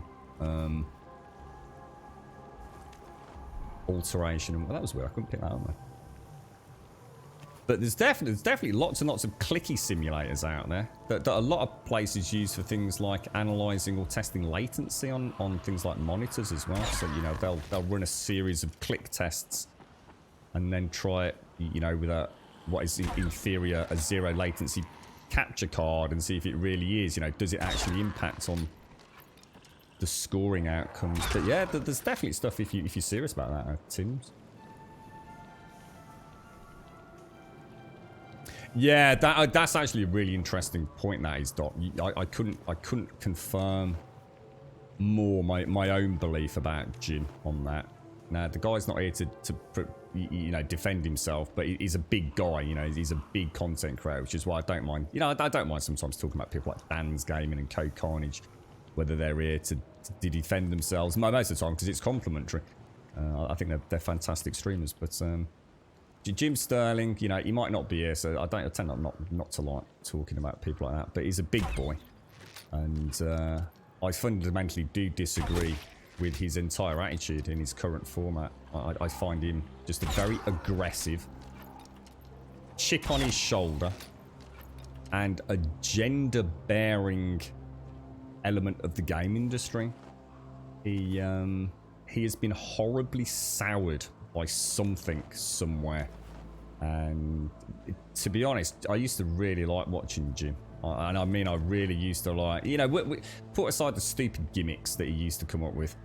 I used to like at least listening to his train of thought. Didn't always agree with it. Didn't always appreciate the way he put things, but sometimes he had an insight into something that I didn't. Due to his role in the industry, or his place in the industry. But he's just become a real, to be honest, a nasty piece of work. I don't find anything nice about him. Everything's negative with him.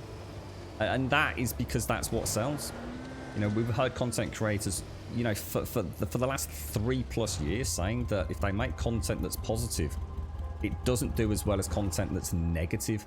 You take a game and you bash on it and laugh on it and show all the glitches and the things that only one person's ever seen, but you use somebody else's footage, and before everybody, now everyone thinks they're all going to get that same glitch, and people lap that up. They love to hate.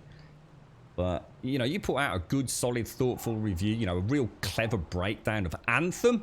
Anthem actually had some really good elements to it. I actually quite liked Anthem. But if I'd written an article about that, or if I'd done a YouTube video out of it, it would have been laughed out of the fucking internet. And that's just the world we live in, isn't it? Yeah. I've not seen him for ages, Doc. Someone else I've not watched for a long time, Doc, and someone that I used to actually say, and I've been really worried about my own commentary about it.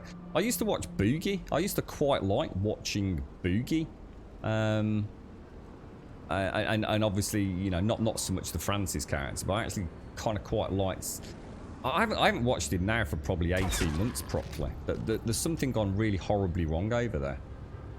Really horribly wrong, and I don't know what it is, because like I said, I've not watched it for 18 months, but every now and again I start watching one of his videos, but they all seem to be about the same thing, sort of feeling sorry for himself, and I think the guy's got some real serious issues, and I fucking hope someone can help him out. But it almost sounds to me like there's something a bit sinister going on behind the scenes, but I don't have time in my life to be worrying about things like that. I don't know the man, so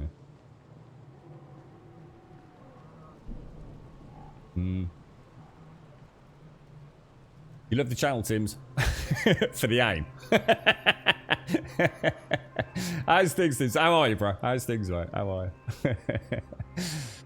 you? Which one's that, Doc? AimLab. Oh, yes, AimLab. Yeah, that's the one that they were using for the Steam controller. I think Elegon links, wasn't it? You don't remember the last time you watched reviews? I don't watch them anymore. What I watch is hardcore gameplay from the game or just trailers. Yeah, that's it. Yeah, that's it.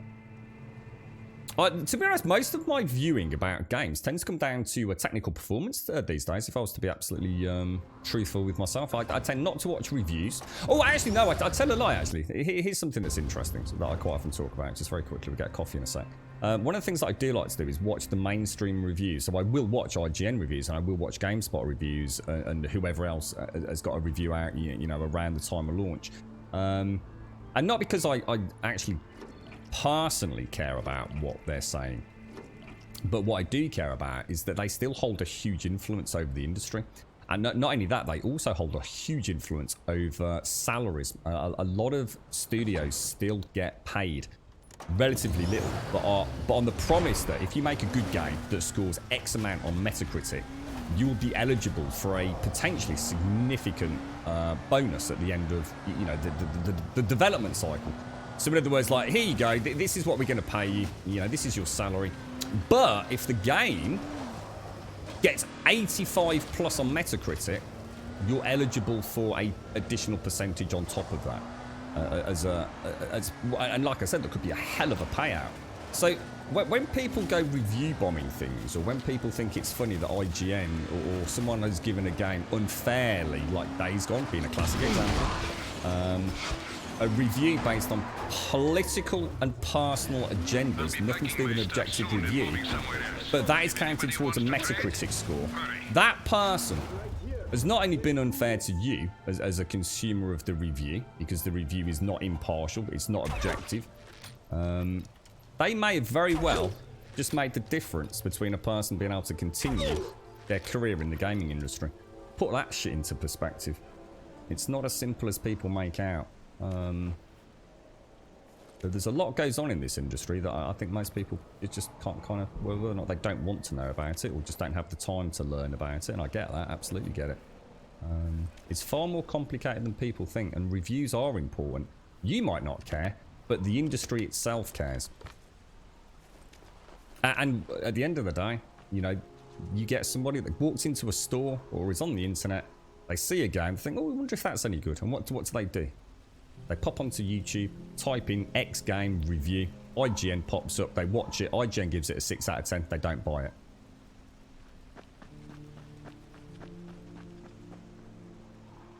Not everyone's got time to go and spend time on Twitch and find somebody that agrees with their train of thought and find an impartial reviewer.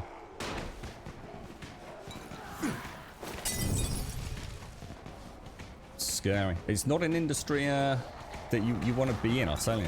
And the silly thing is, most of the people that are in the industry or coming into the industry, they have a set of skills that translates very well to what I can only describe as much better paid jobs. So what happens is we start diluting the creativity in the industry. Because what the industry is always tending to attract people that actually are willing to take, you know, a relatively smaller income, but because they're passionate, like they want to do something creative, not just do endless lines of boring code for a bank or insurance broker or something. Hello, sir. But what happens is we create the opposite environment to attract those people into it, you know? They're almost being punished for being creative unfairly by reviewers. That was a bloody good take there.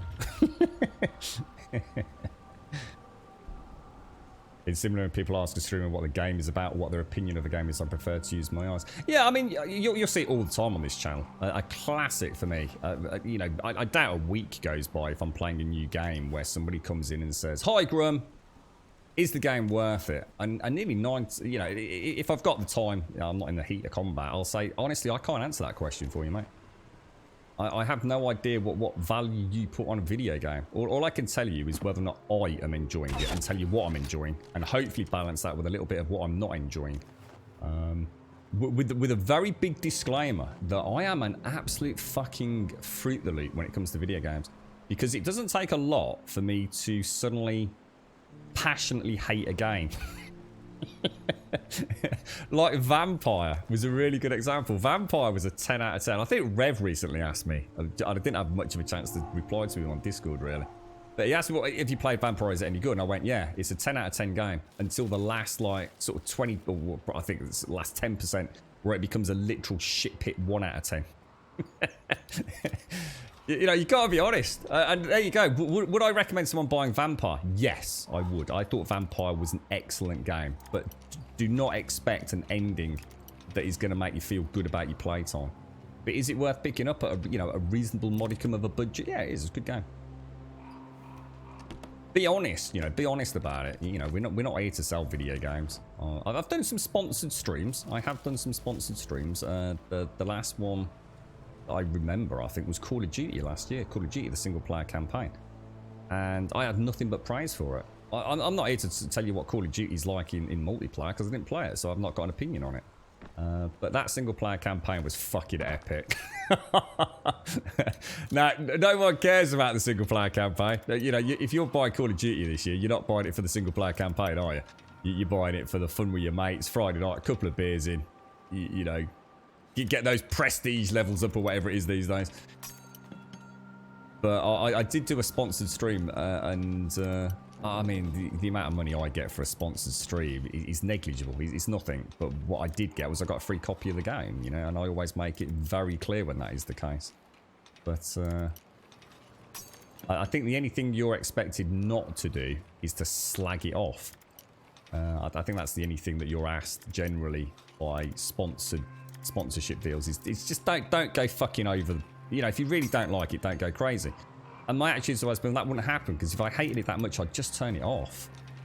If it was a sponsored stream, I'd say, right, look, I'm really not enjoying this. I'm going to turn it off. I'll cancel the sponsorship so they don't have to pay me anything. And just speak openly and honestly about the game. But that's never happened. I think I've done 2 sponsored streams. I can't remember what the other one was. See, a lot of companies will just send you a free game anyway, won't they? I think sometimes if you've got a Twitter account, they'll send you a free game. But that's not a sponsorship. I think you have to disclose that you got a free copy of the game, but you don't have to. They're not saying like be nice or be kind or don't be horrible about it. You all right, Mickey boy? How you doing, bro? What's that? 11 years on Twitch. If I had a penny every time I heard that. What was that, Rosie? Vampire, the only game Grum rage quit on stream. There's got to be more, sure. Oh, no, it's not. I rage quit Colat as well. I'm sure there's got to have been others, Doc. There's got to have been others, mate. It's like I said the other day, even when a game is really, really bad, to be honest, it doesn't bother me. As long as I can speak freely about it, in which case, like I said, if it was a sponsored stream, then I would simply cancel the stream. Or, sorry, cancel the sponsorship. Just say, look, I don't want any money. And probably just give them the game back if you could, but you can't because obviously it's a digital copy of the game. But take it away. Leave me alone. Don't ever send me anything again. Yeah, that was, I was so hard. The thing is, I was angry because I'd enjoyed the game so much. It wasn't like because I was like fucking raging because like, I got stuck or because I felt the game had introduced like a silly mechanic all of a sudden. It literally, the game laughed in my face. It says, ha ha ha ha ha. You've done something very few players do. Oh, you've worked so hard, Grum. You know, everyone else playing this. No, I don't mean like everybody else, but the majority of the player base don't play that way. And you've worked really hard and really taken your time and played a much longer playthrough because you've decided to go down this avenue. And right at the end, he goes, ha ha ha ha ha. In reward for this, we're resetting the entire city to be just like everybody else's is. And it was like, you're fucking shitting me, dude. You are literally shitting me. That's what hurt. Really, really frustrated me. I don't think we lost a single area or NPC or anything, did we, all the way through? And then all of a sudden it's like, you are now with the 99% of the player base because we didn't think anybody would actually do this. And we ran out of budget. So you're in the same boat as everybody else now. Very annoying. I can't think of a good analogy for that one. I don't think I've ever had it happen in a game before, to be quite honest. Most Call of Duty campaigns have been pretty good. I think I haven't played. Oh, I was mind blown, Rosie. I mean, I did say I had, you know, full disclosure. You had to take into account my commentary was based on somebody that hadn't played a first-person shooter of that kind of budget and caliber for many years. And dude, I was just lost. You know, I remember the days of playing Doom or Quake, and you know, you just waited to see what was in the room, and so something would just be in a corridor. I was in firefights in that Call of Duty campaign. I didn't know who the fuck was where, what was going on. There were explosions and destructible environments and radio comms and screams, and it was like, holy shit, I don't know what's going on. I had like complete sensory overload, mate. I came off that stream like honestly feeling like I'd been punched in the face several times. It was breathtaking, mate. I was very careful to say, like, look, I don't want to pretend that this has given me even a modicum of the taste of being in real life combat. But what it has taught me is just how sensory overload must be something that has to be... It must be an element of what makes a soldier to be able to fucking focus when there is just shit happening everywhere. Because I didn't know what was going on, dude. I didn't know who the fuck was the bad guys, who was the good guys, what the objective was. It was a freaking nightmare, bro. There was so much happening. So like I said, I wasn't trying to say like, oh, this is, you know, this is what it's like to be a soldier in, you know, a live combat environment. What it did tell me was like, how the fuck does anyone manage it? It gave me a whole new respect in many ways for anybody that has even had a gunshot whistle past their ear. Because even in a video game, I sat there going, I don't like it. I don't like it. It was absolutely amazing. The visuals, the lighting, the animations, the cacophony of sound from all the different explosions, the whistles, the cracking of concrete. Oh, it was, I'd never seen anything like that, mate. And I'm sure for those of you that play it year in, year out, you know, it's nothing novel or nothing new, but freaking hellfire. By the end of it, oh, there was that section with the little kid as well. Remember that? Oh my God, that was freaky as hell. I think I had to play like a little child, didn't I? Oh man, forgot about that. As you do, Smack. How you doing with the old Scum? Fist was in yesterday, bro. All good on it. I started watching regular bolts. What do these make? Because I seem to be running out of my bolts quite regularly. What was I going to say, Smanel? I did start watching a little YouTube video with a very nice lady, very softly spoken, doing like a little introduction to Scum. It did make me laugh because she even went through like how you move forwards, and she said you press W to move forwards and D to go backwards. Oh, sorry, S to go backwards. That goes to show how much I was paying attention.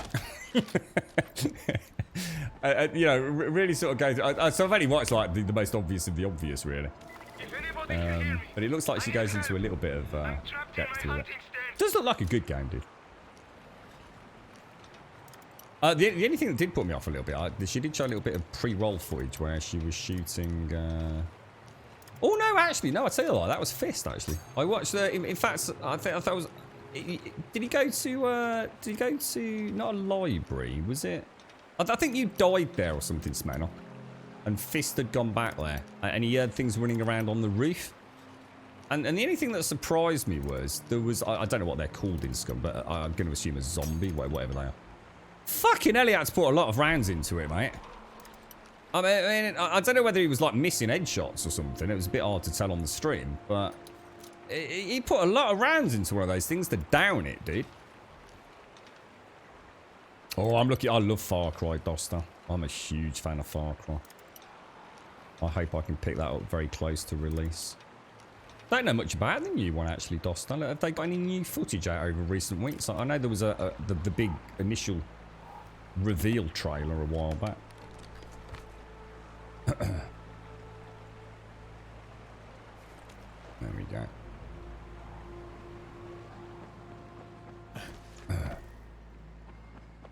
Right. Oh, careful. Nothing down there. So, what time is it? It's 1:52. So if we head... That's the next one. So I think if we head over there ready for nightfall, it'd be really nice to clear these, wouldn't it? So it almost looks like there's a route straight over there. Where's my car gone? It's fun to see a streamer get that immersed in a game. It makes you feel like you're playing yourself a bit or watching a good movie. Oh, I must admit, I do. I wish I could. I don't know. I mean, variety streaming, it has its pros and it has its cons.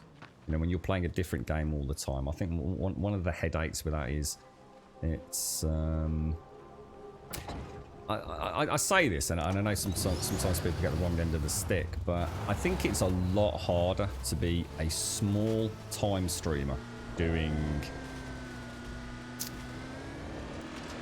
what we'd call variety streaming. Now, first of all, let's define variety streaming. Variety streaming is where you play a multitude of games, quite often on release. So it's what Dan's Gaming and Code Carnage are very well known for. You know, they're two wonderful streamers, very passionate about the games they play. And you know, it's not about whether or not you like them or dislike them, but that they get all the new games that they want to play. They have access to them, so you know they don't have to pay for them for a start. They also get sponsored to play them in many cases, so you know that doesn't need to be discussed. I think I want to get that out of the way. The real issue with being a small streamer is it's about chat engagement. You have to be. I think you build up a relationship with the community. You want to maintain that relationship because that's why you're streaming. It's important to have a chinwag. You know, how are you doing? How did the job interview go? You know, how are the kids doing? That's kind of I think why most small streamers, what I'd like to think, stream.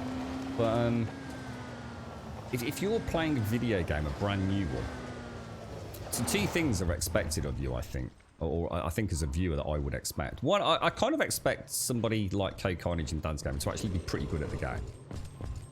They might not be the greatest gamers in the world, so I'm not expecting them to go play Counter-Strike Go and start beating Shroud. But you know, I expect them to be able to pay enough attention to the game to not make stupid mistakes, like I do, like not listening to a quest. or don't know where the door in a single room is. I expect a level of professionalism around the gameplay, and I also expect them to not engage with chat as much as a small streamer would. Now, people always say, "Oh, so-and-so." I forget we said Dan's Gaming and everyone now, but people always say, "Oh, I watch so-and-so and he has like 800 viewers and he or she always really actively engages in chat." That's bollocks. I don't give a fuck. It's not active engagement in the same degree that I call active engagement. There's a big difference saying hello and having a 5-minute conversation. And the reason I call bullshit on it is because it's physically impossible. If you've got 800 active people in chat, you're not engaging with every single one of those people. It's impossible. You can't. So time wouldn't permit it. So it's not a case of me having a stick in my bum about it. You can't do it. It's impossible. At the most, you're getting a hello and a bit of a chinwag, and maybe they'll speak to the regulars a little bit more and all the rest of it. It's just the way the world works. It's a thing called time. Now, a big streamer doesn't have to worry about that as much because there's an expectation that they're not going to get to. You know, if I go into Ko's chat and say, "Hi Ko, how you doing, mate?" I'm not expecting a response. I'm really not. Of course I'm not. I'd be a fucking idiot to expect a response, right? And that's another element of streaming as well. Maybe if you do want to get noticed, you chuck a few quid their way, and maybe now they'll notice you and say, "Hello, how are you doing? Oh, how did the job interview go?" Be under no illusions of the manipulation there as much as there is in any form of, I suppose, media and content creation. But that's why I think being a small streamer makes variety streaming very, very difficult. And it's why, when you think about it, so many small streamers stick to a game. Because it enables them to become very familiar with the game and be able to multitask, be able to talk, be able to engage with chat and still play the game to a reasonable degree of, if not skill, at least moving around doing things. Being a variety streamer is really hard because it's a brand new game. You've got to learn it. You've got to pay attention to it. You've got to listen to it. You've got to learn the tricks. You almost don't want backseat gaming. It's very difficult. I've seen a lot of people give it a go and a lot of people epically fail at it. What's that? Fist aim is potato. Well, I don't think. Well, I couldn't make it out to be honest, but I was watching on my phone, so it's not a criticism. I just didn't know if he actually was getting headshots. All I know is I thought those things went down pretty simply.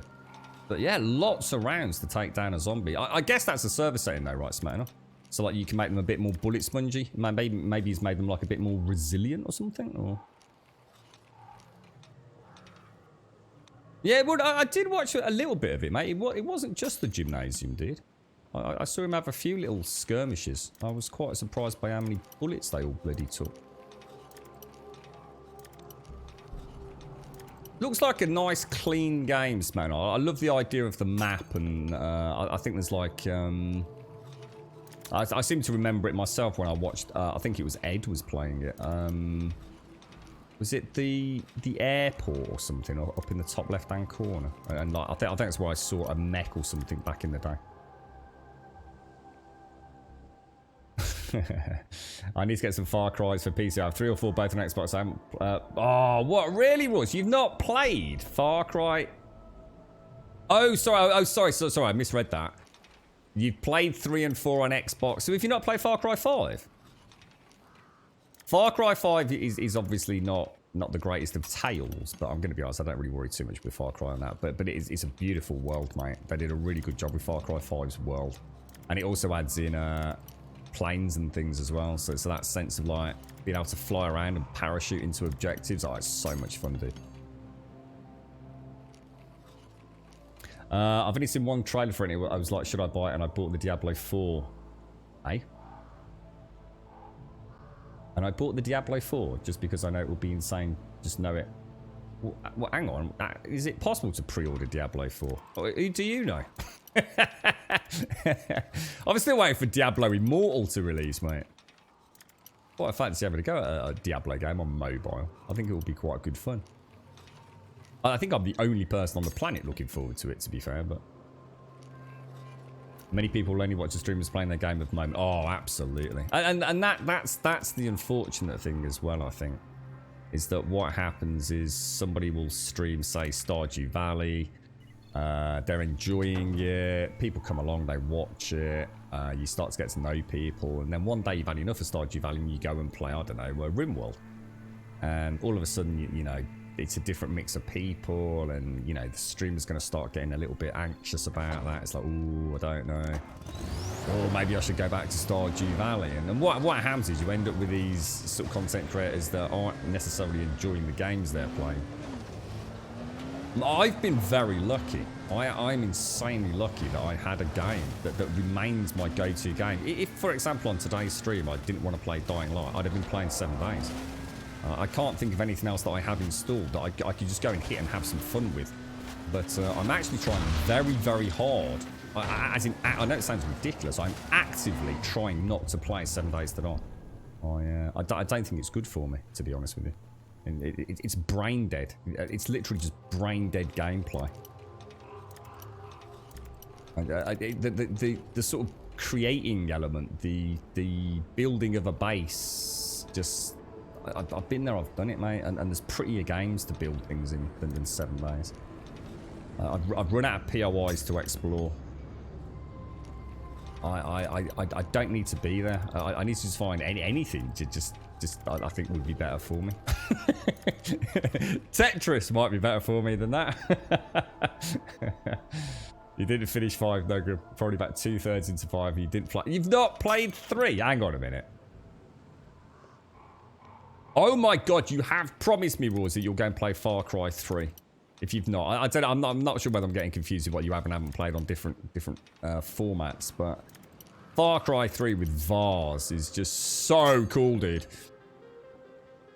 Do I need a brain surgery? What for, Ibita? What's I don't know. Do I? What are we doing to my brains? Yeah, you were stoked to play 7 Days on 5. There were so many great games I never played. On PC, I couldn't get back into it. I think. What do you mean when it comes to PlayStation 5? 7 Days is a fucking awesome game. I tell you what, if you've never played it, you have to buy it. It's just that simple. You have to get it. You have to own it. If you're a PC gamer and you don't own 7 Days, you're mad, in my opinion. If you like that genre of game, if you like building, killing zombies, if you like Dying Light, you must own 7 Days. You just have to. It's like a no-brainer. It's a fucking good game. But like all things, you can only play it so much, I think. See, the beauty of it was, when I was playing it, it was the heydays of 7 Days, because the content was coming fairly infrequently. But every time there was an update, it was a radical update. I used to say all the time, every time a new alpha dropped, it was like playing a new video game. It really was. The amount of new things we had to play with. Optimization or just graphical changes were like insane compared to most early access games, where it's like, oh, there's been an update for game X. Or what have they added? A bow, mate, or a new tool shed. It's like, oh right, really? When you had a new update for 7 Days, you felt like you were going to get a massive amount of new content out of it, and what that was perfect. That was perfect for me. I had a zombie game that had that, you know, I love building and crafting. I love that low survival element. It came along at a perfect time for me. I've never played New Dawn. New Dawn's like the role-playing version of... you know what? Maybe I should pick that up. That was Far Cry. That was released after Far Cry 5, wasn't it? And it was like a role-playing version of Far Cry, where you actually had weapon statistics and things. Is that right? I actually totally forgot about that.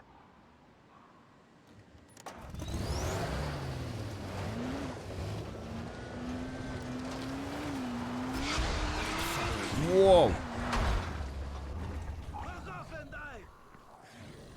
I gotta search all these, man.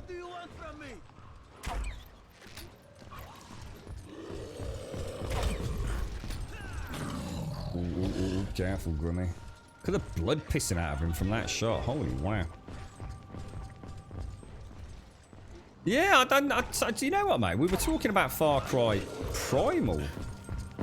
Am I shooting the wrong arrows at him? I think I am, aren't I? Yeah, I was. And that's a toad. Yeah, Far Cry Primal. Well, we could do a Far Cry Primal like Fortnite, couldn't we? Could do a bit of Far Cry Primal, a little bit of Far Cry New Dawn. Give me cash, bro. Give me cash. Totally forgot about that. This is terrible. It's sometimes it goes to show how important I suppose visuals are in video games. Well, one of the reasons that I didn't really like Rage 2 was because of that weird kind of rage mechanic overlay they had on the heads-up display. Didn't like it. I know James said it was nowhere near as bad playing it as it was watching it. Just a little thing that put me off though. And also the overuse of pink. Now, I have nothing against pink. I actually love pink as a colour. A nice pink shirt or a pink t-shirt, no problem at all, mate. But for some reason, sometimes in a video game, I don't know what it is. It just makes things look like really weird for me. And New Dawn, if I remember, had a really pink vibe to it. And so did Rage 2. And I know it's a silly observation, but it really put me off playing them, you know.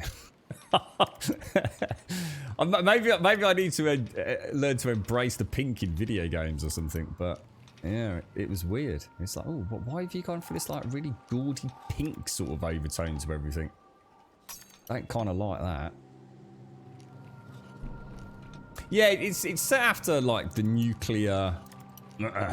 Is that right? I mean, I won't say too much.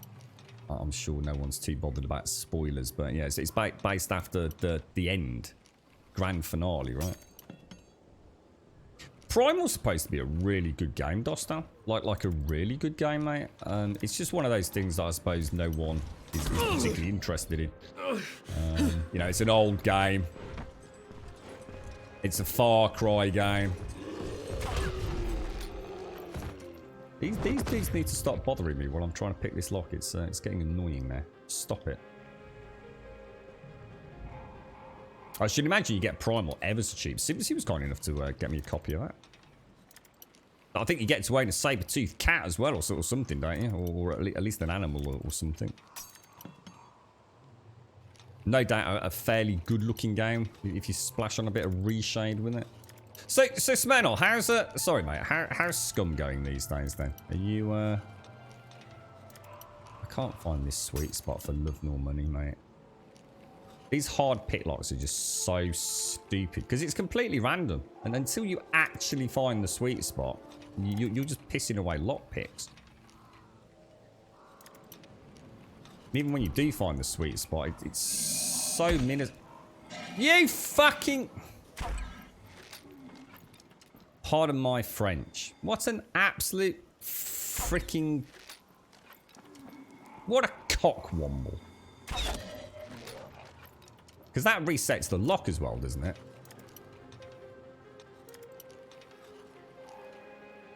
Or does it?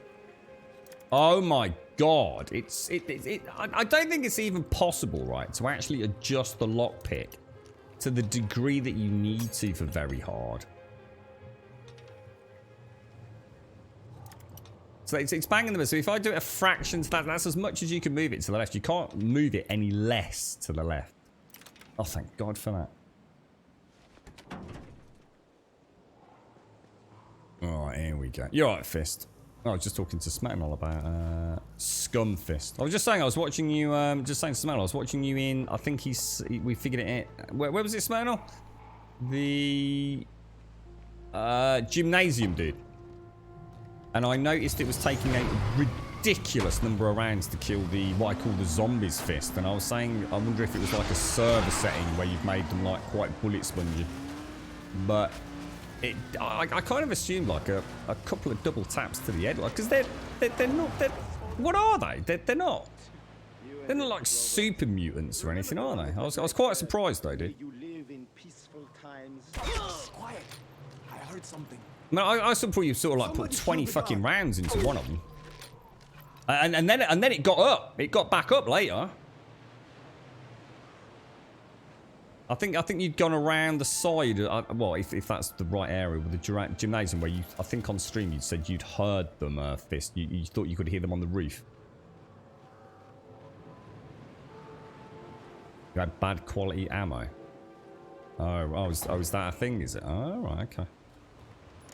All right, so you can have like cheap ammo, easier to manufacture, cheaper to manufacture, but a bit less bang.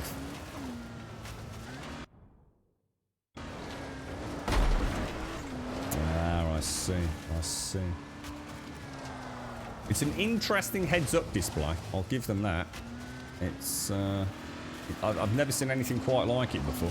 I'm still not sure whether it's fucking genius or trying too hard. I'm starting to think I like it a lot, because I think I kind of like the complexity of it. And you know me, I'm quite the inventory management sort of guru, you know. I do like tinkering with things like that. And I think, I'm not sure, because I was watching on my phone, Fist, so I think I saw you like consolidate the rounds in a magazine into another magazine. It's like you had like 2 magazines, say with 6 bullets, and you sort of converted it into 1 mag with 12 bullets. I think I saw that. Take care, Jan. Take care, bro. Yeah, like I said, I wish I could say more to get more explanation, Fist, but yeah, I don't know what. Must be a cave there, or is it? Oh, is there like a sewer outlet or something down there?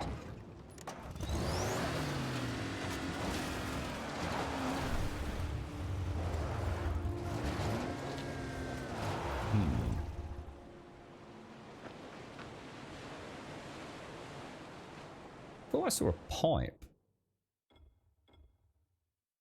Oh, it could be all. Oh my God, oh shit, where's the bloody entrance then?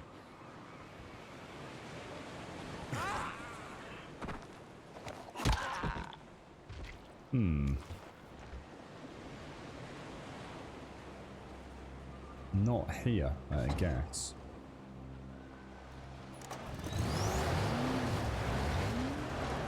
Yeah, I was kind of hoping I'd see some building Fist, but I didn't get a chance to flick through, unfortunately. I was quite busy at the time. But yeah, it definitely looks like an interesting one.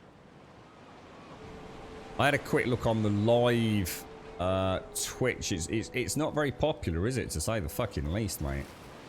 It's really hard to sort of try and... So sometimes it's nice to find a game and just pop around 3 or 4 streamers and have a chinwag with them about pros and cons, but...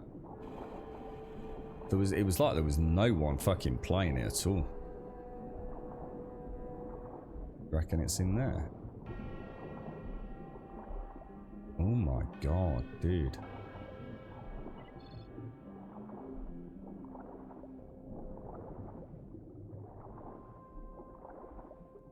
Oh Jesus. It's nowhere near night time either. I don't even want to be in here, but... Uh-oh. Uh-oh.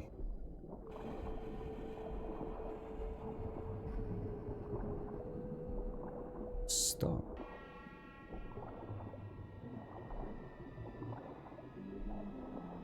Oh God, I'm not going to get any air anyway. Oh, here we are, here we are, here we are.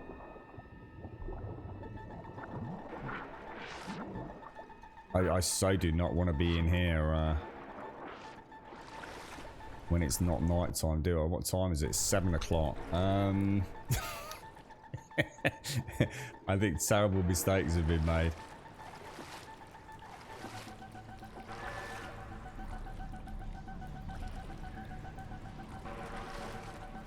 Oh shit, I can see a volatile over there.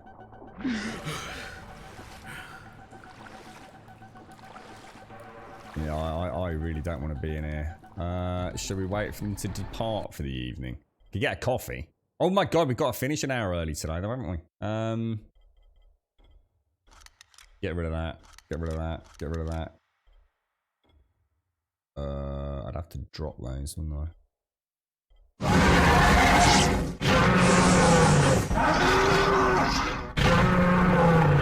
Divine! How you doing, me old worker? Thank you for the 500 biddies. You are the new bit boss, mate.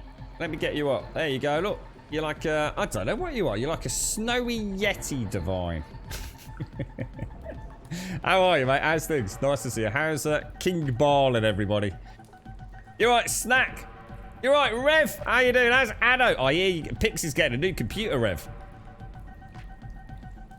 Just turned 2 hours. It's only 12 minutes past 1 here, Rosie. You don't need to worry about that, Snap. How's things, Divine? Yeah, it is. Yeah, I think a lot of us. Oh shit, that's a freaking. Oh no, he's gonna see me. Damn, that was close. What was that? Oh my god, I thought that started moving. It's like it was scrambling up there. Oh wow.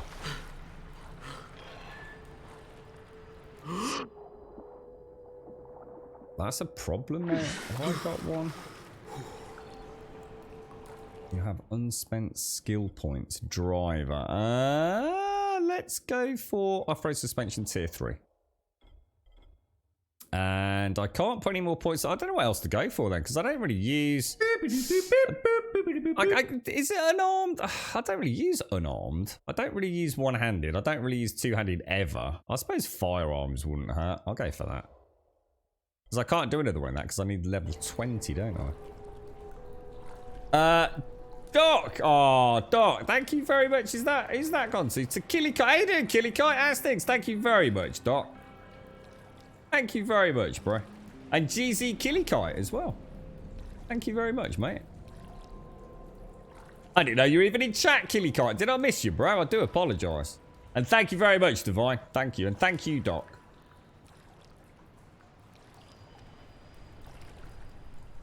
I can see it. Look at him up there, look. He's being a cheeky monkey. The thing is, I wonder if I do this. I wonder if they don't despawn at night, and I'm going to be stuck with millions of volatiles that otherwise wouldn't be there. See, I've got to get in to be able to kill one to get the camo up, haven't I? That is nightmare fuel. Just look at him stalking around. Look.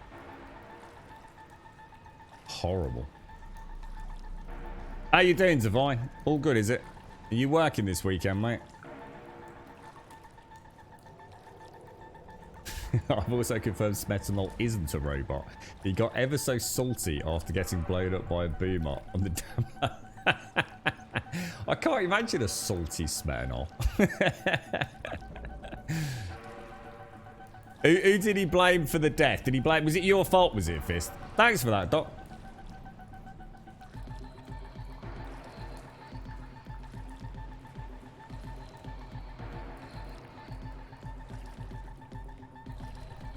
Oh, look at him there. Jesus balls. I'll have a go at getting over on that. Oh no. Ah, that's why, look. They're all... Ah.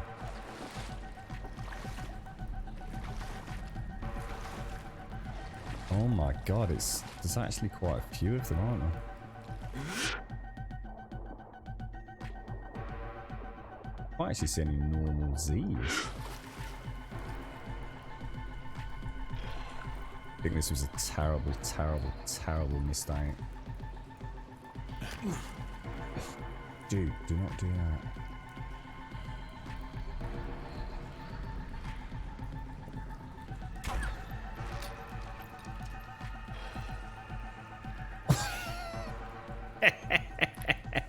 What could possibly go wrong, right? Shall I make some more mollies? Let's make some... What were those ones I was wrecking them with? Was it stun bolts or impact bolts? Remember when I was in the corner? Can anyone remember what was actually working quite advantageously for us? Let's get some more bolts. He kept questioning whether I turned up the difficulty. What? The question is, did you turn up the difficulty? I can't remember whether it was stun or impact. We'll make an impact. And we'll also make a stun bolt. And I'd say what we'll do. We'll make some more mollies as well, I think. I was saying earlier, Fist, I was watching a very lovely lady just doing sort of like a little intro to Scum. And I didn't realise there were boob and willy donga selections, mate. And now I understand what you were saying about the smaller your donga in the game, the more... I think the more skill points you start with, don't you? So it's almost like the game devs have sort of decided to say, if you're going to be a min-maxer, you've got a micro penis. It's a strange strategy to have opted for, but...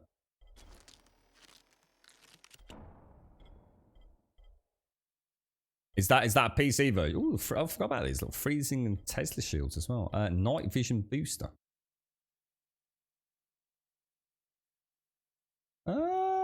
Resistance booster.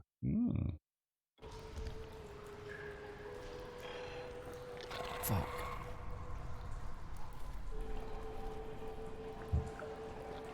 Oh shit. He's having a right proper think about coming down here then, wasn't he? Oh, you bugger. That was close. What time is it? 8 o'clock. Not time's 9 o'clock, right? I still didn't make the Molotovs. Mollies. Yeah, intelligence is tied to the penis. Yeah. Interesting. Very strange strategy.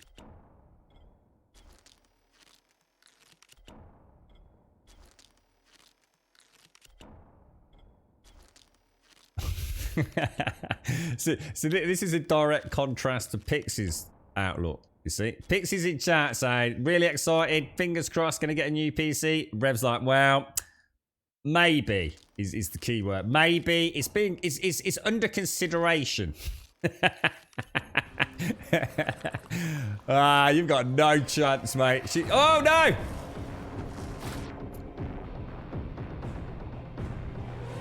He's only gone and bloody boffed it. He's only gone and bloody boffed it. Careful, me old mucker. This is a stealth infiltration. Right there, look, you see him there. Woo!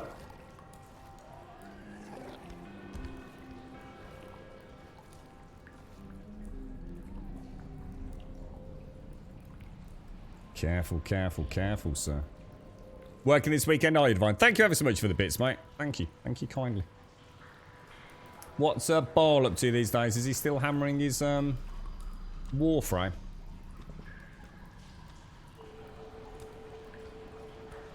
Oh, I was thinking the same thing, Timmy. It could be a deliberate delay tactic, don't you reckon, mate? Try and maximise profits on it. Here she is. It's not up to you, Rev. On CD keys, £10.39, but I gotta get Valhalla pay. Oh god, I forgot about Valhalla. That's really close now, right? What's the release date on that? The 10th of November? I can't believe all my jammy ass mates and family are gonna be getting the Xbox Series X on the 10th of November, and I couldn't even pre-order one if I wanted to. Bastards. We might have to have a day off on the 10th of November so I can go and sit around a mate's house and experience the awesome that is the Xbox Series X. Does anyone know what day that falls on? Oh, he's playing Dragon Age. Oh, really? What, all of the Dragon. I was going to say which one. He's just playing through a little bit of everything, isn't he? So, Pixie, I reckon you go for a GTX 3090 should be your starting point, alright, mate? No reason to go overboard. We won't go SLI with them, but you know, start off with a nice rounded GTX 3090. We'll get yourself a nice 1000-watt power supply.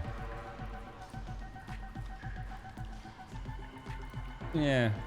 You know, I was going to skimp a bit and just go for 16 gig of RAM, but I think we'll go for 32 gig for you, mate. Is it? I thought it might be, so thank you. So it's Tuesday, is it? Yeah, I was going to say, because that's kind of like the American launch day for things, isn't it? In the UK, it tends to be a Friday, you see.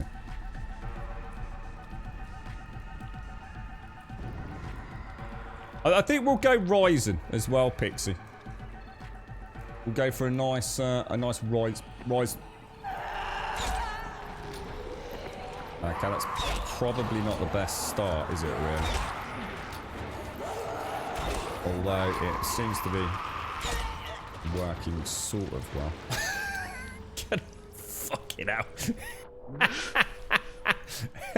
Stay calm, Grub. Stay calm. All is a draw. Oh, Jesus balls. Oh no. Where is he? Give me your goo. Give me your goo. Give me your goo. We have the goo. Oh shit, I missed. I'm in panic mode. There we go. Woo! Nerves of steel, mate. Nerves of steel. Well, I'm erring on the side of the beam. One right in the middle of that lot. Surely to God. Maybe there wasn't actually. Do you think there's a viral? Oh no, there is. There is. I can see it. There it is. I reckon we get out of there then. So that's one down, guys. That's one down, yeah? And I think what I'll do... I'm going to risk it for a biscuit. Oh, shit. She spotted me. Get the goo on, Grub. Get the goo on, bro. Oh, shit. Oh, God. I'm in panic. I'm in panic. I'm too strong. I've got to relax. Got to relax. Stay calm, mate. Just stay calm. You got this, bro. Firecracker. Over there. Molotov. Wait for it. Well, up a bit. A shower of fiery rain. Right, now we know they're all going to go crazy. They're all going to go crazy. We know they're going to go crazy. Backs to the wall, mate. Backs to the wall. Backs to the wall. Did we kill the viral? Did we get confirmation that viral was down? Or, sorry, volatile was down?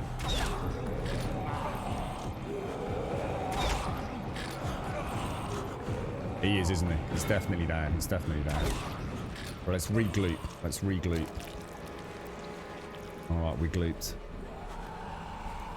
Oh, I really could do with you not being there. Is that a kill shot? It was a kill shot. There's another one over there. Okay, we'll... Oh. Oh no, does that wipe the glue off? Oh, that wipes the gloop off. Shit balls, dude. Oh, God.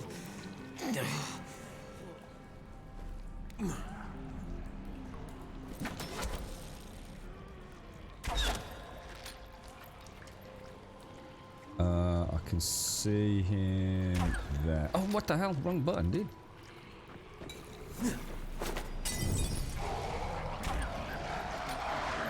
I'm not sure if that triggered the...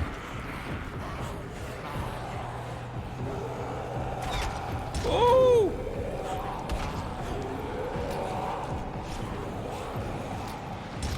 Oh, fuck.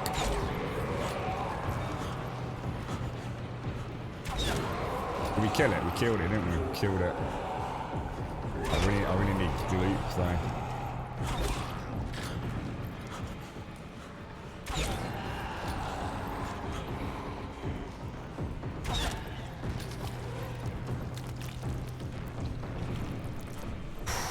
Jesus.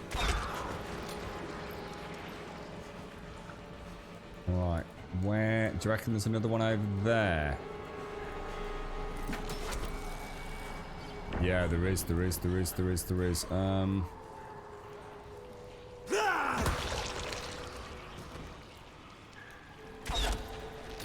don't know whether an arrow shot... Oh, it does. It does. I don't need to actually firebomb them. Oh, we've... Oh, no. Have we done it? I think we've done it, guys. I think that's it. I think it's clear, guys. Because it's not orange, right? If it's orange, it's still busy, yeah?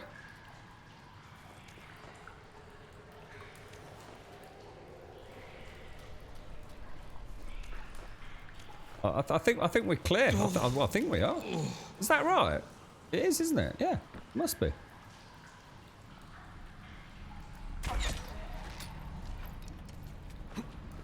Tell you what, this has been the best part of the game. Now we know what the fuck we're doing.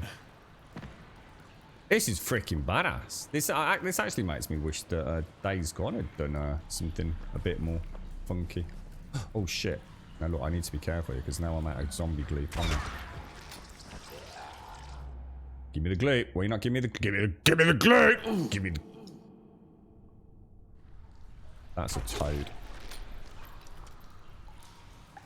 Oh god. Sorry, Shay. Have you been out and about? Have you, mate? Yeah, we've just finished one. Just finished another one. So I'll show you the map when I get out, Shay. This has been really good fun. I've had quite a chat today about how I think my own busy life and just general chaotic mindsets led to frustrations that I shouldn't really be bringing into a video game, Shane. So today, different outlook. Enjoy it for what it is, and massive change. Massive change. Right, now I need to swim out, don't I? Oh, that looks so cool. Look at that. Isn't that beautiful? Yeah, I think we've done it, Mario. Yeah, that's. I'm pretty sure that's basically nearly all of the southern part of the map cleared from volatiles now.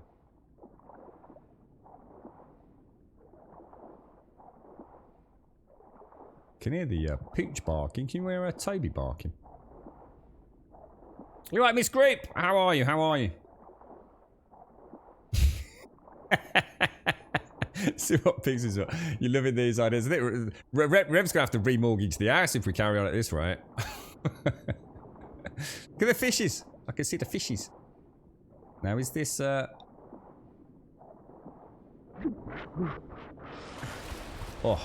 beautiful. Now my car should be on the bank.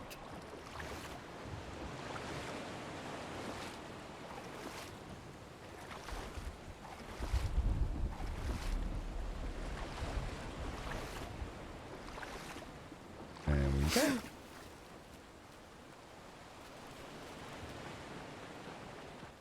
Beautiful. We made it. Absolutely glorious. And bzinga. If I get out of that, does the lights stay on? They do, don't they? So technically this is a safe zone now, right? Now how long do those lights stay on for? Isn't that freaking gorgeous? That is freaking... I'll tell you what, this game is freaking the dog's bollocks, mate. Yeah, let me show you the map. Check it out now. Look at that. So that's the entire... That's the max zoom out. The entire southern area is now clear of volatile. Nests. Dark zones. 100% clear.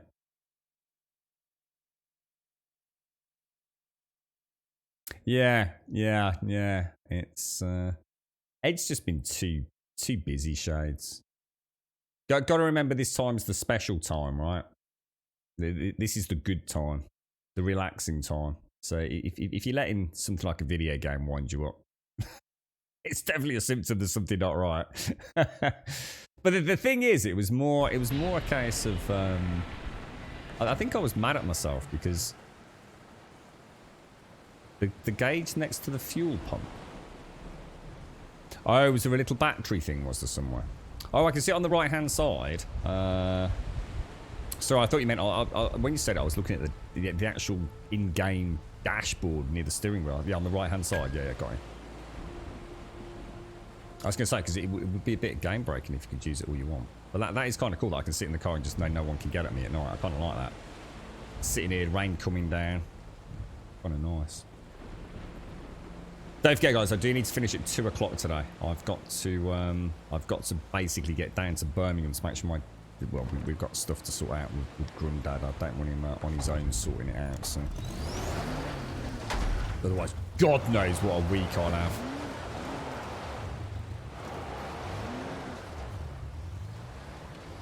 Okay, so let's have a ganders. Now, the next, we've got a few missions. See, we've got this big bottleneck in the middle of the map.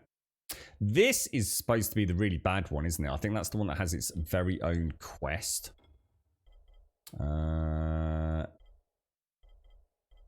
Oh, we've actually done one of the big ones. Down the rabbit hole map.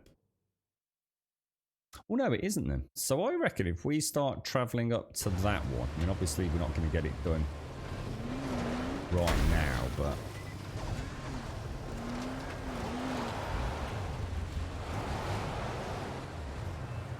how do we get out of here? That looks quite steep to me, especially in the wet. A bit of nitro. Oh, look at that. Beautiful, mate. Beautiful.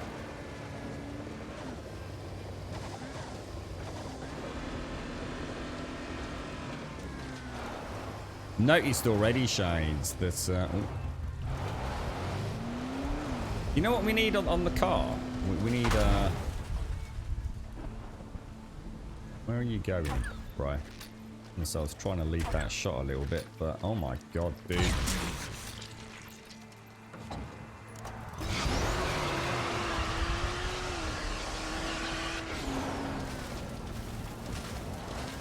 So if I see a bloater now, I think the best thing to do is to actually wait for it, detonate it, and get straight in the car and go. And you can just outpace them there.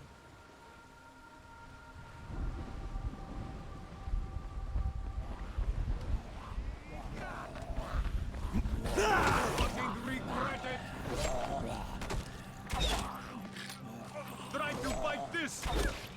May the mother bless you, and let That's me all right, reward mate. you for what you did. Making a nice bit of You're cash off living these proof boys. that not every stranger is an enemy to the children of the sun. It's because I'm into the game now, dude. There's a big difference. Now I care about you all. Before I was playing Far Cry, sort of, or Ubisoft mode, where it was just like, race around and don't take in the sights. Just pew, pew, pew, kill all the zombies. Now it's a living, breathing world again.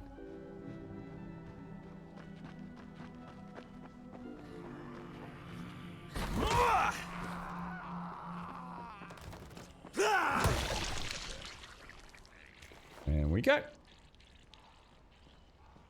Don't know what we'll play once this is all done, to be honest. Got absolutely no idea. It's not normally a problem I have. I'm getting really low on my bolts, you know. I've only got 6 plastic left. Jesus. Don't seem to be having a lot of luck with tubing either. Metal, steel tubing and plastics is a pretty important part of my playthrough right now.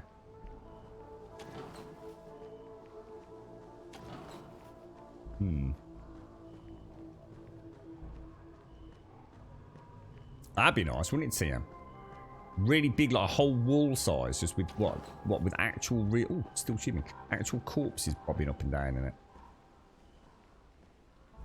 Lovely jubbly, sir. Hello, mate. Scared the balls out of me there, sir. Well, we did mention, well, I haven't mentioned it for a while, but yeah, Mafia. Yeah, Mafia. Rev mentioned that, didn't you, Rev? Yeah, Mafia, the first one. Yeah, because I've got all 3 now on the screen. I think the only downside of Mafia as a stream game is they never shut the fuck up. That's basically the big problem with it. Because Mafia 1 is a relatively linear Mafia. You spend, I mean, you can go and do a bit of free roaming. You know, I'm not saying you can't go and have a little drive around the city and things, but oh shit. It's constant dialogue. You know, you got someone in a taxi with you. They never shut the fuck up. It's yeah, and that's a great thing. It adds a huge amount to the immersion. You know, for a non-stream game, it's perfect. You know, there's always something to be engaged with. It's going to be interesting. So I'm gonna try the mines.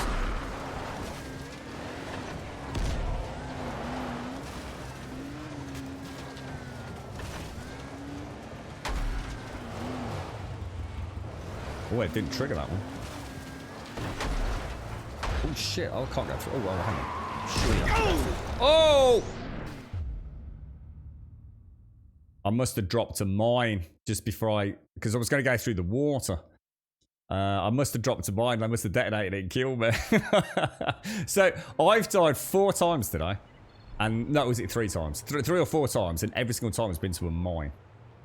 I've been in volatile nests. I've been in huge shootouts. I've only actually died to my own landmines. There has to be a point where I start to learn not to use landmines.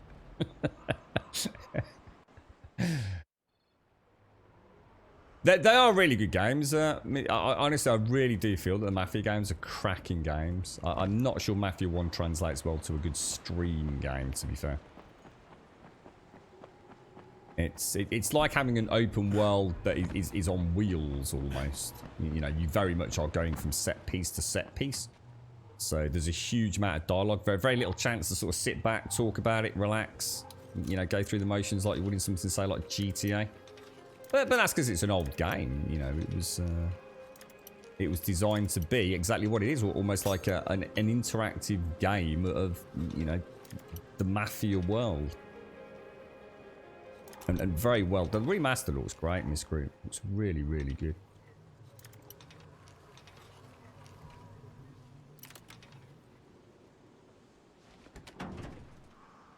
Yeah, I've heard that the third one suffers a lot from repetition, doesn't it? It's something that Avalanche Studios have suffered with, in particular, for example. It was a criticism of Just Cause 4. I think a lot of studios are suffering with this. I think Avalanche is just a really good example. You know, Mad Max, it suffered from repetition. Just Cause 4 suffered from repetition. It's like once they create a gameplay loop, it's like they overuse it almost. And I think what happens, players get burnt out, don't they?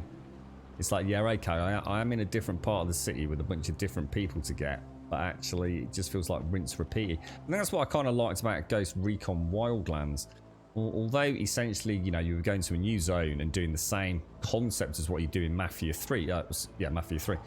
Which is, you know, killing the lieutenants to get closer to the, you know, the boss for that area and all the rest of it. But in I suppose in Wildlands there was an element of novelty to the areas and, you know, the peeps you were hunting down, whereas I think in Mafia 3 it was a more diluted variance, wasn't it?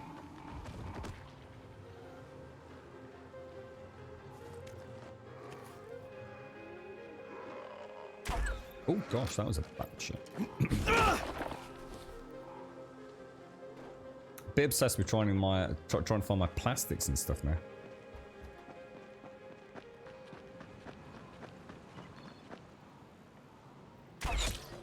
I was slowly panning up thinking, is that a good guy or a bad guy? It looked like a sort of clean zombie when I first glanced over. Where the hell's my car? I thought I just summoned it. That's a really good point. Where the hell is my car? I just suddenly realised I'm actually wandering around trying to find it.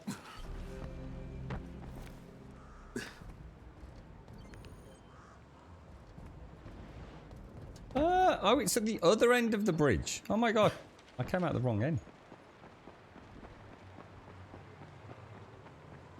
So you actually had, major performance issues with Mafia 3 then, did you, Dosta?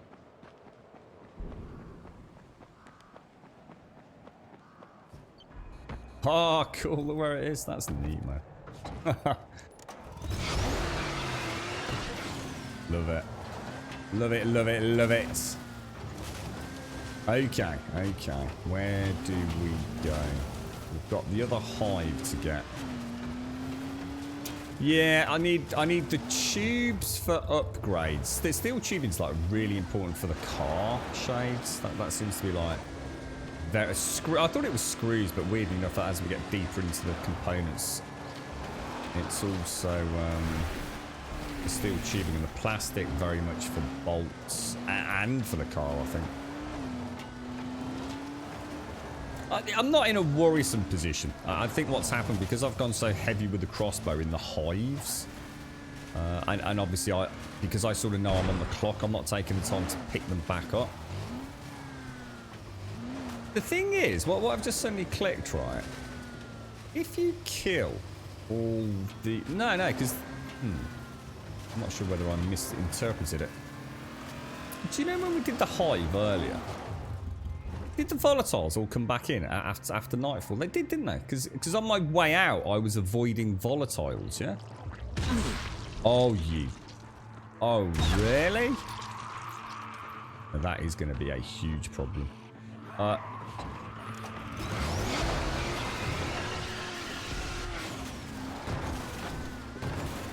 Let's put 2 landmines down. Last chance to get a great deal.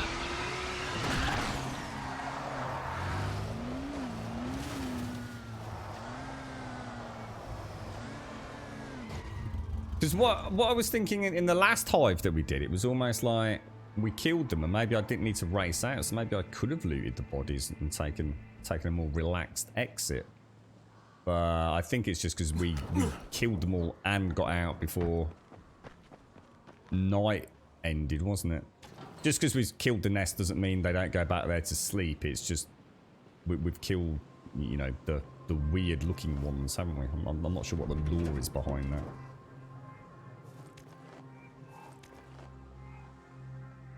Have you got anything in the pipeline, Miss Group? I mean, I know, right, I assume you'll be getting Call of Duty, right? Is that right or not? Are you getting this year's Call of Duty? I know you were a bit worried about budget, weren't you?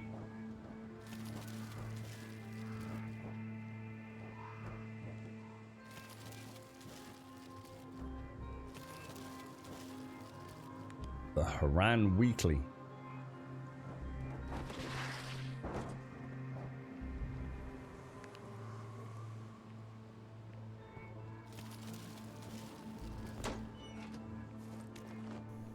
Okay, should we just keep... Go and check these cars. I want to make sure we're not missing anything. Fuel's okay. Don't need to worry about that.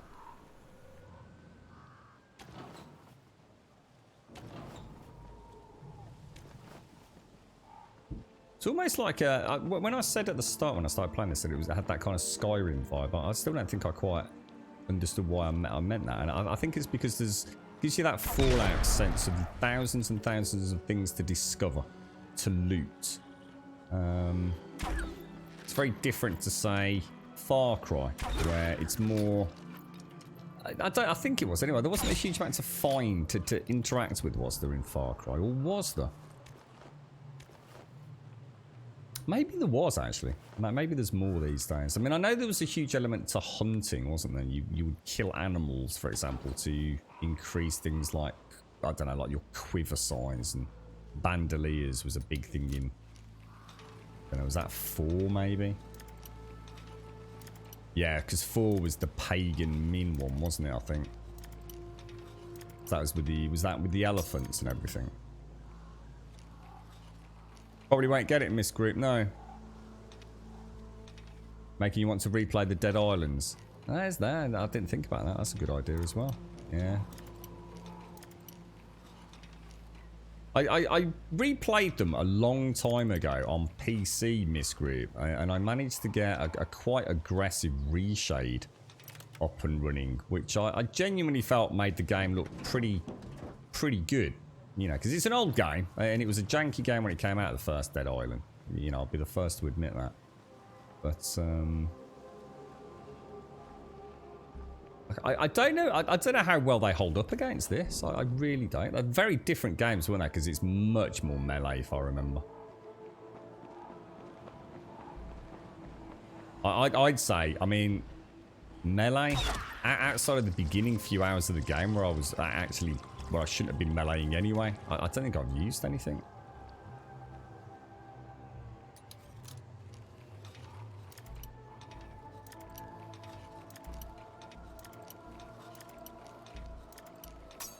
God damn these bloody lockpicks. Bit of lag and some glitches. I had one on the screenshot, and one time I saved it and I loaded it and it opened the map and it would crash the game. That would happen every time. Oh wow, so almost like a save game file corruption. Gutted, dude, gutted. That used to happen a lot more than I recall these days. I suppose with things like cloud saves and stuff. I suppose it's all part of Steam these days, isn't it? I think Medieval Dynasty just added cloud saving, didn't it?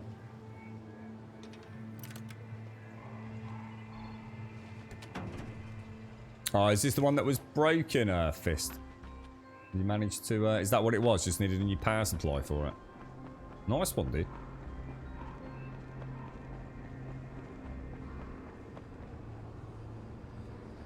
Why? What? So, hang on. So you were going to get Call of Duty, but now you're not because of something Sony's done. What have they done, dude?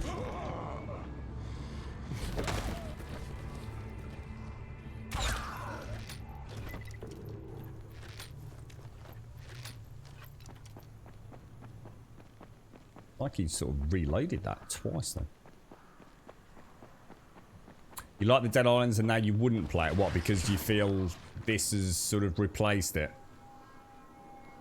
I think I mean I don't know. I mean I wouldn't maybe we could put it to the test. I'm not sure. Oh my gosh. Did I actually almost look like I hit the glob in sort of mid-flight there. What was I going to say? I think going from this to Dead Island would be difficult. Going from Dead Island to this, not so much so. Hang on a minute. It's almost like it's up there, isn't it? So how would you actually get there?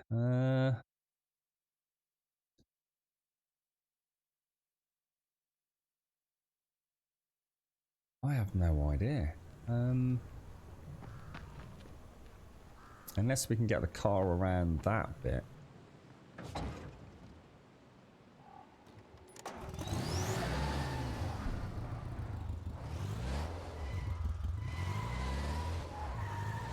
Are they fairly easy to fit, Fist, or?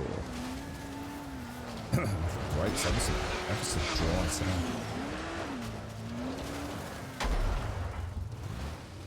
I think the only way I could get there was a little tap of the night. I saw the trail, but there's no way I'm steering around that, mate. Jesus. You don't realise how far the wheels stick out either. Oh, I think... Oh, dude, no, not up here. Oh, I really could have done without that.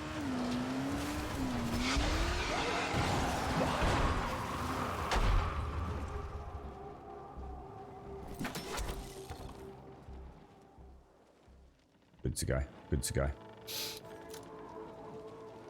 Oh, that's brilliant, Fist. So you've saved yourself a whole monitor then. I've got a Sony screen, Fist. It's... But basically, I don't know how to describe it. The very top part... You know like what I'd call a Venetian blind? Now, let me make sure I've got the right terminology. Venetian blind as in sort of imagine like, I don't know, like plastic slats, yeah? All horizontal. I've got a Sony screen, right?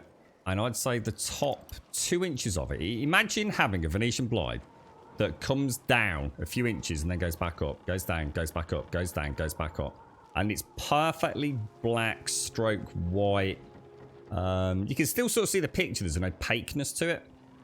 And the top, like I said, 1 to 2 inches. It's like the Venetian blind folds down a couple of inches, then goes back up. Drops down, goes back up. Got any idea what that could be?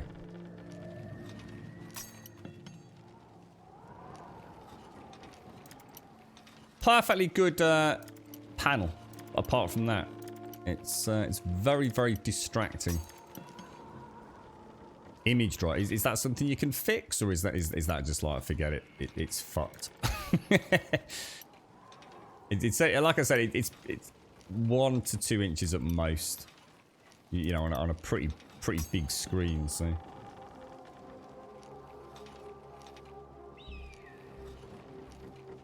Yeah, I heard that. I don't know if Mario was talking about it, Rosie, or somebody about Call of Duty was really bad for the weekend of release. Apparently, like console gamers were like quitting out on cross-platform because the PC hackers were just like ruining it.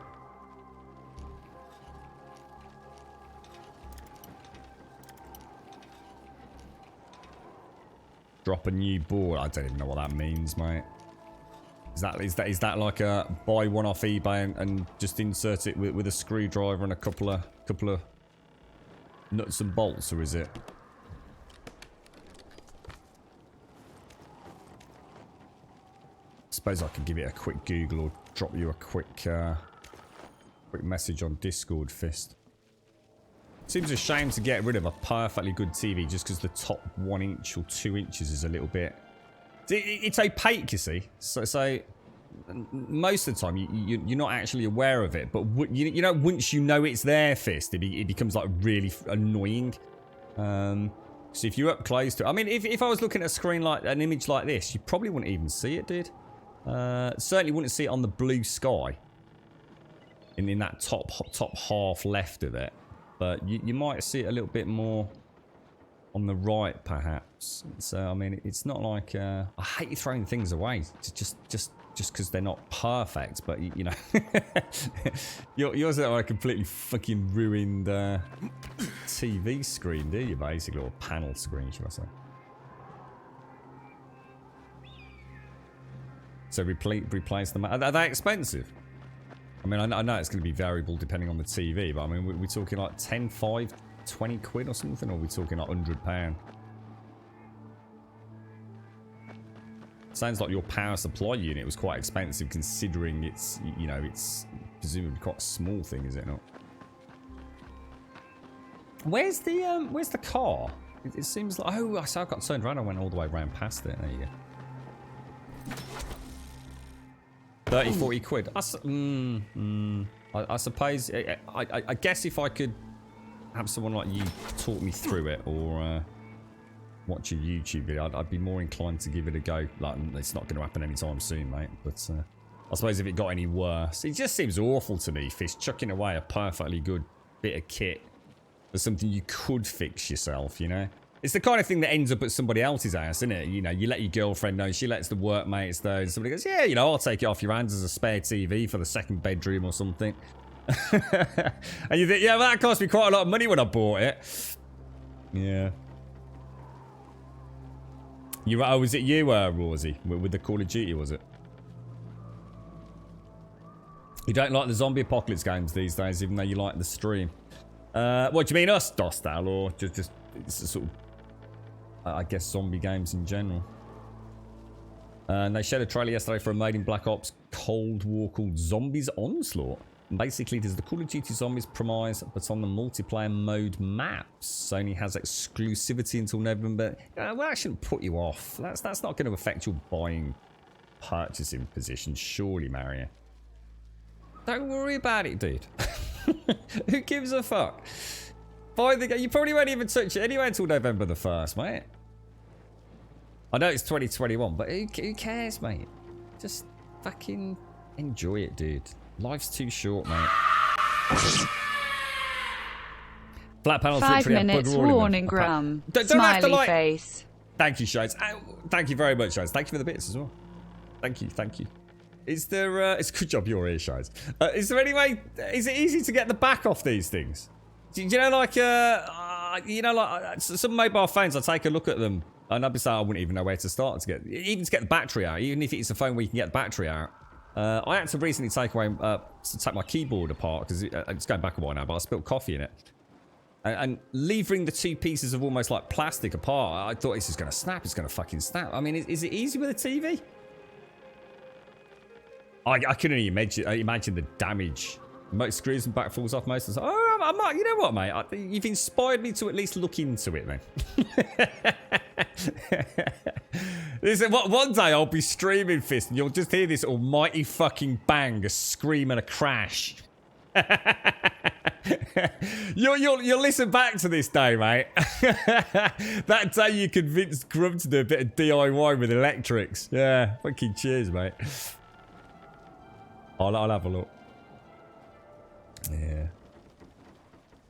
Microsoft had it exclusive for years, now it's Sony's turn first. Just don't worry about it. Just don't worry about it.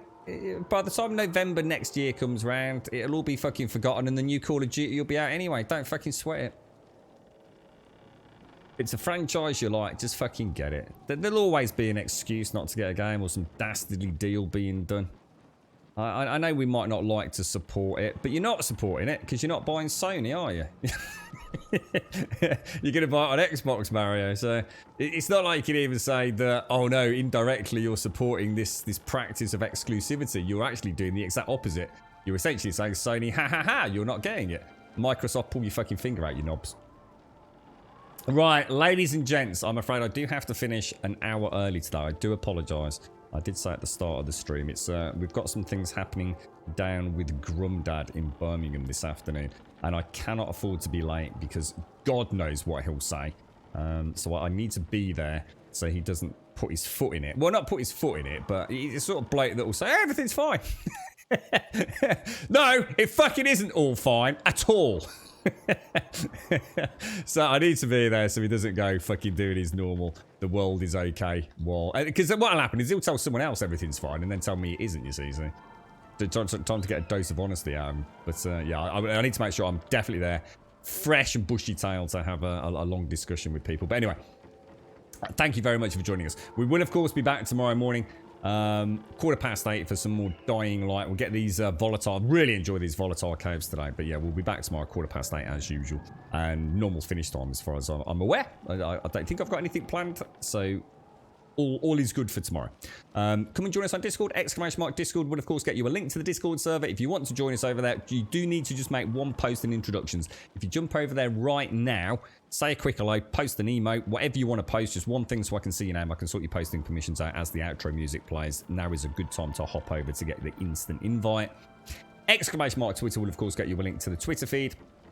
If you do join us over there, you'll get a tweet 7 days of the week, Monday through Sunday at 8:15 in the morning, letting you know that we've gone live. And YouTube will of course get you a link to the YouTube channel, which is a few days behind. I will be the first to openly admit I am falling behind again on that. I will endeavour to sort it out over the weekend, but most of the footage for Dying Light is up there.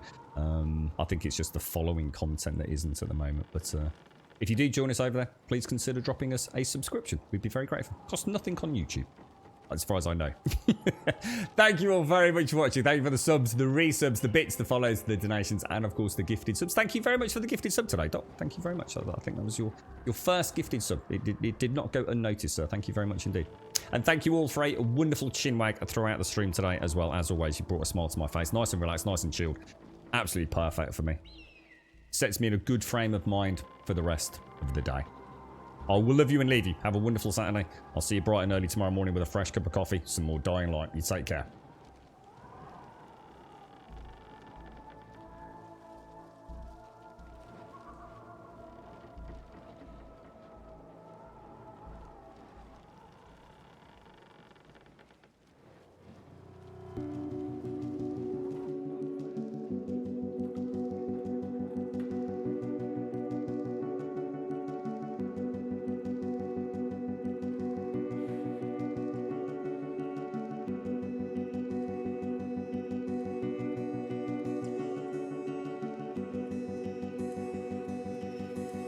You paint a picture in my mind.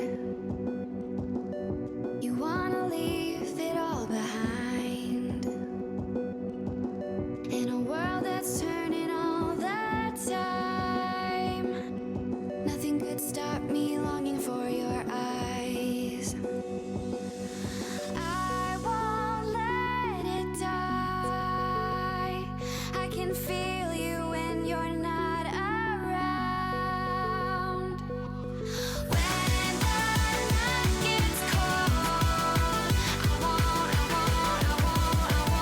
won't be alone. We won't be alone.